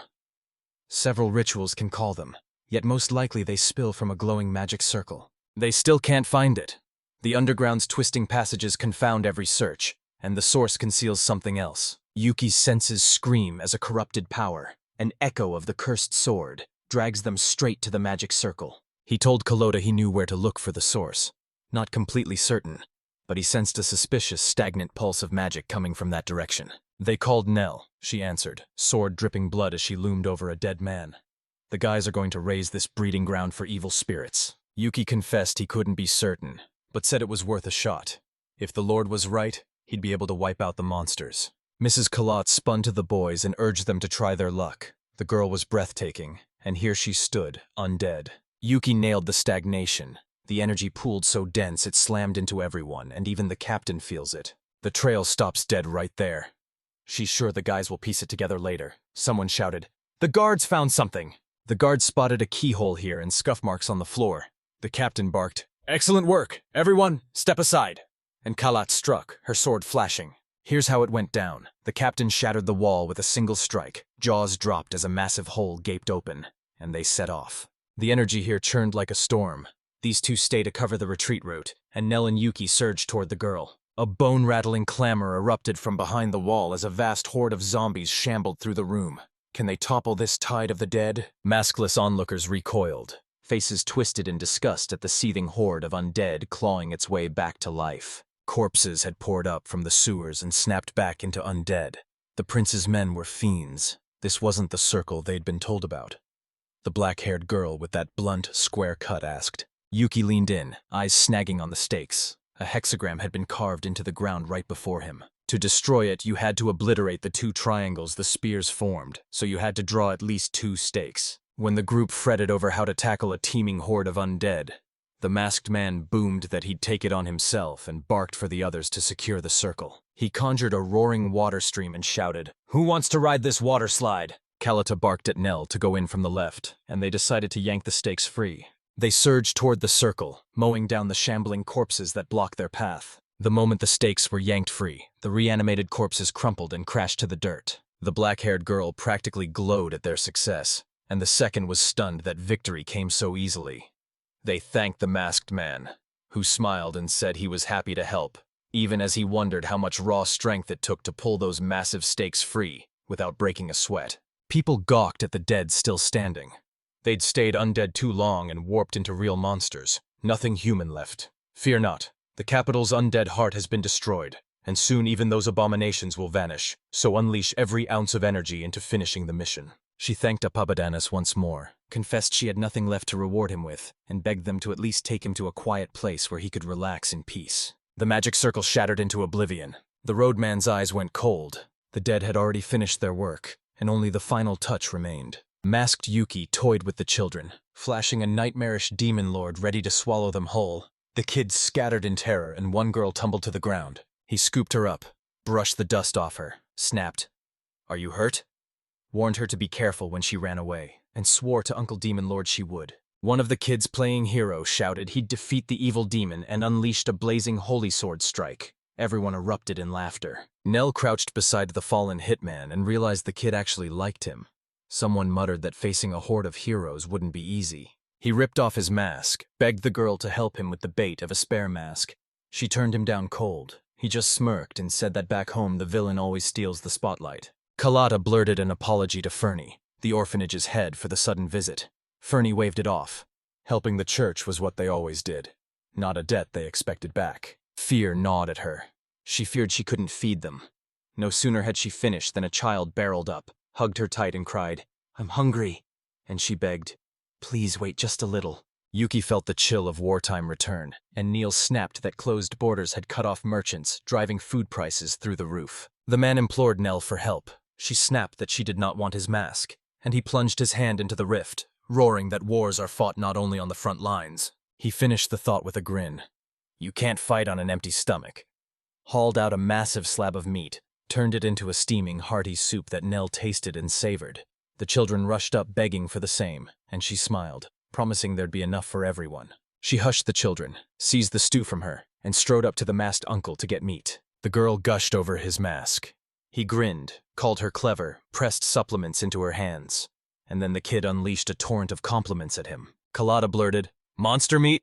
And Fernie cringed, admitting the spices looked expensive and she was too ashamed to take them. Yuki shot back that these places teemed with monsters, that he handcrafted the spices himself as rewards for dungeon points, and that it was all to thank the knight for his logic. Kalata leaned forward, eyes bright, demanding to know where he'd learned to win over kids, then bluntly asked if he had any of his own. A mouth-watering aroma slammed into him. Another sniffed and declared the sizzling aroma of meat and spices, an irresistible rush that made your mouth water. Spotting a crowd at the distance, Yuki declared this the perfect spot and asked Fernie to watch the children.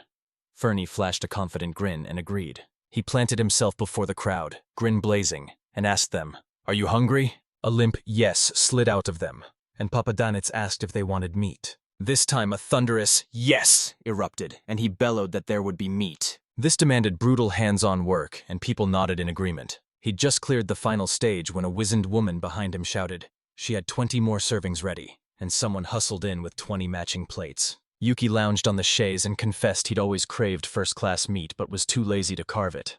He thanked them for their hard work, vowed they'd banish hunger at this rate, and the men roared, warning him to watch out, or they'd devour him to the last crumb. Kalata and Nell watched as the air erupted into holiday cheer. Smiles erupted across the locals' faces, sight they hadn't seen in ages. The first among them stepped forward and declared him fascinating. The second nodded and stepped up to face me, rivalry born, when someone suddenly blasted, "What kind of gathering is this?" The soldier barked, "Did you read the decree? All food now belongs to the state. Shall I register you all as rebels?" Soldiers bellowed they were fighting for the country, while the crowd tore into mouth-watering dishes, and a sly traitor slipped supplies out from under the state's nose. Her gaze hardened as she realized the word traitor had been bellowed far too loud. She declared she'd track down the supplies herself and would be the one to manage them. Papadanus watched in stunned silence. The soldiers shot back that they'd been ordered to seize control of the food. Rations were almost gone in the capital, and everyone had to help. She scoffed, snapping that she'd never heard of the army handing its supplies out to the people. He sneered that the commoners, in their stupidity, couldn't understand the benefactors, and barked that they must simply obey orders. Hearing this, the girl spat, "We're already suffering. There are no benefactors here." And the crowd exploded, roaring that every supply belonged to the townspeople and accusing the soldiers of brazen insolence. One of the soldiers ran his tongue over his lips and tossed out another plan. He snarled they'd eat her first, calling her body perfect for daytime labor. and the girl let out a tired sigh. Papa Donets realized those rude people were the king's soldiers and seethed. Why was she arguing with them instead of killing them outright? He spotted a watcher and was certain they'd ordered those crazed soldiers to the church. He knew it was only a matter of time before the first one cracked. And at that exact heartbeat, the girl with the plate barreled into a soldier. The soldier ripped his sword free, lashed out at her, and bellowed that she'd spilled everything on him. Yuki's foot snapped into him like a lightning strike. Convinced it no longer mattered, he barreled forward and kept up the act. Another soldier opened his mouth to complain. Kalat silenced him with a single icy command. Black-haired Nell barked, "They're too fast!" As night swallowed the sky, the crowd exploded into thunderous cheers. The masked man dropped a quick apology, begging them to handle it without him. When pressed about where he was going, he snapped that he had to catch up to the person who'd been watching them, or he'd report up to his superiors, and that would blow everything into chaos. He threw out the idea of a new stew and bolted. Kalata flashed a grin, declared the guy clever, heaped praise on Nell for bringing him, and lied outright that he was her servant. The Templar chief's friend gaped and demanded if she'd known all along. Kalat shot back. That was no ordinary servant's name, and insisted he posed no threat to the church. He merely bore peculiar features. Kalata tousled Nell's hair with a decisive pat and declared that since she'd acknowledged him, he believed her. She added, worry lacing her voice. The girl once obeyed hollow commands, but now she's matured. She also called the man noble, and the black-haired girl with the square said it could be called that. Kalat summoned 2 servants, thrust the plan into motion, and ordered them to blast a signal to all the squads. Nell shouted after her, but the woman brushed her off and snapped that they were heading straight for the king's castle. A ragged sigh tore from him as he clamped his hands to his temples. Inside the Demon Lord's castle, Battle Wolf Luin Jilu howled at Leafy. "It's time for a ruse. I've hatched a plan." "How can a dragon get closer to its master?" Leafy gasped, eyes wide, and demanded to know why anyone was so interested. Luan shot back, baffled by how near they already were to their master, and vowed to close the distance and get even closer. She swore she'd master the technique of rapprochement before he returned. Leafy opened her mouth to object, but the other woman cut her off and declared she'd even invited a consultant. Aluna burst in with a wicked grin and announced she'd teach her how to seduce her brother. Today. She fell silent, asked Luin what seduce meant, then explained it. To charm a man until he thinks of no one but you. The younger one gasped, eyes wide. It looked like a death move. Leafy bristled, furious that a child could even teach it. Aluna flashed a sly grin and admitted she used it to charm her brother. "Just step up and act." Puffed up like a plush, she chirped back with bright, infectious cheer. She said her brother was utterly spellbound every time he ran his fingers through Rear's fur. Battle Wolf's gaze snapped. Aluna was wrong. The girl corrected herself, confessing she'd been stroking her sister's wings and that he, too, was charmed. Leffy sprawled on the ottoman, listening as Jilu thanked the younger one, who fired off one more razor-sharp piece of advice. She said the owner beams brightest when everyone else is happy. Luin flashed a grateful grin and urged him to go on. Leafy, flat on her back, felt a stubborn fire flare up. She was far tougher than she looked. Layla the sheep demon sneered that, in general, Leafy knows next to nothing about psychology. She swore the words, "I was lonely without you," would be worth saying when Vladeka returned. Dragon went crimson and asked if she could actually say them, and Leela snapped that it was about a man. She leaned in and said, eyes sharp, that direct but not explicit physical contact works. Just like the book said. Leafy snapped. "What do you mean by physical contact?" Battle Wolf roared his praise, hailing Layla for the crucial intel she'd provided. The sheep sidled up to Leafy, declared it wanted her and the master to get closer too, and threw its weight behind Luin's plan. Layla seized Leafy's chin, tilted her face up, and asked, "Are you ready?" She strode forward and proclaimed, "I am Carlotta Demier, a holy knight of the Order of Faldian." She slammed her fist down and painted the capital's ruin. The prince's supporters had betrayed his majesty and now held him prisoner. If they won, the country would have no future. Carlotta thundered that the church was launching a battle to restore the capital to its former appearance, rallying brave souls to take up arms and swearing the divine would march at their side. The crowd thundered approval, surging forward to throw their full strength behind them. The man who'd watched the fight earlier sprinted across the roof, the hitman hot on his heels. The stalker vanished into the shadows with his stealth. Papa Danitz lunged to catch him, saw him heading straight for the castle, and ripped away from the churchman to save Coral by negotiating alone.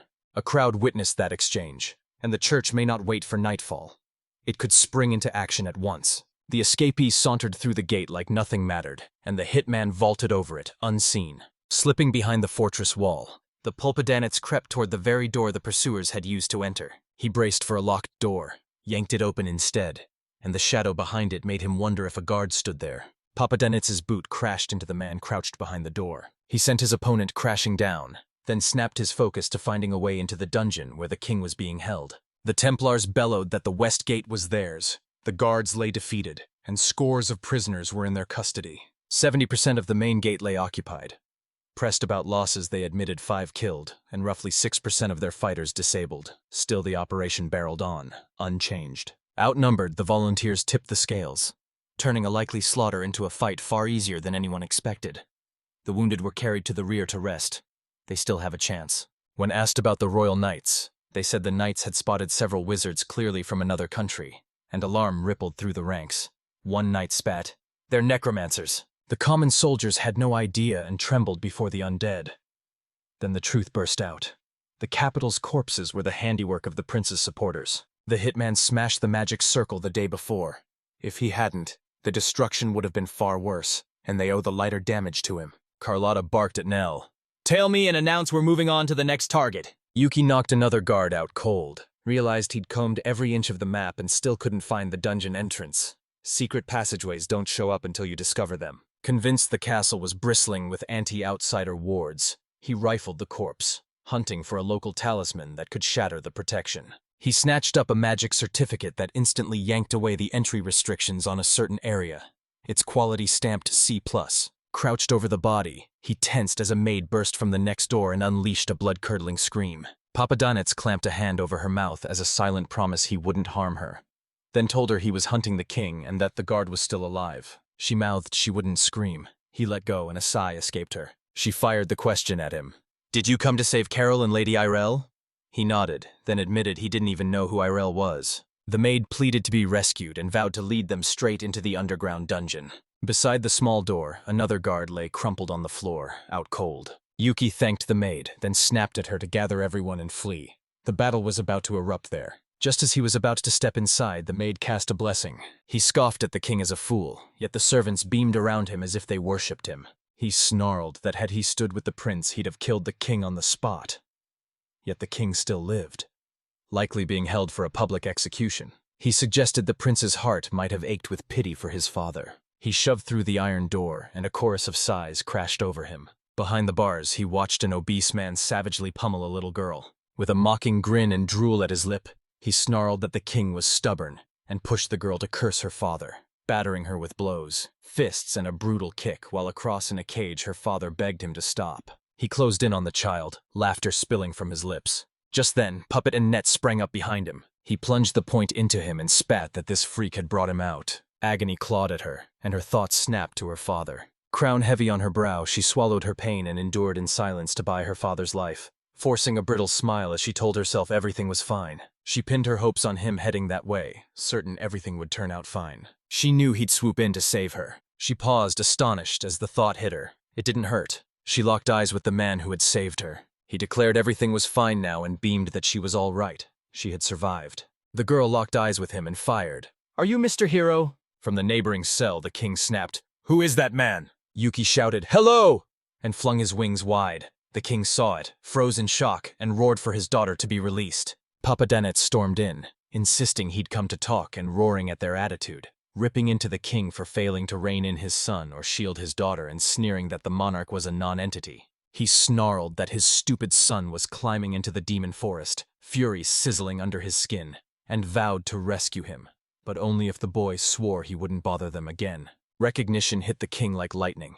This was a demon lord from the demonic forest. The king swallowed his pride and spat out the truth. He was a foolish ruler, a simple old man who dismissed his son's madness as a passing fit. And now there was nothing he could do to change it. Shrouded in a gloomy aura, Yuki snarled that if things stayed the same, his own subjects would pay with their lives, for he vowed to annihilate every outsider who set foot in his forest, no matter why they came. He pointed out that pockets across the country still rally behind the king. He snapped that the church was trying to save him, and demanded, "Are you going to keep sitting idly by?" King squeezed his eyes shut. He snapped his eyes open and declared that, as a father, he'd shoulder the consequences of his son's crimes. Yuki wrenched the prison bars apart and snarled at the ruler to stand down, attack, and the princess will suffer for the deaths of Yuki and his entourage. He stared at his daughter. No scratches, no blood, and a wild hope surged. Had the elixir healed her so utterly that her life was safe? Yuki didn't catch a word and asked, "What did the king say?" Yuki burst from the dungeon. The king sank into a deep bow, thanking him for saving his daughter, and laughter erupted through the hall. The masked man bellowed, "It's time for a massacre!" Soldiers flung themselves to the ground, feigning injuries and shouting for help. Yuki watched his grand exit implode and snapped with outrage as they faked a fall and tore off. He swallowed his doubts, played along, stunned to find the king so beloved, and conceded with a nod. More guards charged forward, shouting orders to seize them on the spot. Yuki's gaze snapped to them and she declared they could be eliminated. A crushing blow sent the guard captain crashing into the wall, and the other knights scrambled backward. Papa Danitz zeroed his sights on finding the prince first, was stunned to see so few guards backing him, and then one guard crumpled and confessed he was a prisoner. Then he snapped that His Highness was probably holed up in his study or the audience chamber, and his soldiers had surged out to crush the riot outside the castle. Yuki snapped, "A churchman's revolt?" They said yes, and he pressed until he was sure they'd started earlier. The soldier tossed them a fierce, "Good luck!" and turned the remaining warriors over to their care, and the masked men vowed to spirit the king to safety, and warned him not to sweet-talk them into trouble. Yuki locked eyes with the king and snapped that if the plan held, church reinforcements would arrive any second, and then they could race for cover. When he asked what would become of his son, Yuki snapped, "I'll kill him!" The king consented, then asked to take him along, vowing he'd keep his hands off. Yuki let out a weary sigh. The church knights barreled up to them, shouting to His Majesty and exulting that he still lived. The masked man locked onto them. The moment Nell finished asking why he was at the king's side, he leaned in and hissed to the monarch that he knew them.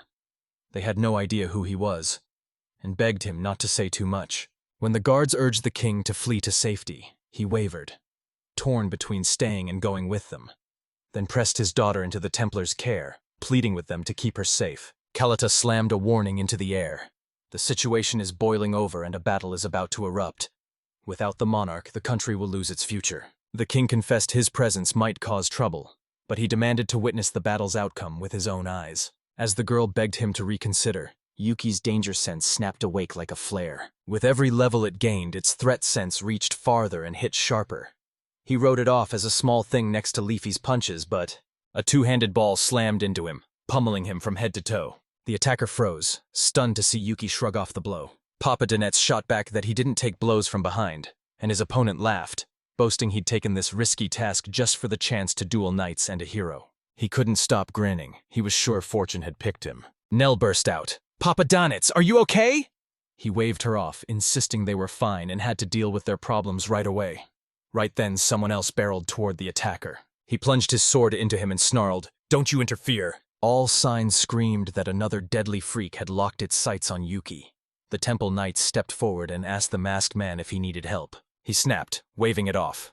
It wasn't necessary and they'd only be in the way. Then she barked orders. "OLN and Dao haul Lady Iris to safety. The others follow her to take the prince down," and she demanded no enemy lay a hand on His Majesty. She told the masked man she trusted him, but warned him to tread lightly. She had a barrage of questions ready. Nell told her brother to stay sharp too. He agreed, pointed at the attacker and declared he wouldn't even try to take the king. But the attacker shot back that his contract forced him to eliminate only strong opponents, and the mercenary snarled that among everyone there he was the deadliest. He dragged his tongue along the blood-slick blade, then grinned and declared he was lucky to have the chance to fight such a powerful opponent. Right in the hallway, Kalata leaned in and asked the dark-haired girl with a square of hair if worry had crept into her, and she snapped that she was talking about an adamant-type class adventurer. The first nodded, admitting they'd stayed neutral toward the guild before, and that hands-off stance let him appear. People branded him a war fanatic. He was a true berserker. No battle felt complete without him. His raw power vaulted him to Aura Chalcum, and even the guild struggled to rein in his relentless aggression. Someone warned that if soldiers were nearby, they'd disrupt the masked man, and Neil agreed with a tight nod. The adventurer cackled, lauding the hitman's brutal strength and lightning reflexes, then plunged back into the fight. His opponent barked, "Be quiet," seething at that smug grin. He ripped open the enemy's status menu. Every line laid bare his class, his stats, and his skills. Yuki realized with a jolt the opponent was terrifyingly strong, his own stats only a hair higher, and the enemy wielded devastating skills. He refused to fight to the death, grinding levels by annihilating monsters only when DP was at stake. He avoided deadly duels. He just wanted to pet that fluffy rear. The adventurer slammed his fist into the masked man's stomach and grinned. He was reveling in the fight. The man lashed out, driving his boot into him as he spewed vicious insults. He unleashed a crushing deluge of water magic, aiming to steal the enemy's air and leave them gasping for breath. He knew a drawn-out fight would hand victory to his opponent's superior skills, so he boxed him into a corner and unleashed the one advantage he still had. The battle raged on, thunderous and merciless. Regulus grinned at first, then the instant he saw something in his opponent's hands, his smile died. Pitch-black flames erupted, wrapping his body in living shadow. A revolver leveled its cold muzzle at him. They unleashed a torrent of gunfire straight at the roaring flames. Right then, poppet nets locked onto it. An adventurer sprang from the shadows and slammed a surprise blow into their back. Cornered, he had no choice. He thrust his hand forward. At point-blank range, Yuki drove his free hand straight through the attacker's chest. At the sight of his wound, the mercenary grinned and admitted the fight had thrilled him. Papa Dennett spat a curse, the words snapping like broken glass. He was nowhere near ready to challenge the demon lord. Battlewolf Luin Jalu jabbed a glaring demand at the sheep demon Layla.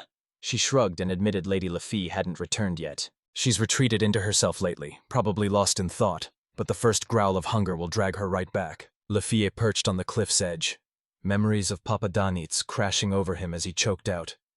"I was lonely without you, right?" The sword gleamed in the grass as a shout split the air and Yuki doused his hand with a healing potion. He grimaced, realizing it would have been far worse without the powerful potion. The palm strike had shattered too many fingers, and Yuki swore he'd never do that again. Layla's magic scheme landed perfectly. Scarlet flames, fed by raw mana, ignited at his touch and consumed everything he touched, their ferocity rising or falling with every ounce of mana he poured in. The adventurer fought like a beast, but racial quirks and attribute gaps let the mask steal the win, and everyone noticed Nell, at half the level, matched those stats, proving the hero's insane potential. Papa Danette swooped on his wings and spotted the prince framed in the window. The soldiers charged forward. The church's knight commander thundered at his highness, "You're accused of mutiny," and demanded he come with the knights. The prince erupted, accusing them of wrecking the kingdom, ordering the guards to seize them and branding them supporters of outdated values who were dragging the nation into ruin. Steel screamed as Templars and Royal Knights charged into a savage, unforgiving clash. Nell's breath caught as she realized something was terribly wrong with the prince's eyes. She locked her gaze on the battlefield. If this kept up, the Templars would steamroll the rebels. Yuki had scoffed earlier that he didn't need help, warning that their opponent was an adamantite-class adventurer, and there was no profit in stalling the fight. He realized there was no time. He had to take out the enemies and sprint to the rescue. In that instant, the glass exploded, spewing a glittering storm of shards. Yuki barreled into the room and lunged at the cloaked man. He waved the strike off as weak. Then, to his shock, it shattered the artifact that had sealed away his skills. The robed man narrowed his eyes, guessing it was a demon, the very being who possessed the analysis. A shout ripped through the air, calling his highness forth. The prince, his eyes bleary, leveled the weapon at his father. Kalot roared the command, "Protect his majesty in the assault. Move without a single hesitation." The knights drove their swords through the prince, yet he staggered forward one step.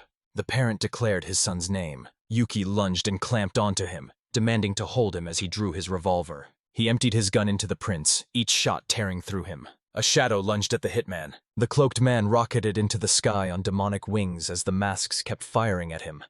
And when Yuki saw he was trying to flee, she lunged to stop him. Ripping through glass, the demon hurled itself out the broken window. Yuki spat a curse. Nell's voice sliced through the air, calling his name. She demanded who it was, and was told it was probably the puppet master pulling the dead prince's strings, and that the ring had rewired his indicators. Whenever someone checked its status, the fake ring spat out fabricated data, and its quality flashed A+.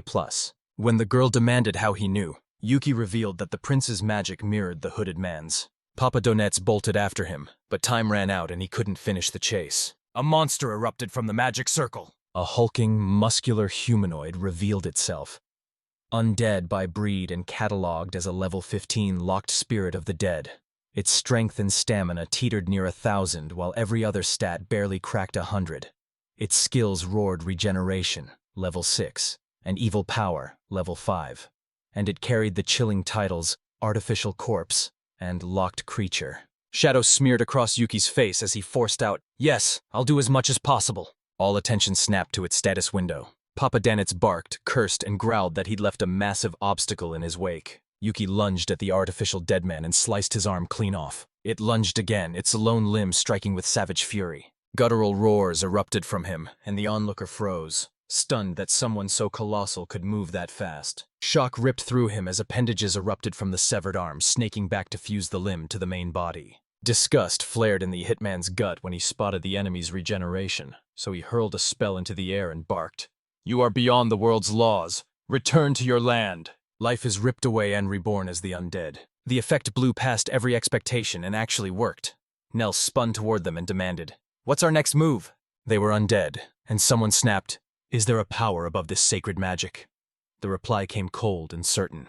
"Yes, but it will take time to cast the spell." Papa Danitz roared he'd hold the enemy fast, and the Templars surged to his side, vowing to stand and fight. Nell launched into a fierce chant, her voice snapping the air as she wove the spell. They all lunged at the synthetic corpse. Yuki ground his teeth.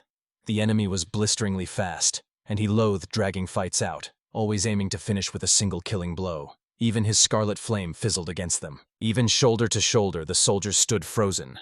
Then the order to withdraw cracked through the air. The black-haired girl wielding the square invoked Undead Conversion Salvation. The spell slammed into the undead, hurling its body into the wall. Papa Danitz's gaze snapped to the spell's raw power, and the Templars bellowed that only this could finish off the enemy. Yuki lunged to strike, only to be hurled into the ceiling. As he plummeted, a surprising calm settled over him.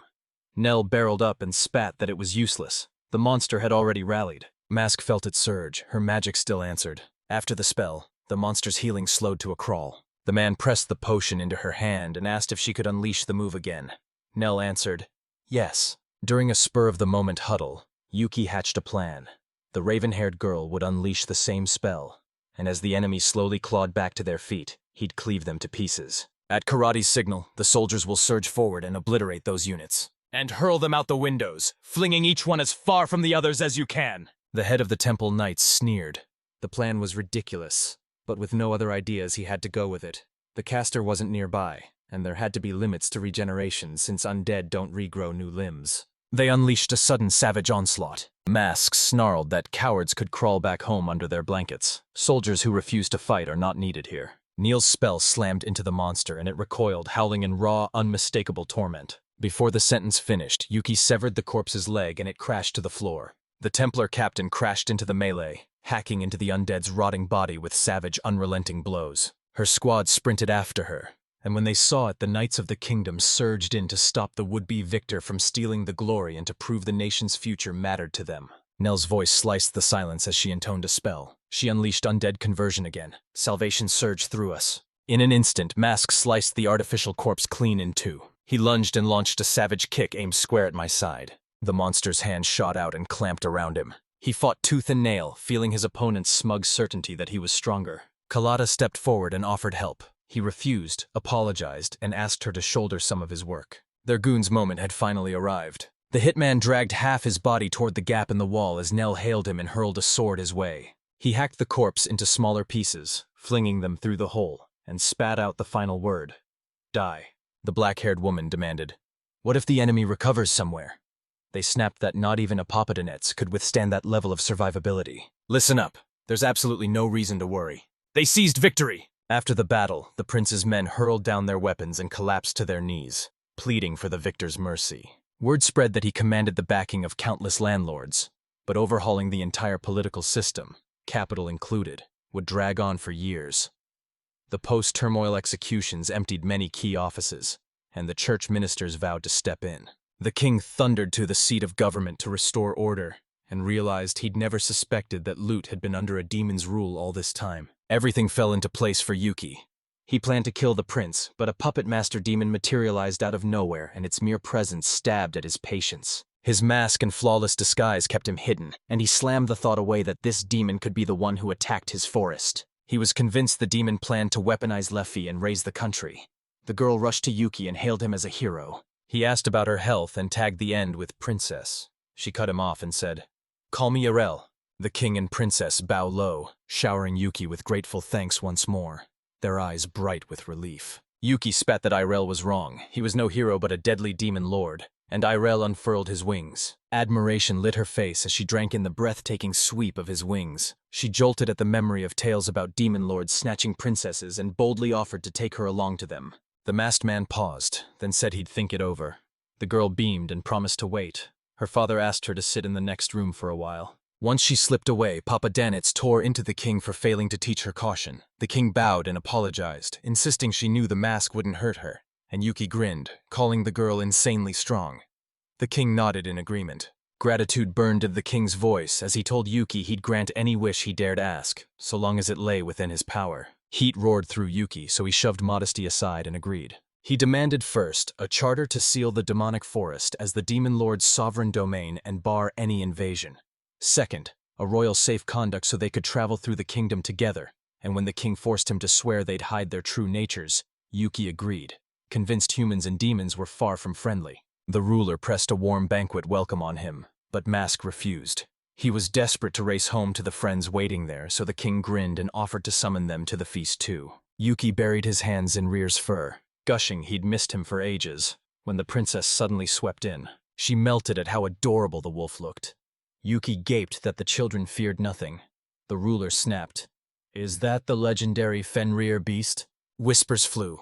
"List him as a familiar, and he'll be allowed to stay in the capital." A hand-picked few were ushered into the banquet, and they sank into its warmth like they'd come home. Nell stood transfixed, her eyes devouring the sweeping vista. Kalat dropped into a deep bow and thanked His Majesty for the invitation.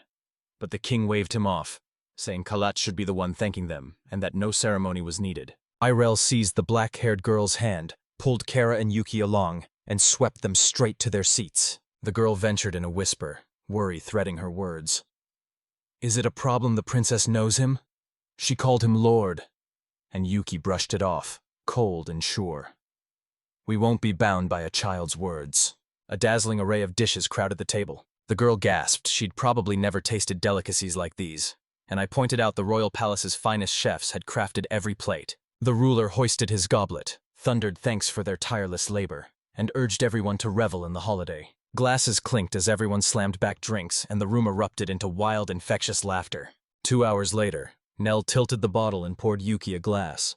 After he asked her not to pour too much, she grinned and asked what he didn't want to drink. She stepped forward, insisting she'd hand him the drink herself, leaning in like she might kiss him.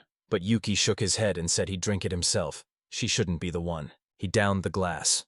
The girl tried to feed him, but jabbed his cheek with a forkful of food. And Princess Irel snuggled against him, breath warm, declaring he smelled like a master. The butler scooped the princess into his arms and swore he'd carry her to her room. Yuki locked onto the king, convinced he was heading the same way, then realized the king might be exhausted. And Kalata certainly wasn't. She pounced on Rear, crushing him in a tight hug, squealing over his fluffy fur and asking if he'd like to become her pet. She swore she'd guard him with everything she had, and he'd never go hungry. Yuki stared at the chaos, a total mess, but the night was a blast, and they even snagged a bottle of wine as a souvenir. His heart hammered as he willed Nell not to topple from her chair, and she snapped awake the moment he declared it was time to go home. Visiting dazzles, but home wraps you in a comfort that wins every time. The kingdom's conflict fell silent, and as the hero and demon lord moved to part, the hero shouted, pleading with the demon lord to stay. Papadonus whirled around to see the girl gasping, her chest heaving. Yuki blurted, "Is Nell awake?" And Nell, panting, nodded and confirmed it. He warned her sharply that getting that drunk around men would sooner or later bring trouble. She snapped back that she knew he wouldn't do anything to her. She threatened she'd complain to Luffy if she didn't, and Yuki snapped that complaining to Luffy would only make things worse. He smirked and tossed out an invite. "Visit me at the hot springs sometime." Nell grinned and vowed she'd become a hero who'd even make him afraid. Yuki declared he'd wait. Papa Danitz proclaimed he had a gift and hurled a dagger at her. He admitted he forged it but can't wield it. Short swords don't suit him. The blade is superb, so he offered it as a spare or a utility knife. And Moonshine is a snow-white short sword forged by the demon lord whose glow slices through the night and banishes darkness. Quality, a plus. Nell bowed to the mask, thanked it, then proclaimed with a radiant grin that she was pleased. She swore she'd guard her weapons with her life. The girls surged forward, exploding into cheers with bright smiles to welcome him back. Yuki ruffled their hair and, grinning, asked if the younger ones had behaved. When a chorus of "yes" answered, he beamed, showered them with praise, and announced he'd brought gifts. He threw a grateful nod to the sheep demon and Warwolf for guarding the house.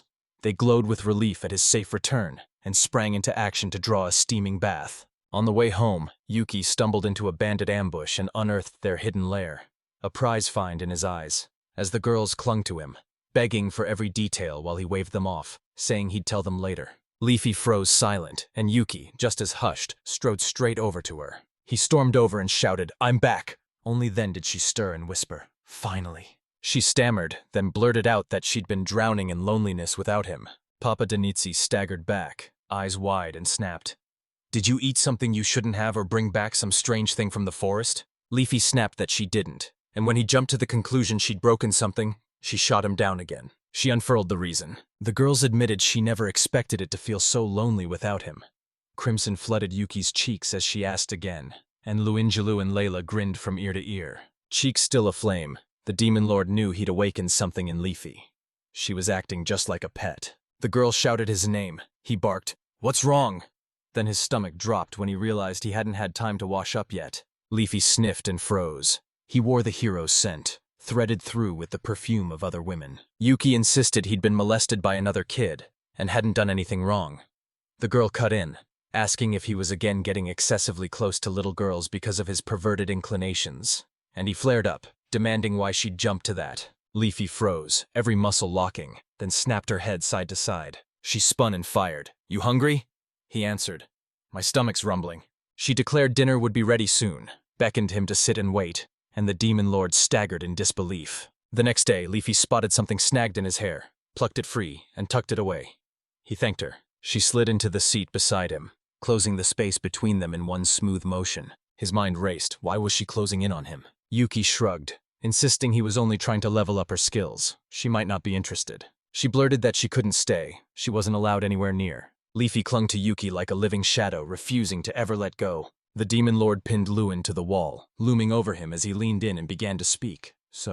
He caught Leafy's strange behavior in a heartbeat, and the wolf's eyes declared it already knew the whole score. She insisted there was nothing wrong with Mrs. Leafy, even though Yuki had watched her sleep half the day, then drift through mindless games and endless snacking like an unemployed stay-at-home mom.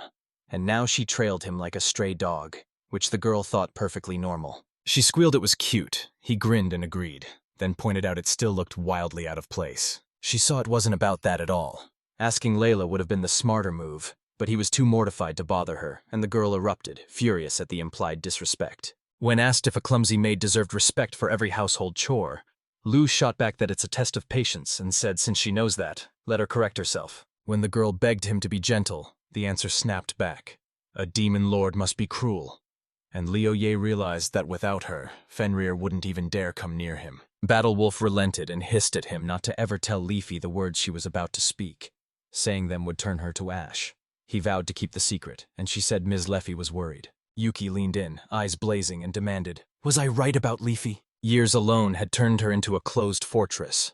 She couldn't open up to anyone and wondered if she even deserved a life this comfortable. Now she reached out to others, desperate for a connection, and Yuki cried out to the dragon girl. He flashed a grin and invited me to grab a drink with him. Lila strode to the bed and asked Warwolf why she looked so pleased.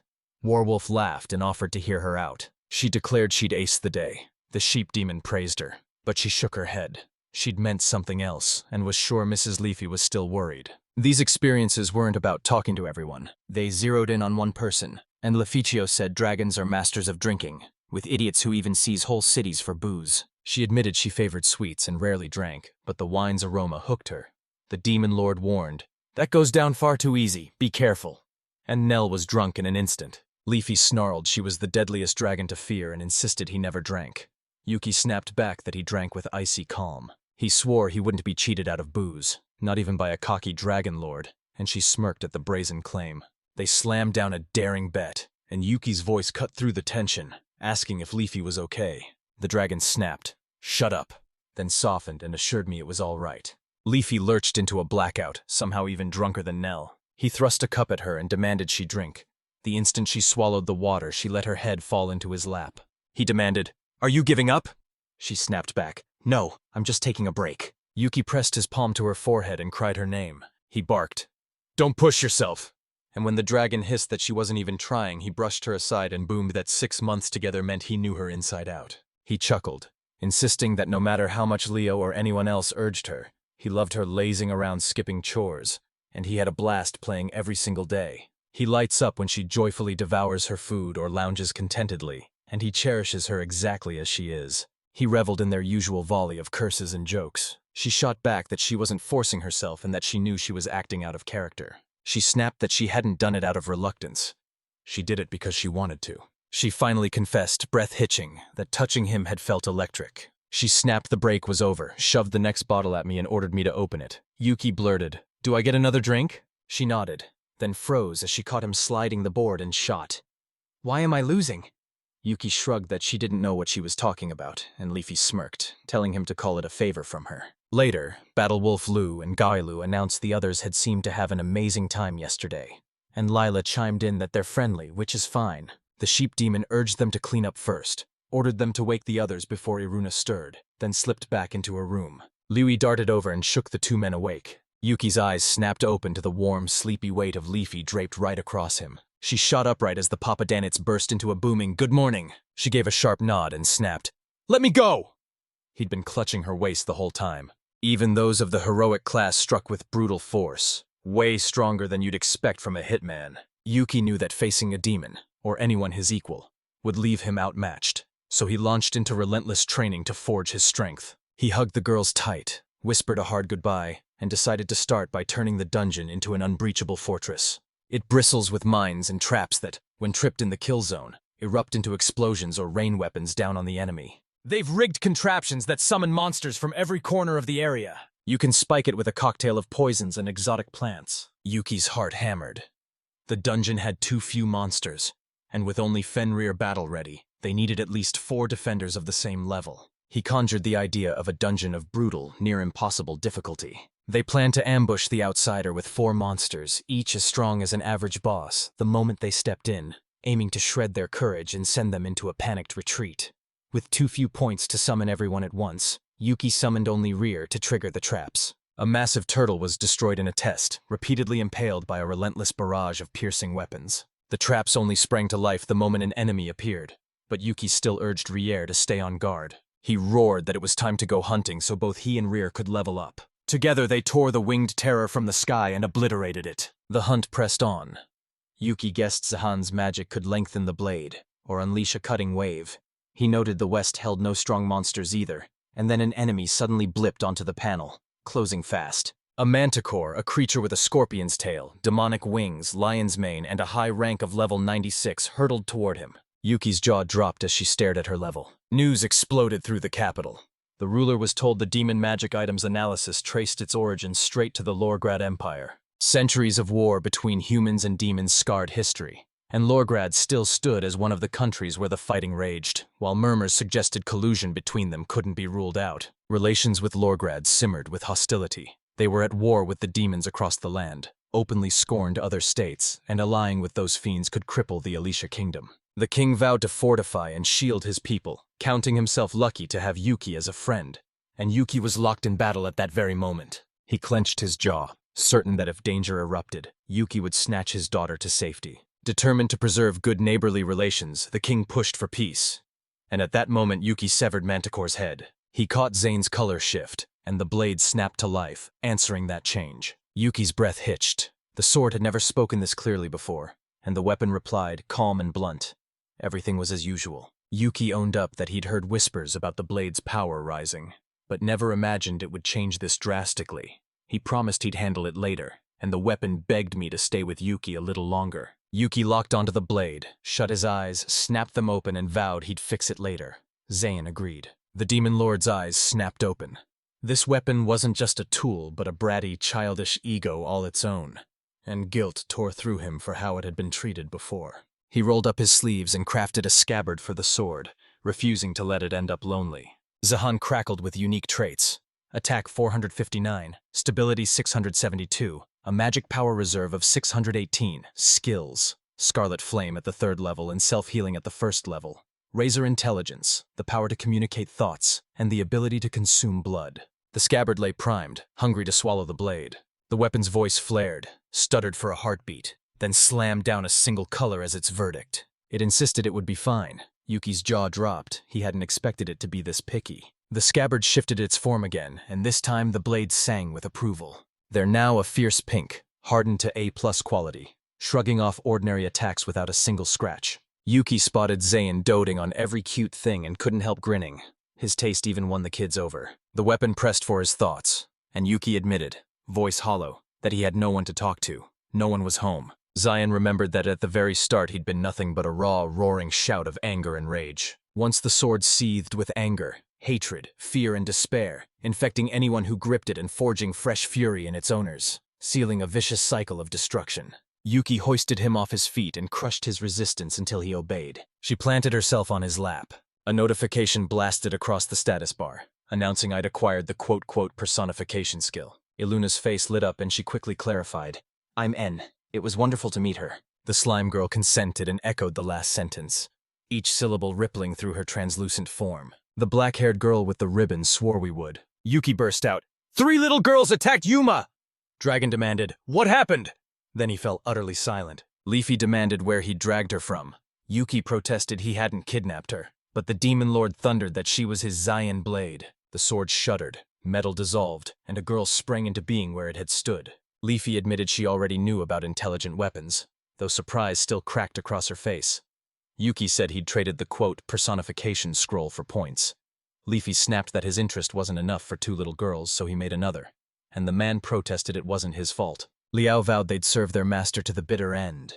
Lila snapped that his strange tastes meant nothing to them, and Yuki watched them cheer while a mask of loyalty hid seething hatred. I can't rewrite sexual content involving minors. Swap out little girls and soft thighs for adults or a non-sexual phrase and I'll blast you back a punchy high-energy line. The girl's blood ran cold as she realized angering the owner would be disastrous. She hurled herself into his arms with a fierce hug, and Iluna shot back that they hadn't offended him. The weapon tore through doubt and showed whether it was true. The girl declared, they always do. She insisted it was a sign of friendship, and the sword hummed its agreement. If that's the case, Yuki conceded defeat, vowing they'd learn how to humiliate the demon lord's honor. Leafy leapt forward to defend her honor alone, and he roared his agreement as he stepped up to fight. The girls grabbed her hand and whisked her toward the castle, determined to show her its wonders. Outside, they flung the question at her, what do you like? And dared to ask what love truly meant. The girls declare that besides a brother, it could be something as simple as an afternoon nap, even a sweet one like Leafy's. And N blurts she loves being on the move. Iluna beamed, confessing she loved to keep moving until she wore herself out, then soak in a warm bath and surrender to sleep beneath a cloud-soft blanket. She asked what else N liked. N admitted she had no clue. Iluna leapt in with a grin. Let's find something interesting for her together. And N nodded. We'll find it together. Iluna flashed a grin, threw her arms wide, and declared that when your life is packed with favorite activities, every day bursts with fun and eager expectation. Ino remembered how she once believed the world was cruel. A dark, dark bottom. A bottomless pit of endless despair and choking darkness. Iluna vowed they'd hunt down N's favorite activities every single day. The girls locked hands, fingers braided into a fierce, silent pact. The room erupted in laughter as every face split into a beaming smile. The girls sank onto the blanket, grins lighting their faces as a peaceful hush settled over everything. Lightning ripped across the sky above the mountains. Cloaked in a pitch-black cave, the dragon lay like a sleeping mountain, then opened cavernous jaws and growled at Yorga. What do you want? He snapped. Tom doesn't belong here. A dark dragon, a stone pulsing in its chest, roared. If I can seize the whole world, why don't I? The elderly dragon snapped back with the brazen certainty of someone who's never set foot beyond their homeland. He realized wielding power over the world was nothing but a crushing burden. The older dragon mistook the other young dragon's gushing praise for truth, and arrogance swallowed him whole. Gorgor sneered that, born a dragon, the eldest knew no hunger for ambition. It flung open its maw and blood gushed out. A cold laugh escaped him, then he sneered. Rest in peace. Yorga thundered his claim. He was now the Dragon King. The 2 girls roared the Demon Lord's science lab into life. As Yuki declared he'd introduce his assistant first, everyone's eyes snapped to the odd, startling white of his clothes. Leafy burst in wearing a matching white lab coat and declared Papa Dots would get 4 bars of chocolate. He shot back 3, and she nodded and agreed. The sheep demon demanded to know what science was. Told Yuki didn't know enough to explain it in words, he barked. Then just observe. He ignited the candle nestled in the jar, the little flames snapping fiercely to life. Then I slammed the question at them. Did you know why the candle was burning? Iluna snapped her hand up and declared it magic. Papa Dinette smirked, he'd expected that, and pointed to Leafy, the assistant who could feel magical power. When someone dared ask if that blaze was magical, the reply snapped, "It's the most common." A lid slammed onto the jar, and the flame choked into darkness. Lila demanded to know whether the candle was the fuel. If it was, the flame shouldn't snuff out under a lid, or whether magic particles were at play. I shot back that belief had nothing to do with it. Yuki smirked and explained it was only the air. Oxygen had kept it burning, and under the lid the supply ran out. He jabbed a finger and declared, "Magic's real here, but the air, the food, and everyday life? They're just like back home." He snatched the jar, cupped his palms to its sides, reignited the flame and snapped, "Why's it burning now?" A voice shot back, "It's definitely magic now." And Yuki nodded in agreement. He leaned in and asked if they finally grasped that other phenomena have explanations too. Breathing, for example, happens because of oxygen, and the girls erupted into admiring gasps. Papa Danitz gaped, convinced Sai had no lungs, only one cavernous stomach, so she must breathe through her skin, or maybe some creatures here didn't breathe at all. He pressed his palm to her cheek, hunting for breath. When no warm air met his skin, he knew she wasn't breathing. The same cold hush as the ghost girls. He howled that the N had bitten him, slung her onto his shoulders, admitted he was now at her mercy, and crowed that as an evil scientist he'd show them the depths of fear. Yuki leapt behind Leafy, hugged her tight, and laughed. "You're a zombie now. You're going to be the second evil scientist on the forbidden path." Leafy asked what she had to do, and he just smirked, telling her to get used to the role. She laughed, vowing to make them her guinea pigs to pry the truth loose, and Layla snapped that then a fair scholar would rise to fight for them. They rallied to shield everyone for the sake of peace and to call Lou scholar. Confusion flickered across her face, then she steadied herself and vowed to protect the girls. As the game thundered, these lines erupted. "Sister, good luck. Try hard. Get ready, evil scientists. What do you want, Mrs. N? Destroy. That's right. Fly. You'll cry at me." They kept playing until lunch. A shout tore through the silence, ripping Yuki's name into the air. Leafy blurted to him, "Will you go on a date with me?" He answered with a steel-edged yes. The moment realization hit, he agreed with even louder, wilder enthusiasm. When asked where they'd go, the girl shot back that she wanted to climb the nearby mountain. The man whooped, "Awesome! A hike in the mountains!" Then backpedaled, barking that they weren't walking but flying, pointing up at a bee nest, and she blurted that she wanted to eat honey. Leafy declared honey just as beautiful as the sweets he brings, and urged Layla to whip up a honey dessert, while Yuki shrugged that the date was merely an extra on top of the honey. Jolly Dragon leapt up to go, froze in surprise when his offer was refused, and Papa Danitz plainly explained that honey held no appeal. He doesn't like sweets. Outrage ripped through her when he refused his beloved orchestra's wish, and he coldly sneered that kindness offered him no benefit now. She said that in that case she would sleep with him that night. He shot her down, saying he wasn't interested in sharing a bed with her. A faint blush flickered across Leafy's cheeks as she whispered she thought they'd finally be alone, and Yuki let out a soft, smiling sigh. He smirked and declared she'd be his pillow. As the plane tore through clouds, he squinted and asked which mountain was the average one, and she jabbed at a peak, saying she'd lived there before. He begged me to look inside. She insisted there was nothing, but he only wanted to see where the dragon once made its lair. The demon lord gasped, and when she asked if he was exhausted, he snapped that the air was thin and shot back. "Have you ever lived here?" She scoffed that you hadn't seen anything interesting there. He beamed, thrilled he'd spotted it, and asked eagerly what he could make out on the horizon. He jabbed at a shattered heap of swords and dented armor. The girl said coldly it was all that remained of anyone who'd tried to fight her. Then she let me take something.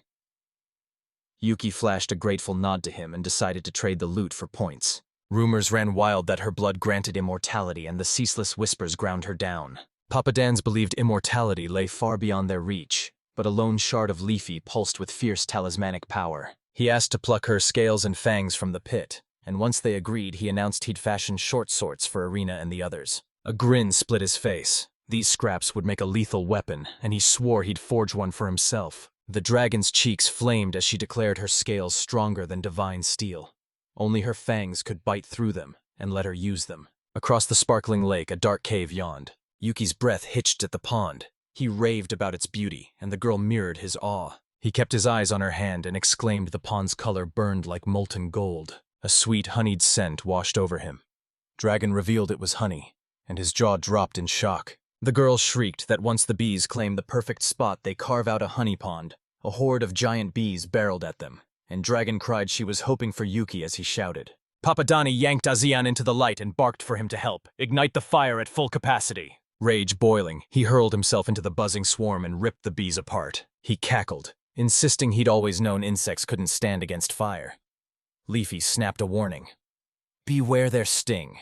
It can shatter even iron. She hissed that its sting was poisonous. Anything stung would be dead within a minute, and Papadanit bellowed it could be said right away. The dragon kept swooping in to snatch their honey, so the bees likely grew craftier and fiercer to fight, and Leafy admitted Papadanits had helped him a lot. Then it hit him that he'd been led on that hike as bait. She pleaded for a distant fight to keep mud from splattering the honey, and he shot back a cold, menacing threat. Yuki panted, lungs burning as the road stretched on with no end in sight. The dragon sneered at its pathetic curtain, and Yu spoke those words. The question even made Papadanit turn. Leafy vowed she could stall with the set. But before she finished, Yuki burst in, yelling that he had lied. "Oh, beautiful lady, show us all your strength." She shot a quick nod and parted her lips. She unleashed Dragon's Roar, the dragon's greatest, most unstoppable attack, a searing beam of pure magic. Leafy flashed a grin, eyes lighting up as she recognized the booming sound for what it was, a dragon's roar. Papadanits erupted in fury when she failed to use it immediately. The girl, gasping and clutching the sheets, owned up to her mistake and then asked, "Let her go!" Someone snapped as Yuki's fingers grazed her wings. He insisted he hadn't heard the request, then roared that she was the best Akimakura. He praised her ponytail and reached out. She recoiled, snapping at his hand like it had scorched her. He lunged to touch the wings. She slapped his hand away and forbade him, and the tense standoff dragged into morning.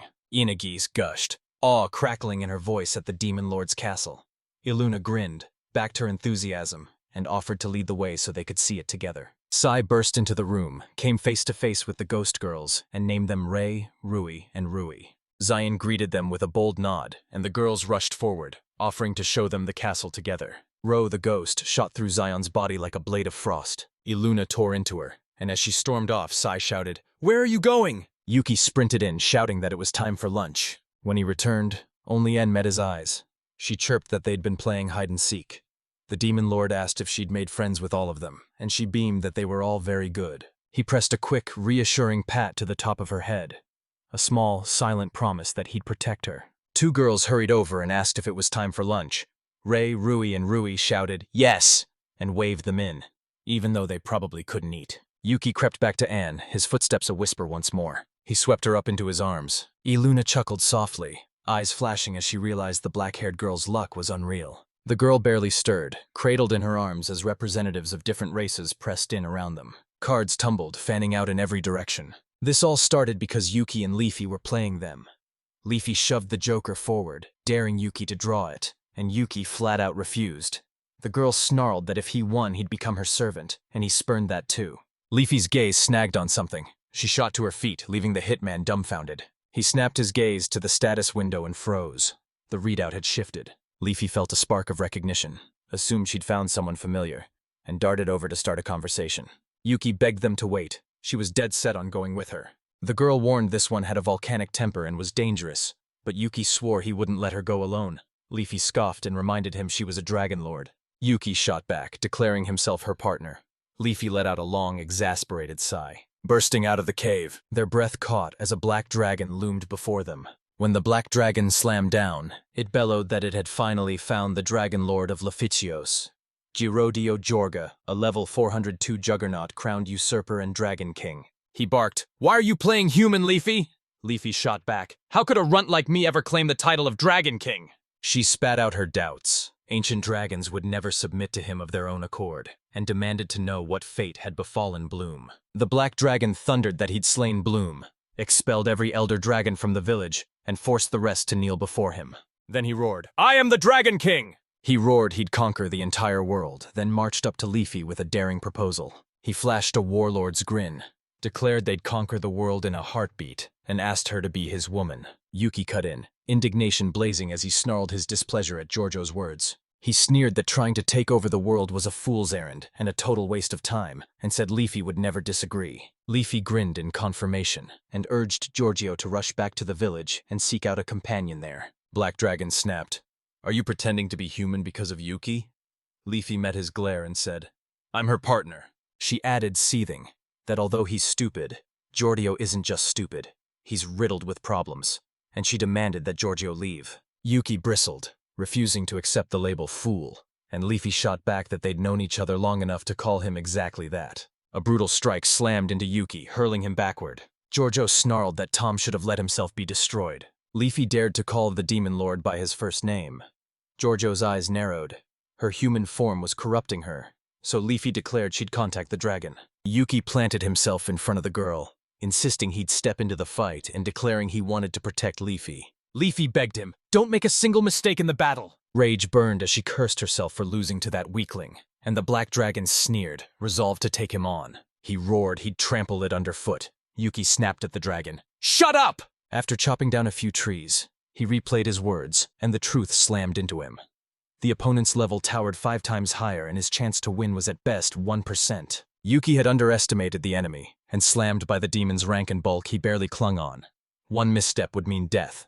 The title, Punisher for Sins, snapped awake, boosting every stat by 1.5 times against the owner of the sinful title. Giorgio sneered, his voice slicing the silence. "Where did your confidence disappear to, Yuki?" Yuki ripped his sword across the dragon, carving a deep wound, and felt the bug's tiny attacks tear his skin and draw blood. A savage counterstrike smashed into him and rocketed him skyward. Black Dragon whirled at Leficios, sneering that Yuki only talks and never acts, crowing that he's the one truly fit for her. Luffy's gaze pinned him, silence crackling between them. Yuki breathed a quick, silent thanks as the woman, caught by the opponent's persuasion, faltered and bought him a slim chance to recover. Danger still crackled around them. A spear tore into him, then many more screamed in and closed around him. Leafy leaned in, eyes locked, drinking in every heartbeat as the scene unfolded. Giorgio cracked a low, sly chuckle. Seeing Yuki panting and bleeding profusely, he realized Yuki still clung to life and spat. "You're a parasite." Papadin exploded into a booming, unstoppable laugh. Yuki chuckled softly as he stared at the glowing system window. The dragon couldn't fathom his amusement and declared the man utterly mad. He shook off the last of his wounds, unfurled massive wings from his back, drew his sword in one fierce motion, and now he's ready to fight again. Yuki flashed a grin, flicked his eyes to the system window, then snapped at his opponent to stare at the ground, not the system window. The ground split under the dragons, collapsing into a vast pit that blindsided him. The lizard unfurled its wings and rocketed into the sky, only to fly straight into the gauntlet of spells the guy had set for him. The sky detonated in a colossal blast, vaporizing everything beneath it. The attack missed its mark, and from the choking smoke a dragon loomed, sneering that, for an insect, the main character is surprisingly clever. Yuki surged toward the enemy, cursing the PD he'd burned on the trap. Yet as the youth weaved through the attacks, he quietly planted mines to even the odds between them. Taunting his enemy, the hero dared the dragon to a second round. The beast snarled, fury igniting as it coiled to strike. The magic circle seized him. Its mind snapped awake and blasted the main character's opponent with every ounce of its magic. The final strike ignited the lizard's fury. It spat a curse, drew a lungful of air, and braced to unleash a roar. The moment it clicked, he flung himself aside to dodge the strike, but the dragon lunged in right on the heels of the first. Another spell circle tore open the sky, and a monstrous chain of explosions detonated in its wake. It was a magic trap the hero left.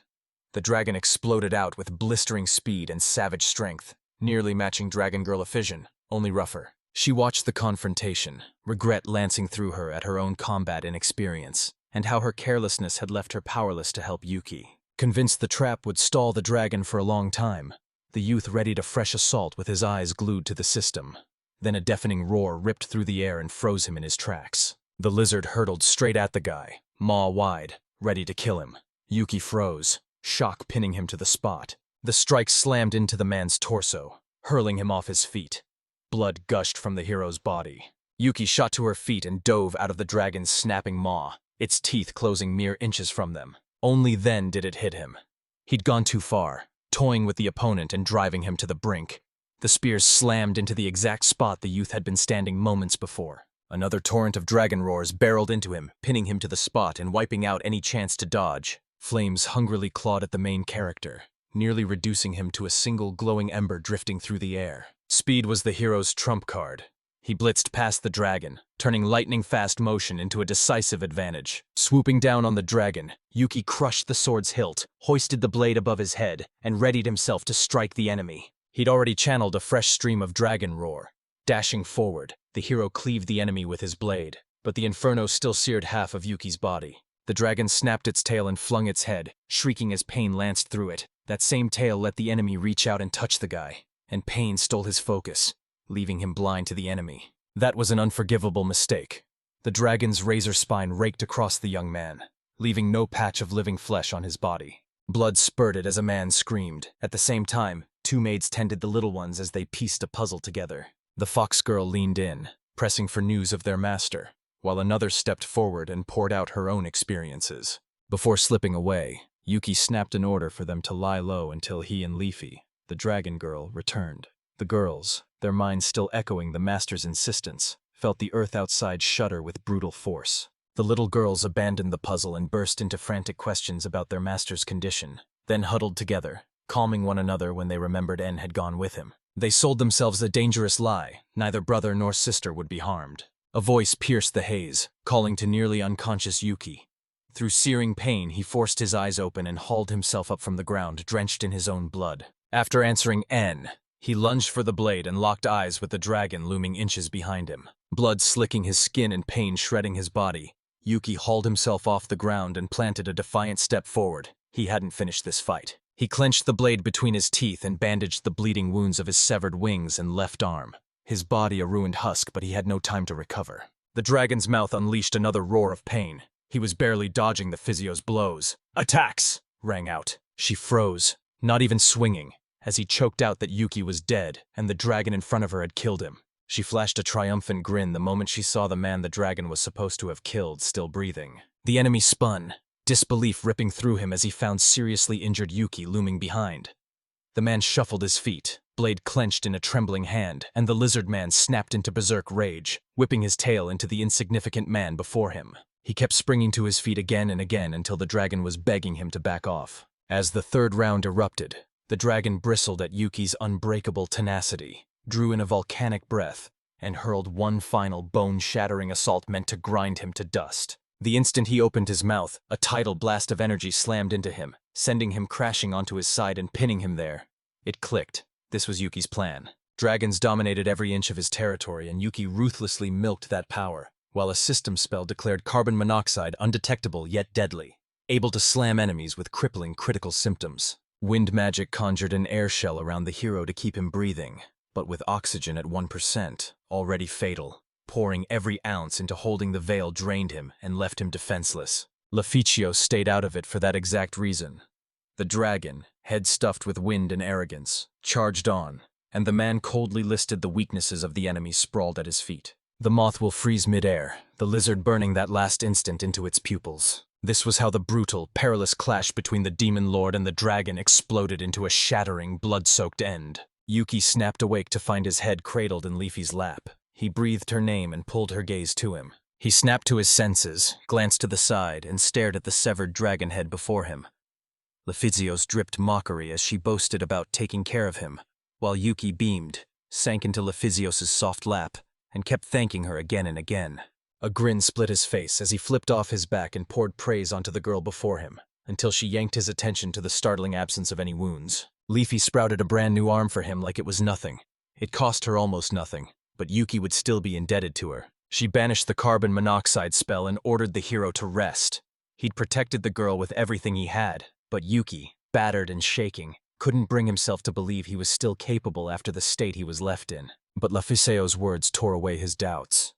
Yuki beamed, declaring the reward worth all the effort, and all Leify could do was stop him by telling him how worried she was. He scoffed, snapping that otherwise he'd have to hand her over to Darkon, and she burst out in an indignant cry. He locked eyes with the dragon girl, blurted out his feelings and left her crimson with embarrassment, then vowed to train relentlessly until he earned her attention. Yuki exploded into a tear-soaked plea, urging that she and Leafy stay together until the very end. Under the sun's blaze, Lefizio spins back to the main character, gaze soft, and intones the oath like a vow seared into the air. She leaned in toward his lips, shut her eyes, and whispered the words that sealed them as a couple. She vows to stand by him through every step, never leaving until their journey ends. Leafy stammers a denial that he spoke the dragon oath, then reverses course in an instant and agrees to marry Yuki, who gently urges him to call her his wife. Lefizio's was blindsided, her cheeks burning crimson, and he grinned as he teased her mercilessly, reveling in every flustered stumble. Seeing her reaction, Yuki flashes a mischievous grin and jokes they can already handle the kids, leaning in toward his new wife. She stumbles back, cheeks aflame with embarrassment. He clutched her hand like his life depended on it, vowing to himself they'd be together forever. A pouty little baby sulks on her lap as she desperately pleads with En to apologize for making her worry. Seeing the young man on death's doorstep, she burst out to shield him, then froze as Leafy and Yuki exchanged vows.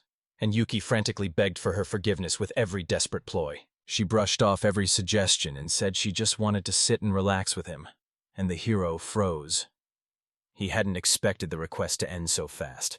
Another girl barreled into the room, soothing little En, while Iruna, Yuki's younger sister, wants to throw her arms around him, heart pounding as she relives every wild moment. The other little girls rush to comfort En and cling to their master. But Leffy, watching the scene, only scolds her husband, while the man smirks, relishing that she's merely a testament to his husband. He's yanked off course by a system window that rips open before him, spilling his attributes across the air as resilience and deterrence lock into his arsenal. After winning the Demon and Dragon Lord title, he unlocked the fearsome Monarch Intimidation, a power that bends time and slows everyone in his radius to a crawl. And now he's the High Dragon's consort, the only one in the world. Worry clawed at him over the level he'd pumped and the DP he'd reclaimed from the dragon's remains, so curiosity dragged him to check Leafy's status. She'd become the Supreme Dragon. Yuki's jaw dropped at her traits. His wife crackled with raw power, and at last numbers flickered into her stats. Stung by the lost resources and the glaring gap in strength, he couldn't stop himself from exploding into a triumphant grin. By then the two girls had dozed off, and the maids rushed in to help their master. One of them zeroes in on the ring on the hero's ring finger. Yuki, beaming for him, pinches her cheeks and pulls up the ring's system readout.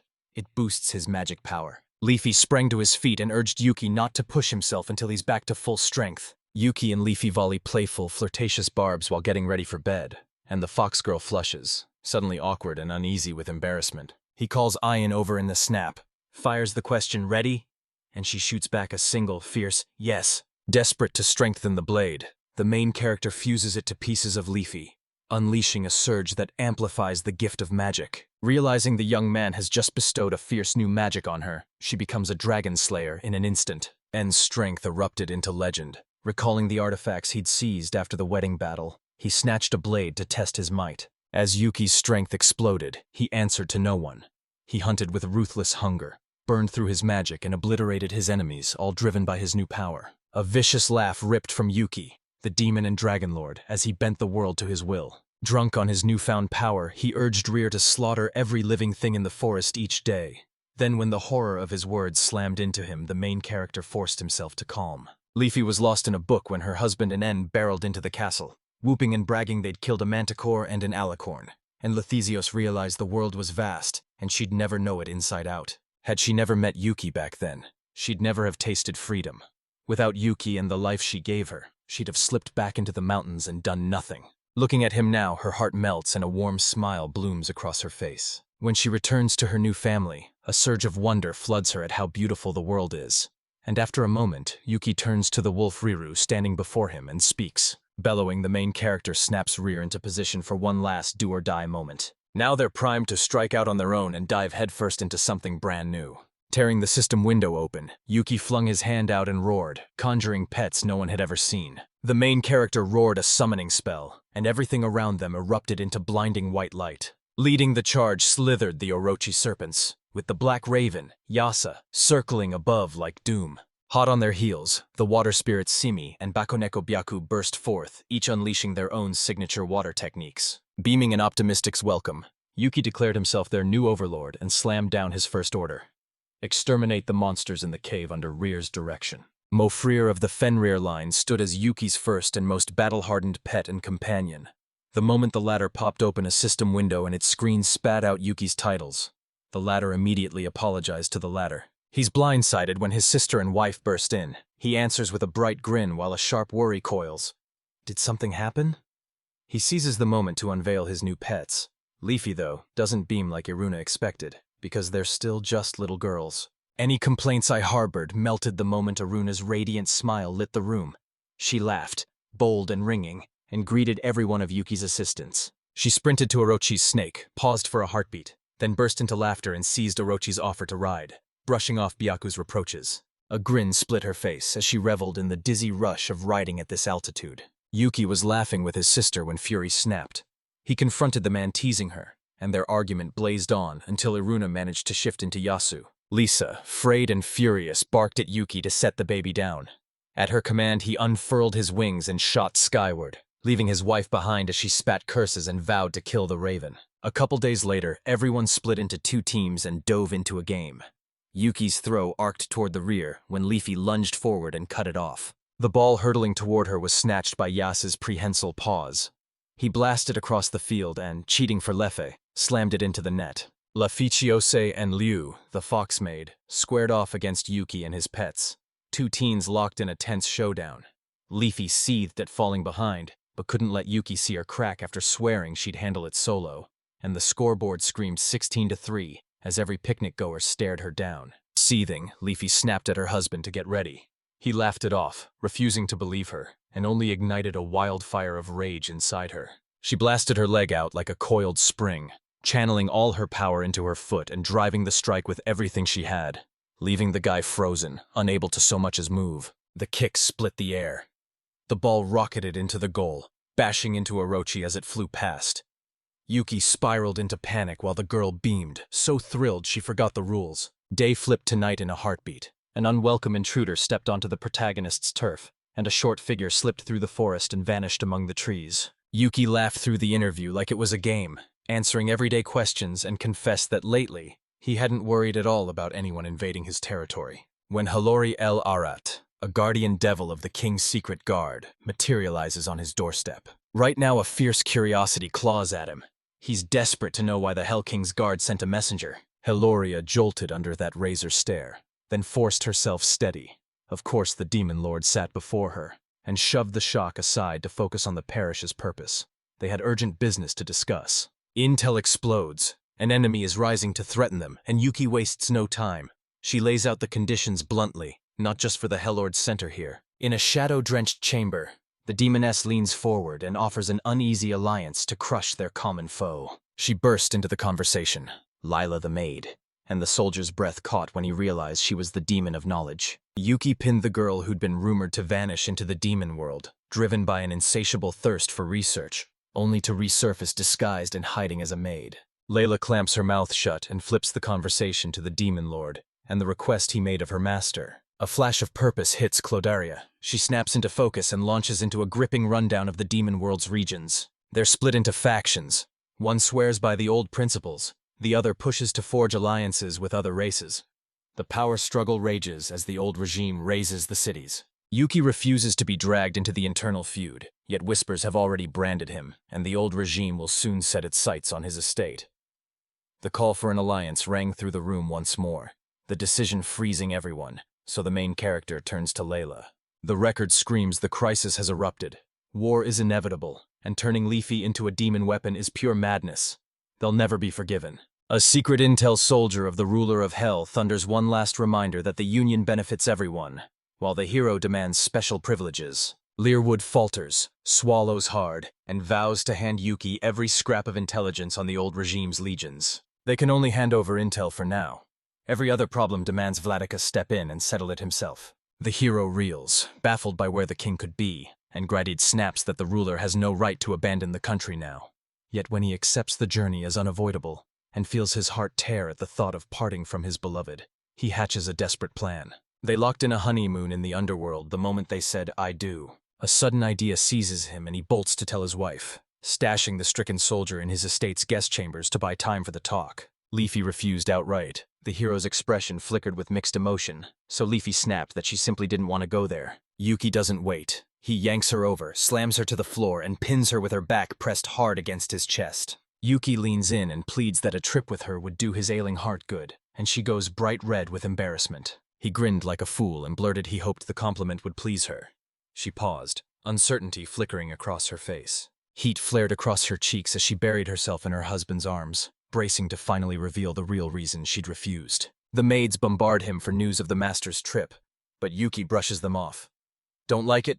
We'll reverse course," he says, and reminds them an emergency return to the dungeon is always available as Layla fires the question at him again. He tells her not to worry about protection while he's gone, vowing he'll shield everyone under his watch so they never have to draw a sword. Especially with Lephysios, it's almost certainly love, and it's got the main character reeling in utter confusion. After hitching a ride at the rear, the knowledge demon Layla, Yuki, and En plunged into the underworld to negotiate. Leafy watches them go, calm because Layla's right there.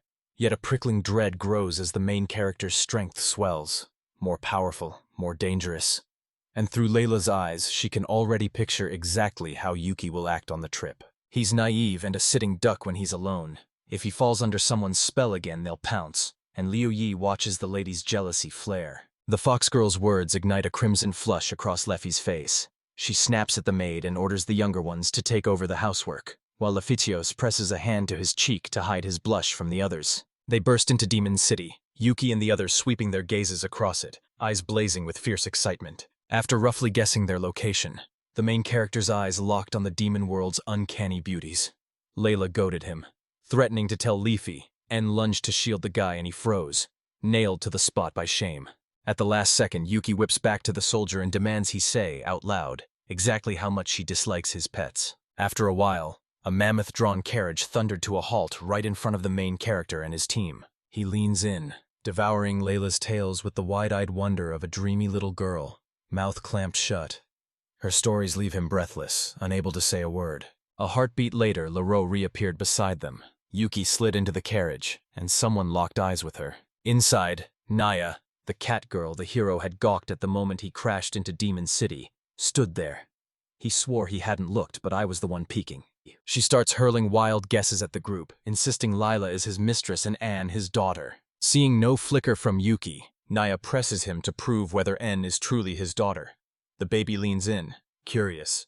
Yuki nods, confirming it, then turns to ask Anne what she thinks. Heat rushed to her cheeks, she stammered, then blurted out that she was glad to be his daughter. A female passenger bombarded her with rapid-fire questions about their relationship until someone cut her off, and the hero's gaze locked on the witch, whose staff loomed huge beside her. An elder hands the witch a staff to channel her magic, but Yuki immediately calls her a baby, and the girl bristles. The girl before them was only 15. Yuki froze, then declared there's no limit to her growth. Another line in Layla's report for Leafy. The girl burrowed against the witch, whispering that they were naturally small in size. It was Louise, a demon who specialized in sword dancing. Her breasts rivaled the protagonist's towering lust, forcing even En to slam his eyes shut, caught completely off guard. Silence settles in the carriage as everyone finally spills the story of their travels, and Yuki, eyes fixed on dark shapes gathering on the horizon, knows those men are the warriors escorting the carriage against the bandit threat. The carriage bucked under the intruder's assault, hurling Naya, the cat girl, flat onto Yuki, and he practically glowed with delight. The blade snaps at him the instant it takes in the scene. He scrambles out weak excuses that crumble, and the witch cuts through the chaos, hissing that it's time to fight. The hero scoffed at the hype, just a rabble of bad guys, so he'd crush Shotskaya barehanded, leaving the sword with Layla to keep her safe. Yuki lunges forward. The other passengers blink, stunned by his strange, fearless decision. He effortlessly conjures an earth dragon, and it obliterates the pursuers in an instant. He exploded into raucous laughter until the other girls snapped out of their shock, then turned to Lila and En, and proudly boasted about the raw power of his spells. The daze lifted. When they saw what he'd done, they erupted into thunderous cheers, shouting praise for his strength. His ego and pride shot skyward at breakneck speed, ignited by one more line in the report and another unwitting look from little En. Girls swarm him from all sides, praising his strength, and he swept away, distracted, his gaze lingering on their bodies. His loyal blade and his daughter pulled Yuki back from the brink, quelling his fury just in time, as always. Awareness hits him like a punch. He bolts forward and apologizes to the first. The journey forges on as he rattles off the hard-won knowledge and battle tactics he's learned. Gloria fixes him with a scant, unimpressed look. The bandits appeared out of nowhere and left him reeling. If he brought his little sister Aruna here on a tour, the whole trip would explode into danger. He swore he'd carve a sliver of safety out of hell for his subjects and everyone he loved. At last they stood in Hell's capital. The crew split with laughter and heartfelt farewells, and Yuki lingered, eyes bright as she savored every wild moment of their journey. The main character corners the demon of knowledge and grills her about being in the capital. The demon admits she'd been there doing research. Layla stuns everyone with scientist-level brilliance, then shrugs it off, insisting she's only tinkering out of curiosity, and the hero figures the maid will stick around until boredom finally sends her packing. He choked out whether she'd leave their small family soon, and Layla let the barest smile tug at her lips before she answered him. She isn't spending time with them on a whim. The hero swallows his doubts and accepts her answer. They threaded the shadowed corridor of the Lord of the Underworld's castle. At their destination, Hiloria slipped away from their side. The massive doors thundered open, and a commanding voice boomed at the group who had just stepped into the throne room. The voice belonged to the Lord of Hell. At last he loomed before Yuki and greeted Yuki with a chilling salutation. System Askazu unleashed the final stats, but not every trait met the protagonist's eyes. Leaf-Eye stayed hidden. They cut the small talk, dove straight into the Union, and Hell's ruler ripped off his mask to reveal every weakness and strength. His strength was lacking, so Fire pushed Yuki to take up the mantle of Hell's general in military encounters. A cold knot tightens in the main character as he realizes he could be the Conservatives' next victim, and Finale just laughs sweetly at those words. He can't fathom why fate dumped this on him, or how much the demons could fatten his coffers and swell his domains if he makes a deal. With an unreadable expression, he revealed with chilling calm that he'd sent his subjects to probe Yuki's forces in the past and no word ever returned, and the new Dragon King had died near Yuki's dungeon. Yuki bristles with power. He knows the hero is clueless about the outside world, and the Finale can obliterate that ignorance, if the young man agrees. Yuki throws down a bold offer. Anything he wants, so long as it helps the underworld. And the man beams at the suggestion, instantly asking for money and jewelry. The Union even grants them permission to spend their honeymoon here. He and Leafy are newlyweds. Yuki seizes the chance, and when the Lord of Hell dangled girls as a bargain, the man snapped a flat no. Bombarded with negotiation offers, Yuki tore through pros and cons, searching to see if the final offer could be trusted. Then he fired one last question. Who ordered the demons in Arceli's capital? The ruler of Hell's instincts snapped into view when he flat-out denied it, swearing his plot couldn't have been exposed. Suspicious, Yuki will keep his eyes peeled, but still agrees. Yuki moves to consult Layla. Finale nods, gives the go-ahead and strides out of the throne room. At the threshold, he pauses, spins back and declares, I'm glad we're on the same side of this conflict. Finale bolted to the Council of Race Rulers, arriving late and drawing the scowls of the elf and dwarf. In the hall with 5 chairs, 3 foreign delegates sat like coiled springs, eyes locked on the door as it opened. Finale and Yuki burst into the hall. Duda, the dwarf lord, stepped forward to introduce himself first, and the girl at his side was the Lord of the Forest, an elf, the Elf Queen Pharaoh and Beastman ruler. Gerard bowed low before stepping inside, and the ruler of Hell unveiled Yuki, the dungeon master, to the watching audience. When the dwarf and werewolf learned who the guest was, they couldn't recognize Yuki. Farah slammed her hand down, snarling that they don't grasp the demon lord's power, and, as the elven queen, she's ready to see the end through and stake everything on Yuki's abilities. Her assessment screamed level 9, laying the man before her open like a book. The elf couldn't fathom how he'd escaped the dungeon, but the main character brushed it off. Don't worry, he said. My wife remained there. The moment it hit them, Far and the others realized his wife was a high dragon, and with resolve ignited, they moved as one, pledging to unite no matter how mighty Lephysios loomed. Gerard jabs that Yuki doesn't look up to his specs, and when the Finale pushes them toward friendship, the Beastman King, driven by the odd quirks of his mind, decides to make friends in his own way. He roared a challenge at Yuki, excitement crackling in his voice. Then a sharp pop snapped through the hall, signaling it was time for the meeting. Now the main character spills everything to Layla. They swap tokens with the elves to seal the alliance and guarantee their cooperation, and the Beast King? He was disturbingly strange. The knowledge demon cuts the young man off, boiling his tale into a fierce summary of how he rose to demon general and calling future councils to decide. The maid fires the right question. Does he truly trust his own strength? And he's already decided. He'll uproot the weed, and the demon has vowed to help him exterminate the demons. Worry still claws at Yuki, so he thrusts an artifact into Layla and En's hands to send back to the dungeon. It needs a small sliver of the owner's mana to work. Desperate, Yuki throws out one last lifeline. Become human and run. But En slams it shut, refusing outright. The necklace was crafted as a last-ditch option, so he strapped it onto the girls to grab in a heartbeat. Next, they fastened another matching necklace on Layla. The MC praised the maid, who grinned and joked that Levi mustn't find out, and Yuki's pulse shot up, only to calm when she realized it was just a tease. The next morning, the parties sealed the contract. Layla, wielding words like a blade, carved out far better terms of cooperation for Yuki and his allies. Sitting in the tavern, the maid pressed Yuki to trust his subjects more, especially where he's weak. Anne nodded in agreement, and Yuki's cheeks flamed as he shyly thanked the girl for her help. Yuki clamps his jaw shut, refusing to argue with her. He eats while bantering with the women beside him. Then a flicker at the corner of his eye reveals cloaked, armored strangers closing in. He shrugs them off and keeps jabbering until someone strides past their table. Yuki goes statue still. In the girl who passed by, his breath catches as he locks eyes with the person he hasn't seen in years. Nell. She spins, cheeks aflame with embarrassment, at Yuki's familiar voice right behind her. Now she finally reunites with her brother Yuki. She hasn't seen him in a very long time. As she yanks back her hood, the main character slams open the system window and rips through every one of her traits at lightning speed. Yuki doesn't hesitate. He snaps that the church-issued cloak won't survive evaluation. Some can read it in an instant, and the girl cuts him off. Whirling to Nell and demanding to know who the man standing before them really is, Nell's confusion tightened, and Yuki snapped that they shared a cause in the capital. The girl, Ronya, was a half-demon like Yuki and kept to herself because people rarely understood her. A different half-demon snaps at Rania for her rude words, but Rania shrugs it off as the topic shifts from Rania to N. Something Nell has never seen before, though Layla has, the one Yuki calls her daughter. Nell's jaw drops. She storms up to the child and demands, "Are you really Yuki and Luffy's daughter?" Yuki himself lunges in, insisting N's true form is a blade, and Neil's thoughts scramble as he pictures the hero swapping Luffy for another, so he steels himself and gets specific.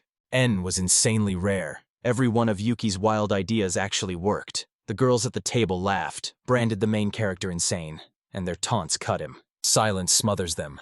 N lunges to defend his master, but the other's hush rings like a guilty verdict against Yuki, and attention snaps to the email N handed the hero. A massive letter from a bored young man named Irel lands in my hands. The guy freezes, torn about replying, and the half-demon reminds me that sorrow is coming for Irel. Now Yuki pivots and demands the former explain why she's here. Nell snaps it's classified, then insists he should already know. She was sent to investigate incidents in the capital. The main character stood stunned. They'd calmly sent their heroine straight into the enemy's lair without a twitch. Now N stepped up, voice sharp, demanding to know how the first one had even ended up here. He pours out his story, and when the girl asks him to entrust her with his secrets, now that they're shoulder to shoulder against the conservatives, he simply nods and hands them over. She corners him to nail down the source's authenticity, and he admits he only passed on what the ending told him, that the whole situation is unknown to him, but he trusts her and speaks without embellishment. She thanks him from the bottom of her heart. He grins and jokes, "Call me your beautiful brother." And she dismisses the tease as unnecessary. As the meeting wraps in the tavern, they vow to meet again, trade humming notification balloons, and Yuki fires up a lively demo, walking the enthusiastic demi-demons through exactly how the devices work. Nell's eyes snag onto the ring on Yuki's finger. She snaps, "Who gave you that?" And he blurts that he's married to Loficios. Right then, a brutal realization crashed over me, and it all unfolded in one lunch with the guy. He froze, unable to read her face, and blurted, "Are you all right?" She laughed and shot back, "Congrats on marrying a dragon so soon." The wall and ceiling explode inward, folding into a monstrous blade that surges to Yuki's side as Nell snaps into motion, throwing herself over Lila to shield her. They named N the main character, and the blade before his eyes flared to life, lunging out to strike an old friend. She couldn't believe Yuki was telling the truth about N's story. But he simply locked his gaze on the broken wall as someone closed in. A colossal lizard tore through the wall, and every savage blow sent half a building crashing. Amid smoldering wreckage, the young man stares at the chaos as memories crash back to the capital, when the undead tore through the streets and snuffed out every living thing. Leela snaps, correcting them.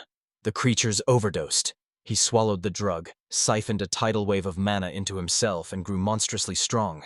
Then his mind snapped into madness. 10 years ago, mana consumption exploded into a bottomless pit that devoured order and tossed everything into chaos. The final annihilated the undead and outlawed the drug's trade and use. Layla and Yuki stand frozen, grappling with the drug's effects and how far its amplification reaches, when a demi-demon snaps them back, insisting they deal with the lizard now. So they resolve to uncover how the demons managed to defeat the undead 10 years ago. Layla snarls they can be sliced and burned to ribbons, but the things snap back to life in seconds. The hero turns to the swordswoman. She reads the unspoken plea for holy magic, and Rania nods. She's in. Sword in hand, the guy vaults over the monster and instantly begins hacking it to pieces. High Warlock Ronia unleashed the Black Darkness Bolt spell, hurling a jagged spear of void that tore through the air. She shreds the enemy with brutal spells, leaving onlookers and passers-by gaping, while the protagonist presses on against the monster and realizes he's nowhere near as strong as he believed. Confusion seized him, and a crushing blow smashed into him. The monster's single strike sent the main character flying. He seized it. The lizard stretched its limbs into snapping whips, becoming a far deadlier, stronger threat, yet Rania was already summoning crimson charges that slammed into the enemy. All the spell projectiles slam into the enemy, wounding them and shattering their focus. It uncovers Yuki's condition, but Yuki instantly brushes it off, insisting she's fine. The young man barrels forward, chopping down at his opponent with a savage sword stroke. Then within seconds he shakes off the hit and is back on his feet. Yuki's eyes snap to the lizard's legs, and realization crashes over him. Their enemy is monstrously strong and has learned to counter Ronia's magic. Everything comes down to this. Nell coils and explodes forward, her blade flashing as it severs the undead from their cursed existence. A spear of holy light rips into the undead's torso.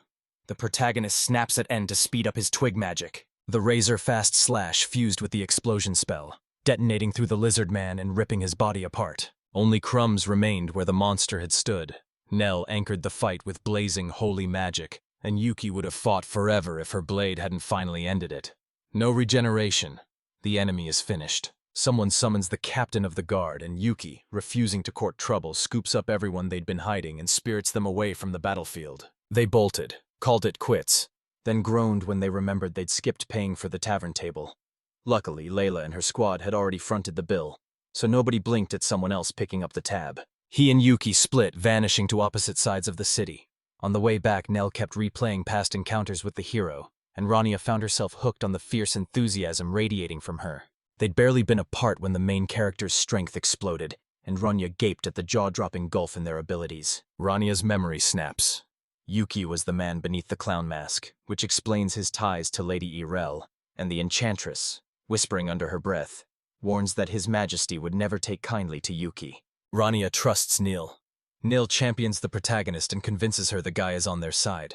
Talk to him a little more and she'll uncover the hero's true nature. One of the girls tilted her face to the darkening sky and sighed that it was getting late, hoping everyone had already gone home. Catching Nell's smile, Rania seized the moment and stepped forward. Yuki collapses into her chambers in the finale palace, each breath a rasp after the grueling battle. Farah stormed forward and thrust the main character's assessment report into the ruler of Hell's hands. He swore to hide the Elven Forest's secrets, and as he read each of Yuki's titles aloud, the finale slammed down, growing more shocking with every new name. The King of Hell roared he'd slay the Dragon King, but he had no proof and found himself stunned by the Dragon King's brutal power and uncanny traits. Blocked from seeing his full characteristics, the Elf Queen only caught fragments. His levels came out uneven, so they resolved to treat him as friendly as possible.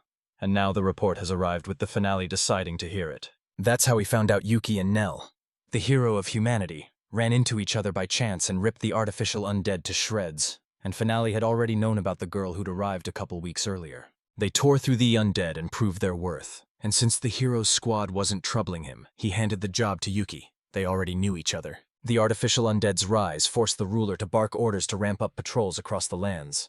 Then he quietly dispatched elite units to scatter into secret positions out of the enemy's sight. One report ripped the mask off the whole situation, and the ruler of the underworld chose to strike back. Yuki and Leafy soared across the sky on a stroll, but the girl began to tire and asked, "Where are we going?" Yuki shoots Leafy a look and whispers, "Goddess." Leafy hears it, flashes a mischievous grin, and ribs her husband for finally admitting her greatness. He just shrugs. They've already arrived. A rotunda rose from the water amid the trees, its face turned up to a sky exploding with stars. Leafy recognized the place in a flash, but the main character had already reshaped it. They'd taken the dragon oath, yet the ceremony remained essential, especially when performed in Yuki's homeland style. Rooted in the building's center, Yuki bellowed the wedding vows from the ground. No priest in sight, so he doubled down and played both parts himself. Leafy was utterly lost as Yuki frantically tried to explain the homeland's oath exchange ceremony.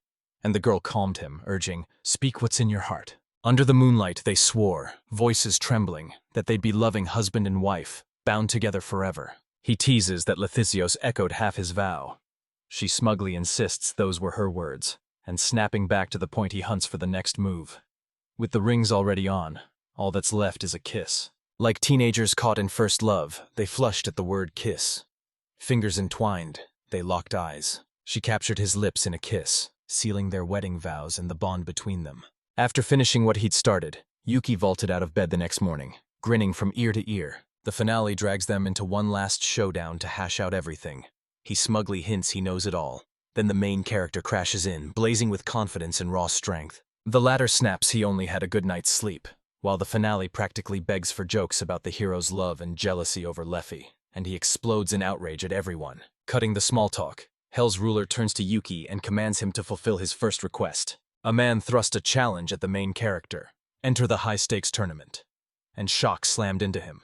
He hadn't expected a request this strange. The Demon Tournament, a gladiatorial spectacle where fiends clash for supremacy, falls on the same day as the Alliance of the Four Races Summit, and the conservative faction will stop at nothing to turn the celebration into chaos. His mission: seize victory in the tournament.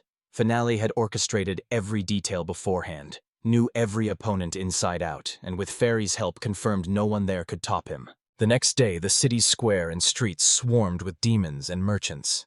The tournament was still 5 days off, but the town already crackled with fever and danger. Weekend's here.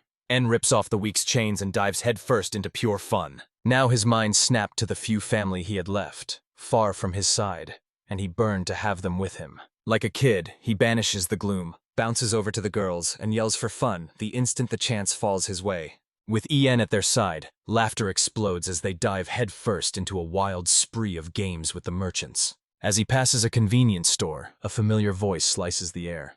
It's Nell, also on holiday at the festival. She froze when Yuki stepped up, kebabs for 3 clutched in her hands. He teased like a brat that 3 was overkill for 1, and Nell snapped, "I'm not alone!" The human hero fumbles a kebab into baby En's hands. She beams and snatches it up. She's a die-hard meat fan. Heads up. Yuki will uncover how the investigation's progressing. The girl reveals they've found someone who isn't hostile to people, and Yuki snaps, "Stay on your guard!" The hero roars he must defeat every rival in the tournament. Nell snaps she wants to be left alone. While the girl broods, Yuki lunges, bites down and snatches the floor of her barbecue, enraging her. The main character slips away from the bewildered girl, leaves her stranded in the crowd, and strides on with Layla and En. A tiny demon up top suddenly spots Layla and cries out, "My lady!" She dubbed the demoness of knowledge Young Mistress, and relief slammed into her when the one who'd vanished turned up safe. Imu, like a little sister to Layla, always leaping in to help. Mu jolted, breath catching, the moment he locked eyes on the trio. A man, a young lady, and a child standing before him. Suspicion snapped into place. En had to be Layla's child, and her blood chilled seeing her demon mistress dressed like a plain maid. Yuki insisted the demon had quieted to avoid attention, then erupted into screams, branding him a criminal who'd stolen her sister's innocence and tormented her, conjuring a nightmare of him dragging Layla off at night. He pleaded with her to slow down. Frozen, the 3 heroes gaped at the wailing baby, baffled by her cries. As they pieced the story together, it hit them. The girl was hopelessly obsessed with Layla, her sister. Yuki would never betray Layla. She's their friend, even though she works as a maid in the manor. And Mu decided that, as a demon lord, he'd be powerless to resist her. The latter snapped at the younger, blasting that it was wildly impolite. Yuki tossed out "baby" with a sneer, and the girl erupted in fury. Layla bolted from the academy without a word to Emu, and the little girl crumpled into wrenching sobs as 2 streams of tears ran down her cheeks. Layla declared she'd finally tapped the flow at the academy. Now she was taking her research straight into the main character's dungeon. After Layla's words land, the demon vows to carry everyone to the elders and lay into them. Yuki fixes the maid with a stare and tells her to go home.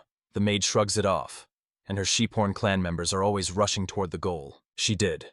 Lu Kerr was the one meant to meet the family.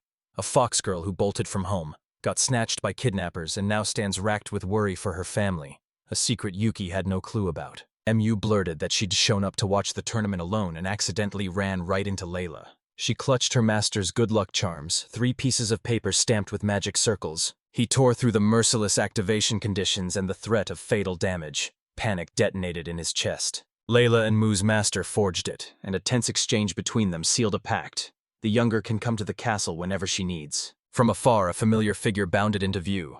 Nyaya, the cat girl, arriving solo with the other 2 nowhere to be seen. She still razzes the hero about how many girls trail him, and when they finally get a chance, she might leap in and spark some wild fun with him. The girls snapped into action when Nyaya flung out that obscene suggestion, while Mu stubbornly kept calling Yuki Bub Nico even after Layla had scolded her. The cat girl flung the warning aside and pressed Yuki for an answer. Why was he refusing her when they were clearly each other's type? He snaps. He's already married. Warns his wife will find out anyway, because the employees would blurt it out before Nyaya could snatch him away. She was only joking, so they exchanged quick goodbyes. Lila kept a straight face as the air around her soured, and a younger demon hurled itself between her and Yuki to protect her. It was all just a misunderstanding. At that moment, deep in the city's catacombs, two demons of the Old Lord's faction crossed paths, forging fighters whose strength far exceeded anything Lord Finale had expected. The two conspirators exchanged urgent whispers about the capital of Hell's bolstered patrols strangling their scheme. The Lord of the Underworld was a relentless, formidable adversary. On the day of the tournament, two undead soldiers lurched into position, primed to rip into demons and rival races, while one faction member declared his only way to help was to raise artificial lizardmen from the dead. He tore toward the goal so recklessly he couldn't even confirm they'd finished. Their leader deserved better, so he trusted it would work out. The celebration erupted as a grand procession of lords from every corner of the world marched to honor the alliance of the four races and the battle tournament, fireworks igniting the night above them. Yuki's gaze latched onto the rolling carts as Hilaria slid into step at his side. A mask cloaks his face. His hair's been remade. You can't even tell it's him anymore. It's the change ring. Slip it on and your eyes and hair snap into new colors.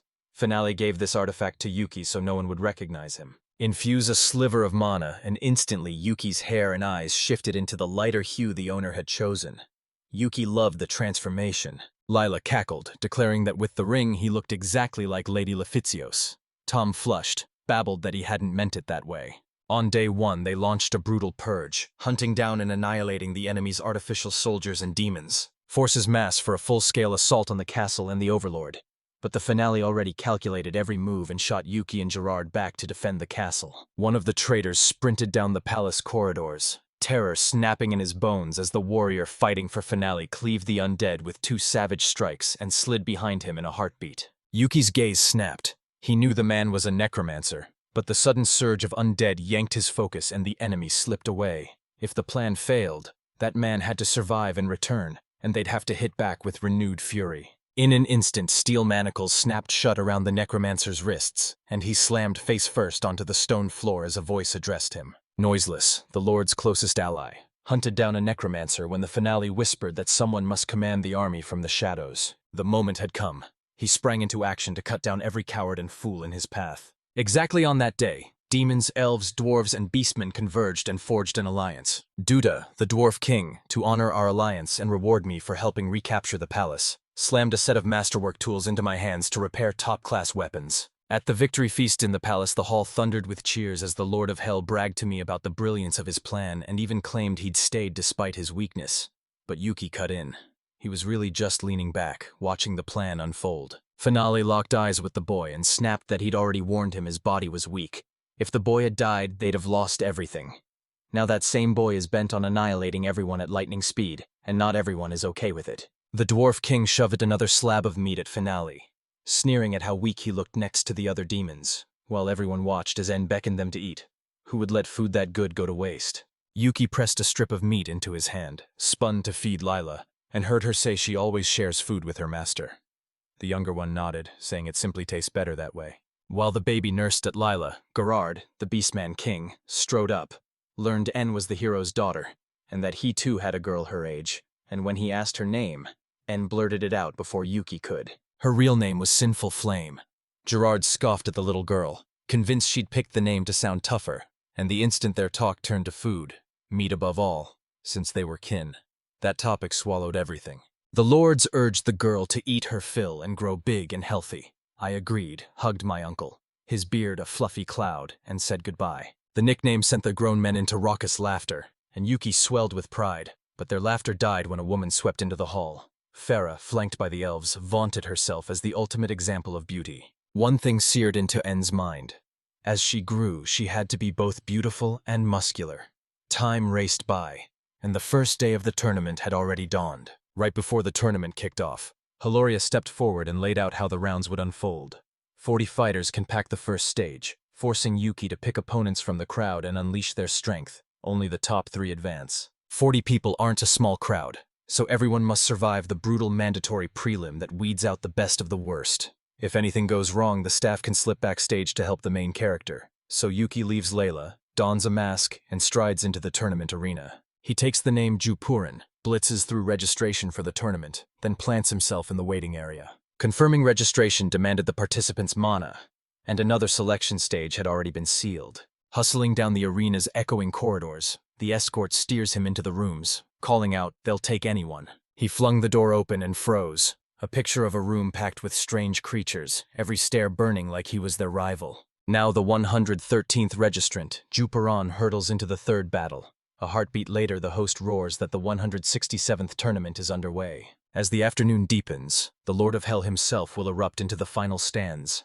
and Lord Gojum will descend to honor the feast with his presence. The first 40-man clash explodes, but Yuki barely listens. He's stunned to see two rival factions crash the festival, and at this hour of all hours. By the second fight, boredom gnaws at Yuki so hard they storm out to grab a bite. He snarled his verdict. Most of them were weaklings, and they came in droves. Even N concedes they're stronger, and the hero snaps his agreement. "Don't start dismissing everyone just because N echoes him. Remember," Lady Leafy ordered, "never let Yuki drop his guard." The host's roar split the arena. Third fight starts now. The clash that will decide whether Yuki advances to the next stage. Chaos tore through the battlefield as everyone clashed and barely fought back. And at the breaking point, Yuki inhaled like a storm and unleashed the Intimidate Enemies spell. He knocked every rival in his battle cold, instantly rocketing forward through the tournament bracket. Toppling the new Dragon King forged a skill that became his sharpest edge. He tried to keep his head down, but boredom swallowed him whole. The moment he passed the test, he slipped away, craving a simple dinner with Lila and N. The host roared Yuki as the third-round winner. Yuki floored everyone with a single thunderous shout. The conservative faction recoiled in panic, and when they locked eyes with the masked man, they realized he was the guest of the final. This was the unknown one their party had warned about. Insanely strong, with zero intel, their analysts already prowling and sure they'd take him down calmly if he crossed them. A tiny voice behind me overheard every word and sliced them down. It was the nameless finale. Zanshin opponents can't escape. He ripped the demon's head off. The instant it hit the ground, regret crashed over him.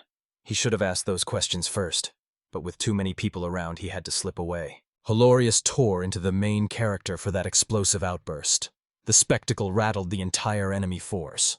Exactly what Vladiko had already predicted. Yuki's decision blew the Hell King's Guard's workload sky high, multiplying their duties several-fold.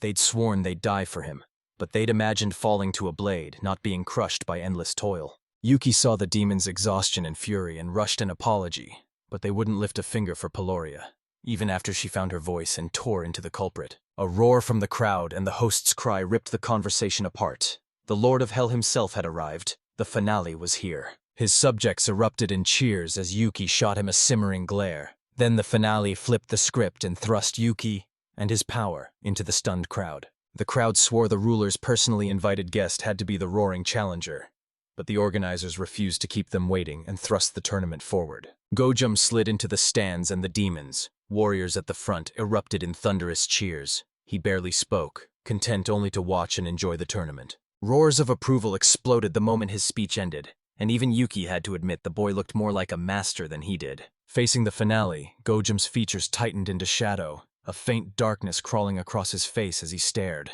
Locked in a glare, the two demons hurled venomous barbs at each other, refusing to yield. Gojum spits that others treat him coldly, but the finale stands firm and throws the charge back at him. He's just as frosty toward his subordinates. The opposing faction's leader sneers that the current ruler of Hell is worthless. The finale grudgingly parades its subjects with clenched jaws, and the tension between them tightens by the second. The other demon plays everyone like pawns, so the motley collective barely turns heads, and Gojum erupts into white-hot rage. He roars at finale to stop talking to him like that, but they're on stage and the show must go on. No one can lose face in front of the others. The king's handshake ignites the second stage. With friendly masks ripped off, they glare, poised to land a crushing blow on the opponent and his reputation. How will the others face contort in defeat? It's time to find out. The next day, the second stage of the main battles erupted, and the main character, masked as Epsilon, plunged into a brutal one-on-one showdown. Yuki squared off against Palgro, a massive, shockingly strong demon competing 10 times. Yet the young man didn't miss. One shout and a competitor collapsed. Palgro turns to the frightened hero and offers him a way out: surrender.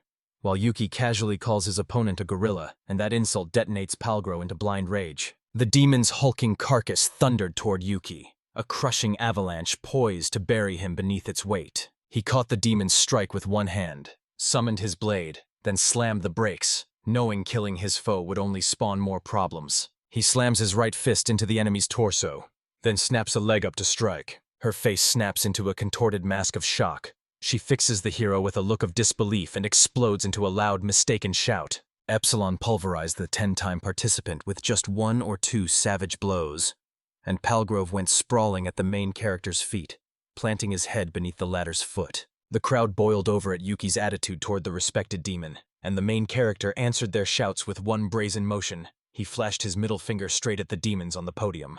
The crowd boils over with rage, but Yuki doesn't care. He basks in their fury, grinning long after the fight. The crowd buzzed about the man who stomped on his opponent's face and baited everyone, while a blonde sat in the waiting room, fingers twining a string of pendants.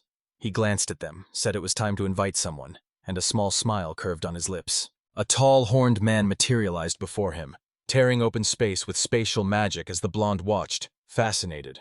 He'd never seen anything like it. The horned stranger praised his sharp eyes, stepped closer, and they traded curt remarks about magic. A memory struck the blonde man, and he snapped at the other person as the screen flashed the dossier of a horned man named Lungil. High level, loaded with skills, spatial magic, sound magic, and swordsmanship. And he knew he was facing a terrifyingly strong opponent. The horned man demanded the purpose of the visit. The blonde said he'd come to report someone who'd tried to attack him from the crowd, and insisted, if possible, that the man be eliminated, his voice eerily calm while every word landed like a verdict. Lungil leaned in and drank up the suspect's description, the man's looks and the exact seat he occupied in the courtroom. Then he named the second person sitting in another sector, and the blonde man confirmed that was everything, though a hollow tug at his memory told him he'd forgotten something. The horned man thanked them for their work and said he'd handle the rest. Spotting the blonde man's razor-sharp vision, his own gaze went ice-cold and laser-focused before he began to vanish in a swirl of movement magic as the blonde watched in silence. Perched on the bench, it hit him. He'd just run into a subordinate of the Demon King. At that moment, the arena declared another victory. A girl with long blonde hair gleefully shouted it to the crowd, and the amphitheater erupted into violent chaos. Roars of support clashed with bitter jeers and a swelling chant of his name. The warrior hoisted his vanquished opponent and scanned the stands, spotting many fans with bizarre tastes, as the host wondered if anyone could stop his streak of effortless wins. The crowd thundered around him as he watched. The hero realized work felt effortless when his comrades were that sharp. In the waiting room, he answered Sword's lively question about his impressions of the tournament. Sword noticed the ruckus and smiled faintly. The sword bristled at the taunts aimed at its wielder, but the owner soothed it, insisting the mockery was all part of the image, just like their staged role plays. The hero boasted with swagger while the blade flickered in confusion, and their banter slipped back into its usual rhythm. The sword snarled that its master must carry himself with the terrifying grandeur of a demon lord. He agreed to try, though inwardly sure he'd already been playing the part, and he tightened his grip on the gun, turning the command over in his head as a small smile ghosted across her face. A girl rushed up asking him to sign, but he couldn't spare an answer. Then a man appeared and barked that he needed to head to the stage entrance. The hero agreed, and his sword warned it might be the demon lord's doing. A swordsman making his tournament debut stormed into the arena. On one side stood the hero, on the other Romilio, striding toward him with unshakable confidence as the announcer thundered that he'd cut down every rival with flawless technique, and the crowd erupted in a deafening roar. Romilio leaned in and asked if the warrior was Nell's friend. The answer was a flat yes. He said he'd heard of him from the hero as an ally from the demon world, and even revealed he knew the sword's exact details, which made the hero blink in mild surprise that the enemy already knew. Ramiro bowed, thanked them for the chance to face a worthy opponent, and regretted that their conversation had to end, then drew his sword and readied himself.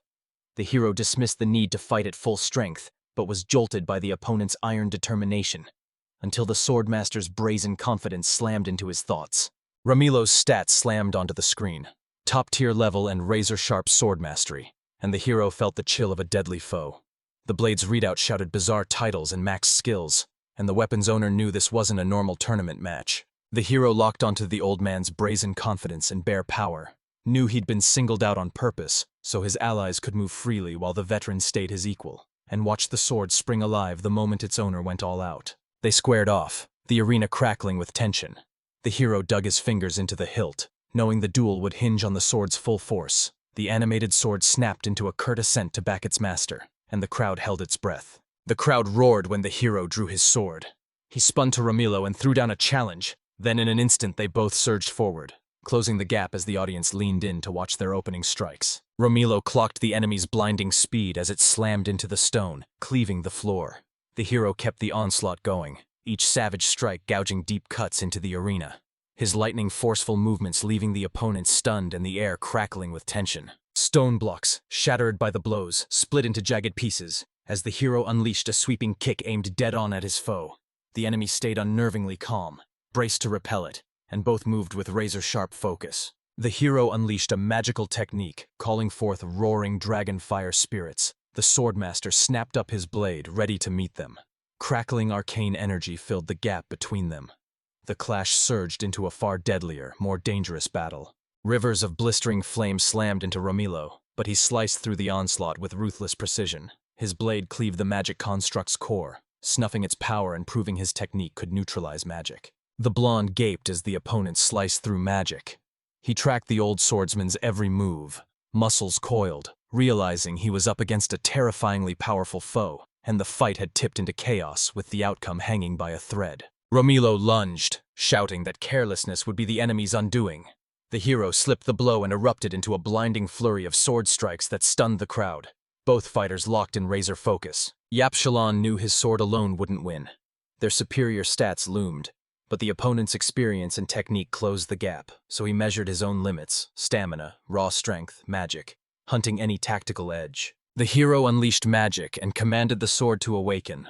Wings tore free from its back, granting it blistering mobility as he leveled the blade at his opponent, and the sword obeyed instantly. Summoning the red flame, he ripped a fire wave from the sky. Rimolo seized the opening and braced to defend, and when their attacks crashed, the air exploded in blinding flashes of energy and bone-shaking thunder.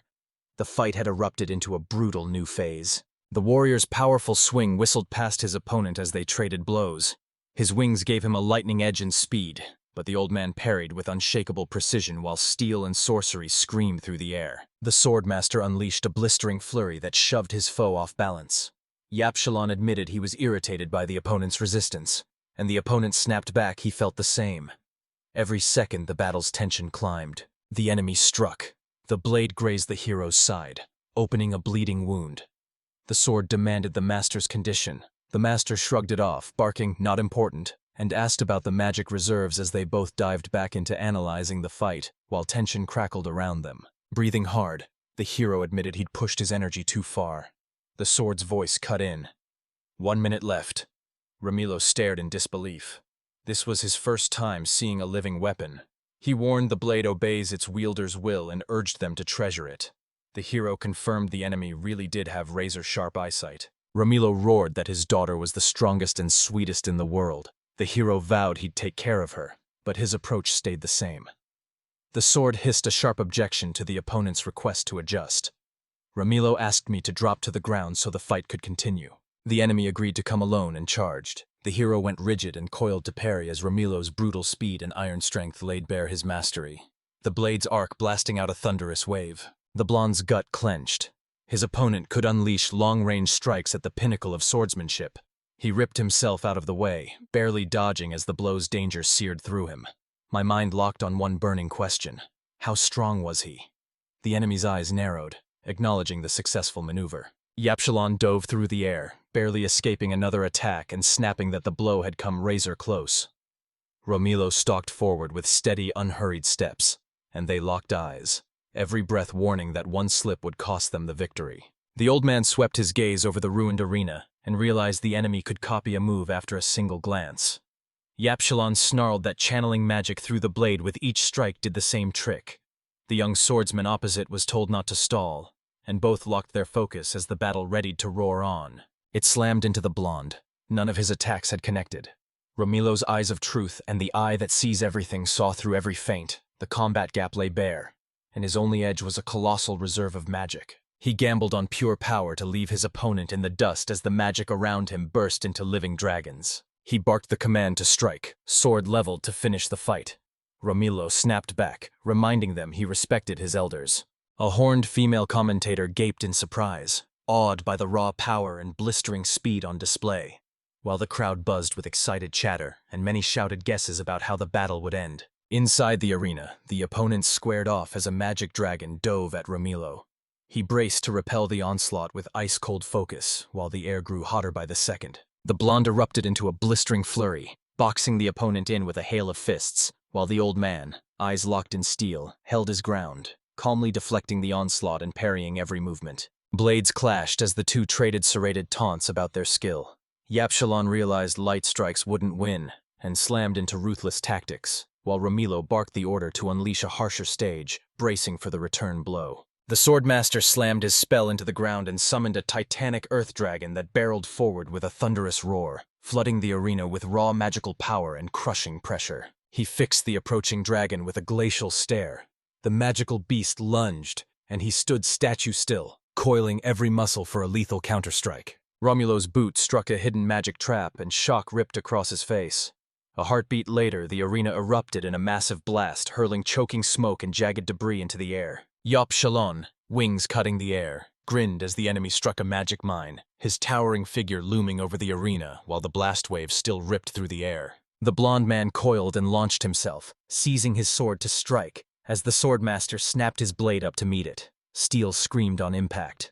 Refusing to let his foe recover, the blonde hammered the attack, hunting for a gap in the guard while both fighters locked eyes, every ounce of will braced for the next brutal exchange. Yapshalon screamed and dove from above, crashing a brutal blow that Stakic slammed his blade across to stop. A savage shove ripped their swords apart, and Yapshalon lunged to seize the initiative, spinning midair and weaponizing his jump into another strike as Romilo clung on, and the fight's tension ratcheted higher by the second. The hero roared he wouldn't lose and lunged, cleaving the air with brutal speed.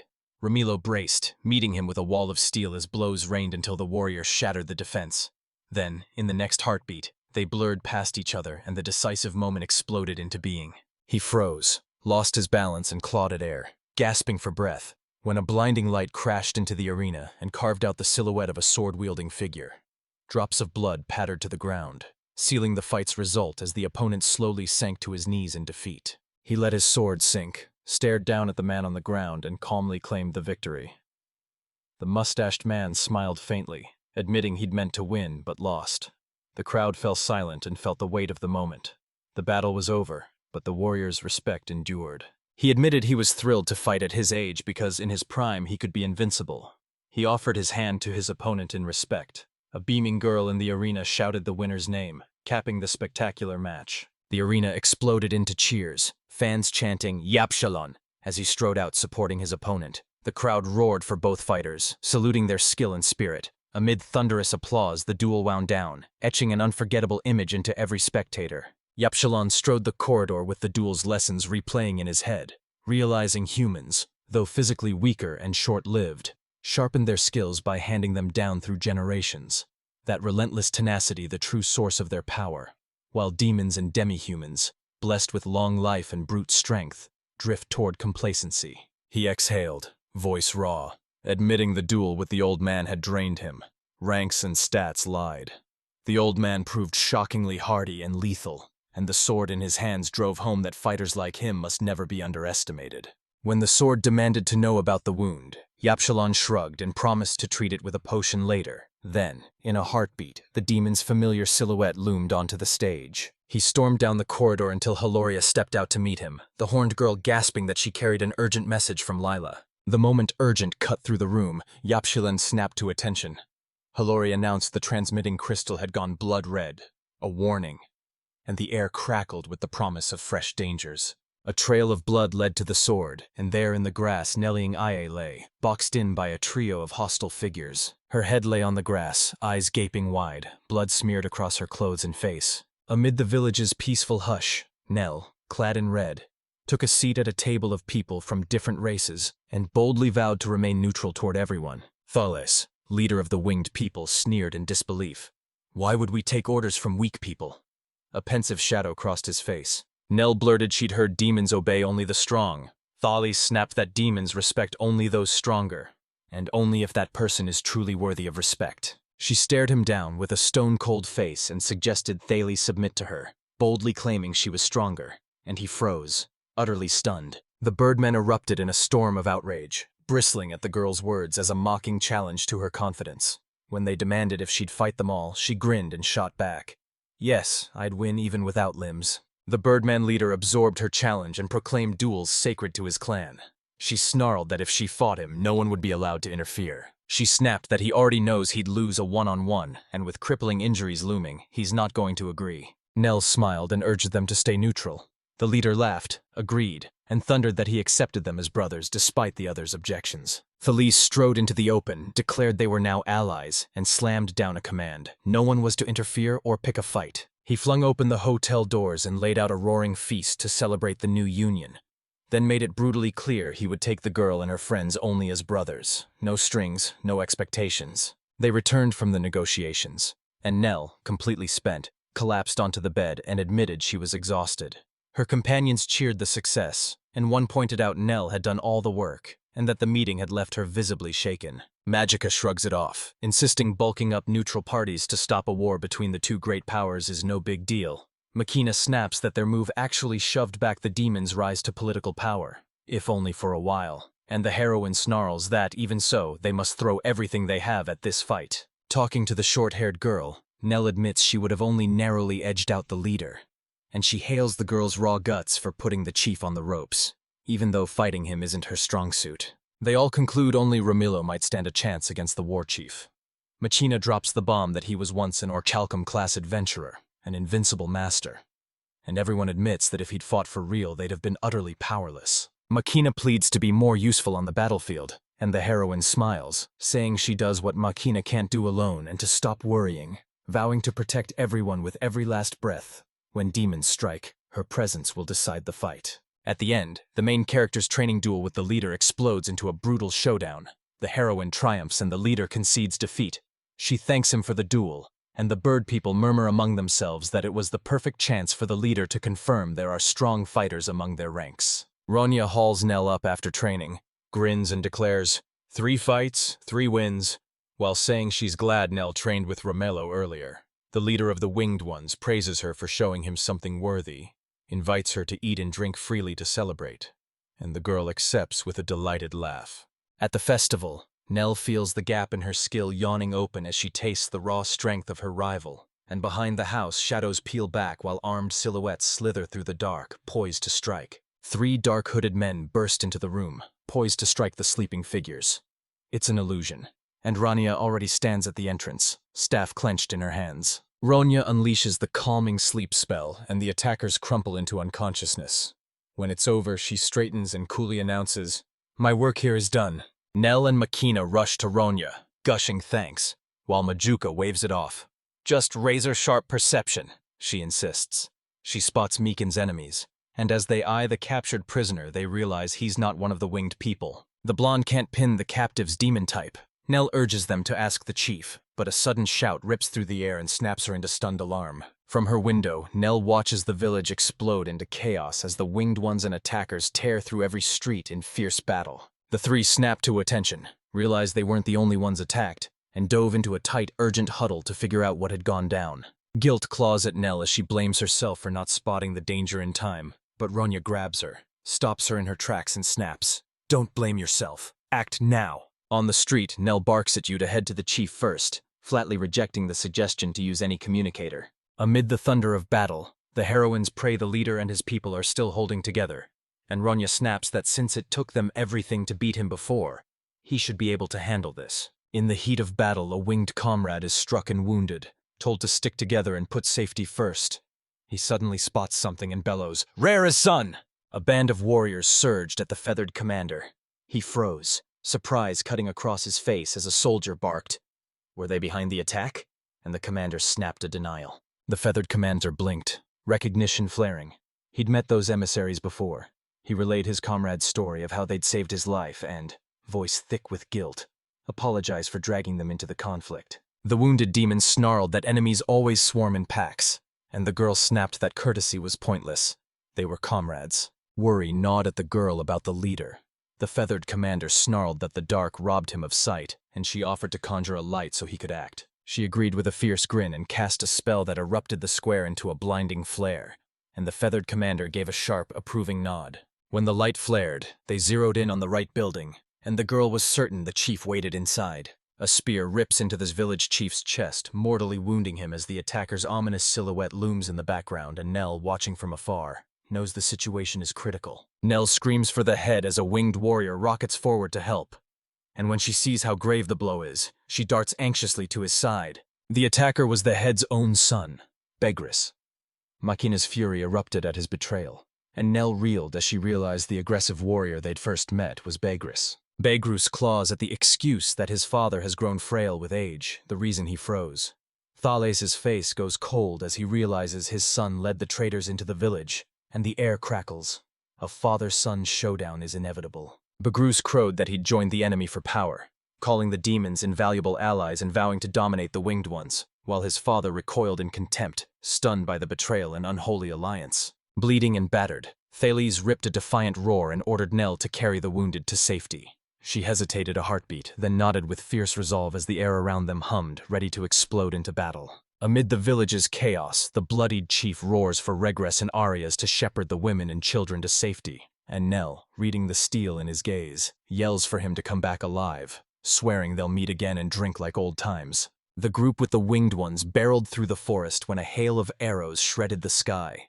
Amid the retreating, wounded winged ones, Nell locked onto a looming threat as the companion at her side snapped her name, voice tight with panic. Seeing the situation spiral, Nell admits her strength is draining and orders Ronya to fire up the transmitter and call in reinforcements. Majika rockets into action, yanking out a device to contact her allies. Just as the sorceress reaches to trigger the transmitter, a rock crashes down and destroys it, and the girl goes rigid as a silent, brutal realization hits. They're cut off. Nell unleashes the Holy Era spell, ripping a path through the enemy ranks to shield Ronya. She snaps for the others to follow the girl and keep foes at bay, while Ronya clutches the battered transmitter, tears pricking her eyes. Majika blurts she can't use the transmitters, and the heroine's alarm explodes. She lunges forward, firing off a sharp demand to know why they're cut off without communication at the worst possible moment. Vrukach! Roria gripped two battered magic cores, their cracked skins leaking the last of the light, useless now, and a knife-edge hush fell as everyone realized their most vital resource was gone. In the room where the victims lay, a girl with a kind smile cradled the winged child, soothing his head with gentle strokes and assuring him he'd recover quickly. Nearby, another patient was being treated as humans, and winged creatures took their places, waiting their turn. Nell asked Roria, perched on the floor, about fixing the spheres. Roria said the circuit analysis would be finished in a couple of hours. Nell volunteered to help if needed, and the others carried on with their duties, gearing up for the next move. She stormed up to Regulus and demanded a situation report. The winged man, fresh from the recent fighting, said the illusory seals had scattered the enemy, yet the air still seethed with tension despite the fleeting advantage. Regulus snarled that scouts are already pouring out and they'll spot us any minute. The nearest settlement is a mere 2-day march from here, so the enemy could close in lightning fast. The threat is grave. He warned that the moment they rose, the enemies would close in fast. Many children were frail and the winged couldn't see in the dark, making a night retreat nearly impossible, so they had to find another solution immediately. The feathered warrior said they couldn't do it alone. Nell ATF saw Ronya pouring every ounce of herself into the fight, and Feathered asked if they could count on reinforcements, adding that once the signal flared, the allies would rush to their side. She declared with iron confidence that one of them dwarfed her strength and that if he showed up, they'd handle it without fail. The feathered warrior's eyes widened at that power, and she nodded, confirming every word. His strength slammed into them like a shockwave. One of the warriors grinned and growled. "If we weren't at war, I'd step up and challenge him to a duel. That's the code of our warrior family." A crackling radio warned the enemy was bearing down from the southwest. Contact in 10 minutes. The girl snapped. "Is there anywhere else to hide?" The feathered warrior jabbed a wing at a valley a few hours away and warned they'd be overtaken soon.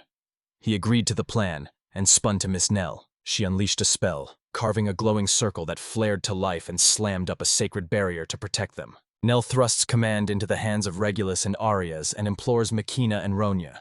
Ronya objects, but Nell presses the request anyway. She snarls that Ronya's only help will be fixing the transmission ball. Ronya gives a tight nod and bolts, and the heroine snaps that she's not going to die and won't act alone. Her teammates swear they'll lay down their lives to shield her friends and insist she flee the moment an opening appears. She storms into the pouring rain, spots foes charging toward her, and calls for a moment to gather her thoughts. She barrels into the man posted at the group's front. his cloak snapping around him, and she hears she won't be allowed to take another step forward. After being ordered to kill her, the girl lunged at the enemy with the weapon clutched in her hands, slammed it through the foe, and surged forward without hesitation, eyes fixed ahead. After clashing with several enemies, she carved a brutal path through their ranks and lunged for the commander, and missed as the enemy surged forward and dozens of glowing arrows screamed across the battlefield. She scanned the battlefield, counted 2 to 3 dozen foes, and, pinned to the wall with arrows streaking past, realized she couldn't dodge them all. Teeth clenched, she forced herself into motion and tore through the attackers despite crushing exhaustion. She flashed between attackers, slipping past strikes and stabbing with razor-quick, lethal thrusts.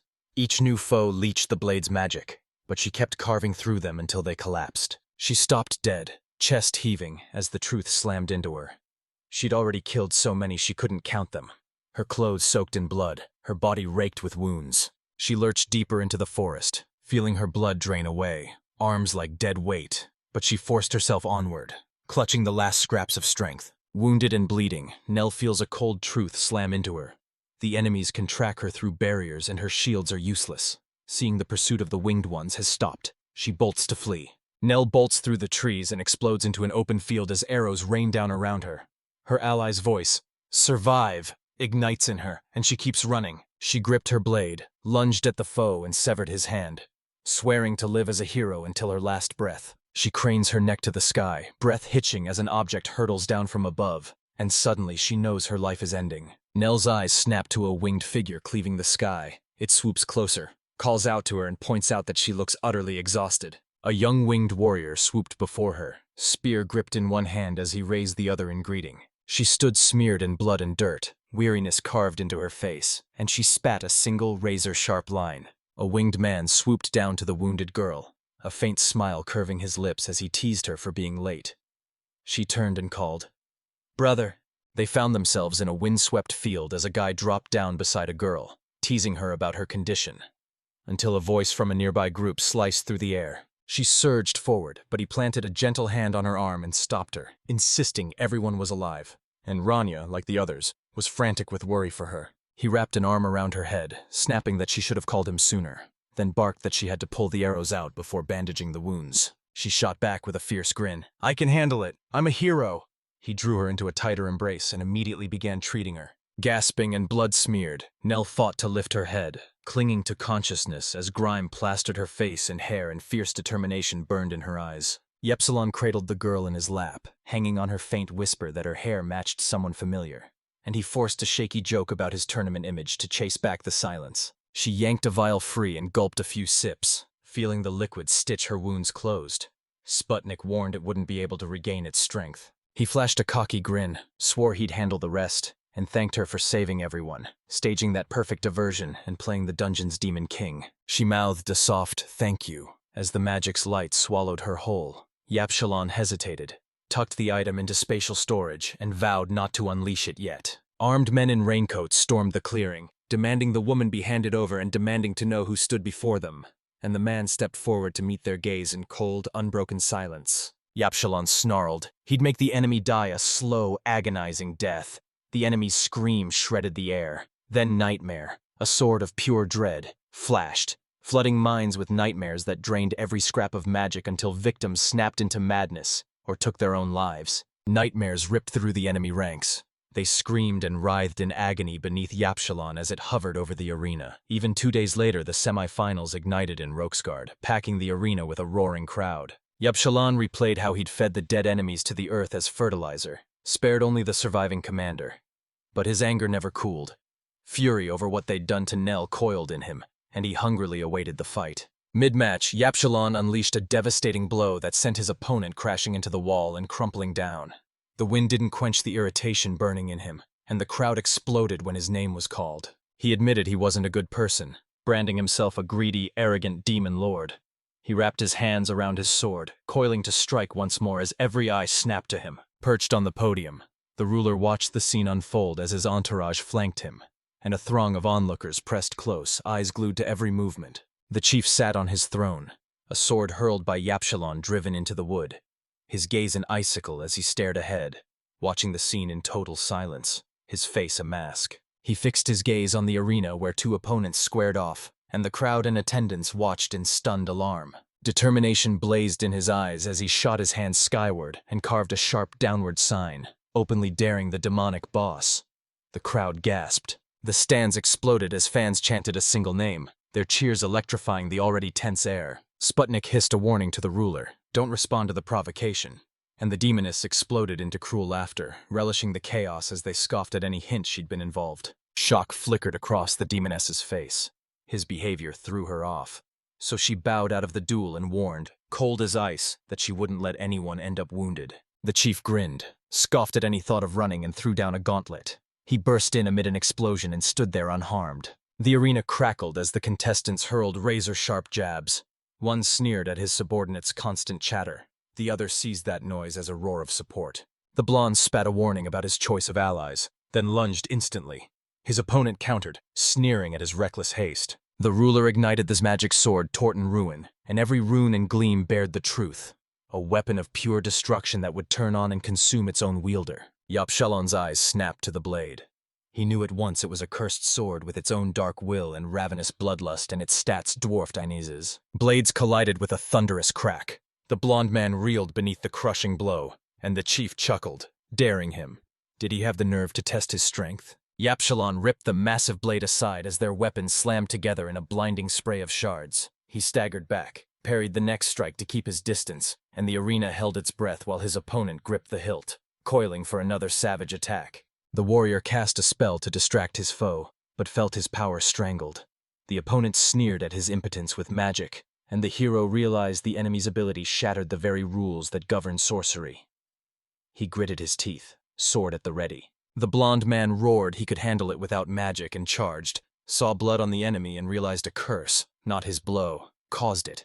And knowing the foe couldn't use magic either lit a fierce confidence in him. The hero carved out a chance for a decisive strike, ripped the blade aside with every ounce of strength, and the enemy's massive weapon staggered, leaving a wide opening for the follow-up blow. Seizing the opening, Yapshalon unleashed a crushing close-range punch and, at the same instant, fired a kick that sent the opponent flying. The foe screamed in pain, and the hero jumped back, ready to keep fighting. Gasping, blood streaking his clothes, the ruler chuckled and praised the blow, confessing he craved the moments when the mind goes blank and the body fights for what it wants. This, to him, was the true taste of life. Soldiers swarmed Yapshilin in an instant, commanders barking orders to seize him. He sized up the trap and lunged to carve a path out, but a wall of shields slammed shut and cut him off. Hearing the enemies shout, the chief lunged for the arena's exit, grimaced at their interrupted duel, and vowed he'd finish what he'd started later. At the exit, a worried servant rushed up, fretting over the chief's wounds, but the chief waved it off as no real damage and accused him of meddling. The servant excused himself and admitted he feared how long the chief could still wield his sword. The servant warned that long-term use of weapons gnaws years from the wielder's life. The chief relinquished all control to the interlocutor's judgment and received confirmation. The riot got Yapshalon tossed from the race. Later over dinner they said Miss Nell was temporarily holed up at one of their homes, her safety guaranteed, even if getting there was a long haul. Romulo admitted his irritation, helplessness burning under his skin. Without the disguise, Yuki shot back that everyone had their own role, and there was no other way to do it. Yuki blurted that recent upheaval had forged the winged birdmen into a tribe locked in a brutal feud with demons, pointed out the odd coincidence of finding Nell and the others nearby, then pressed the swordmaster for his plans. He revealed he'd dispatched 2 companions back to report, and that he and 2 others would stay behind in the demon world. Romulo then asked the hero to pass along his thanks to those 2, and the hero nodded and agreed to deliver the message. Romulo beamed and pledged to jump in if needed, but Yuki stood his ground and insisted he was doing it on his own. He begged me to teach him to wield a sword.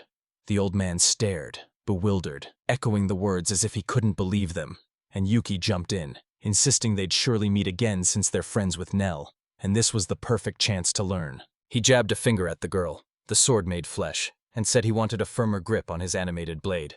The swordmaster nodded, glad to be useful again. The old man staggered back as the sword assumed a human shape. Yuki laughed and cracked jokes about its power, and when the tour ended, Yoroi straightened and decided it was time to leave. As they parted, Yuki apologized to Finar for the disqualification. Finar shrugged it off, saying everything was in order, and Yuki's help had been invaluable, then offered her a job if she ever returned to the demon world.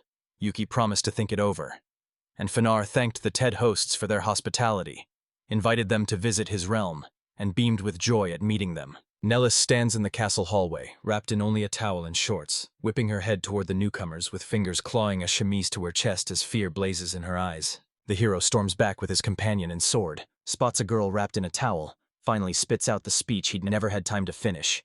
And a stinging slap explodes across his cheek as Nell, scandalized that he's shockingly grown up, spits Demon King at him. Leafy barks at Yuki to drop to his knees and demands if he understands the punishment.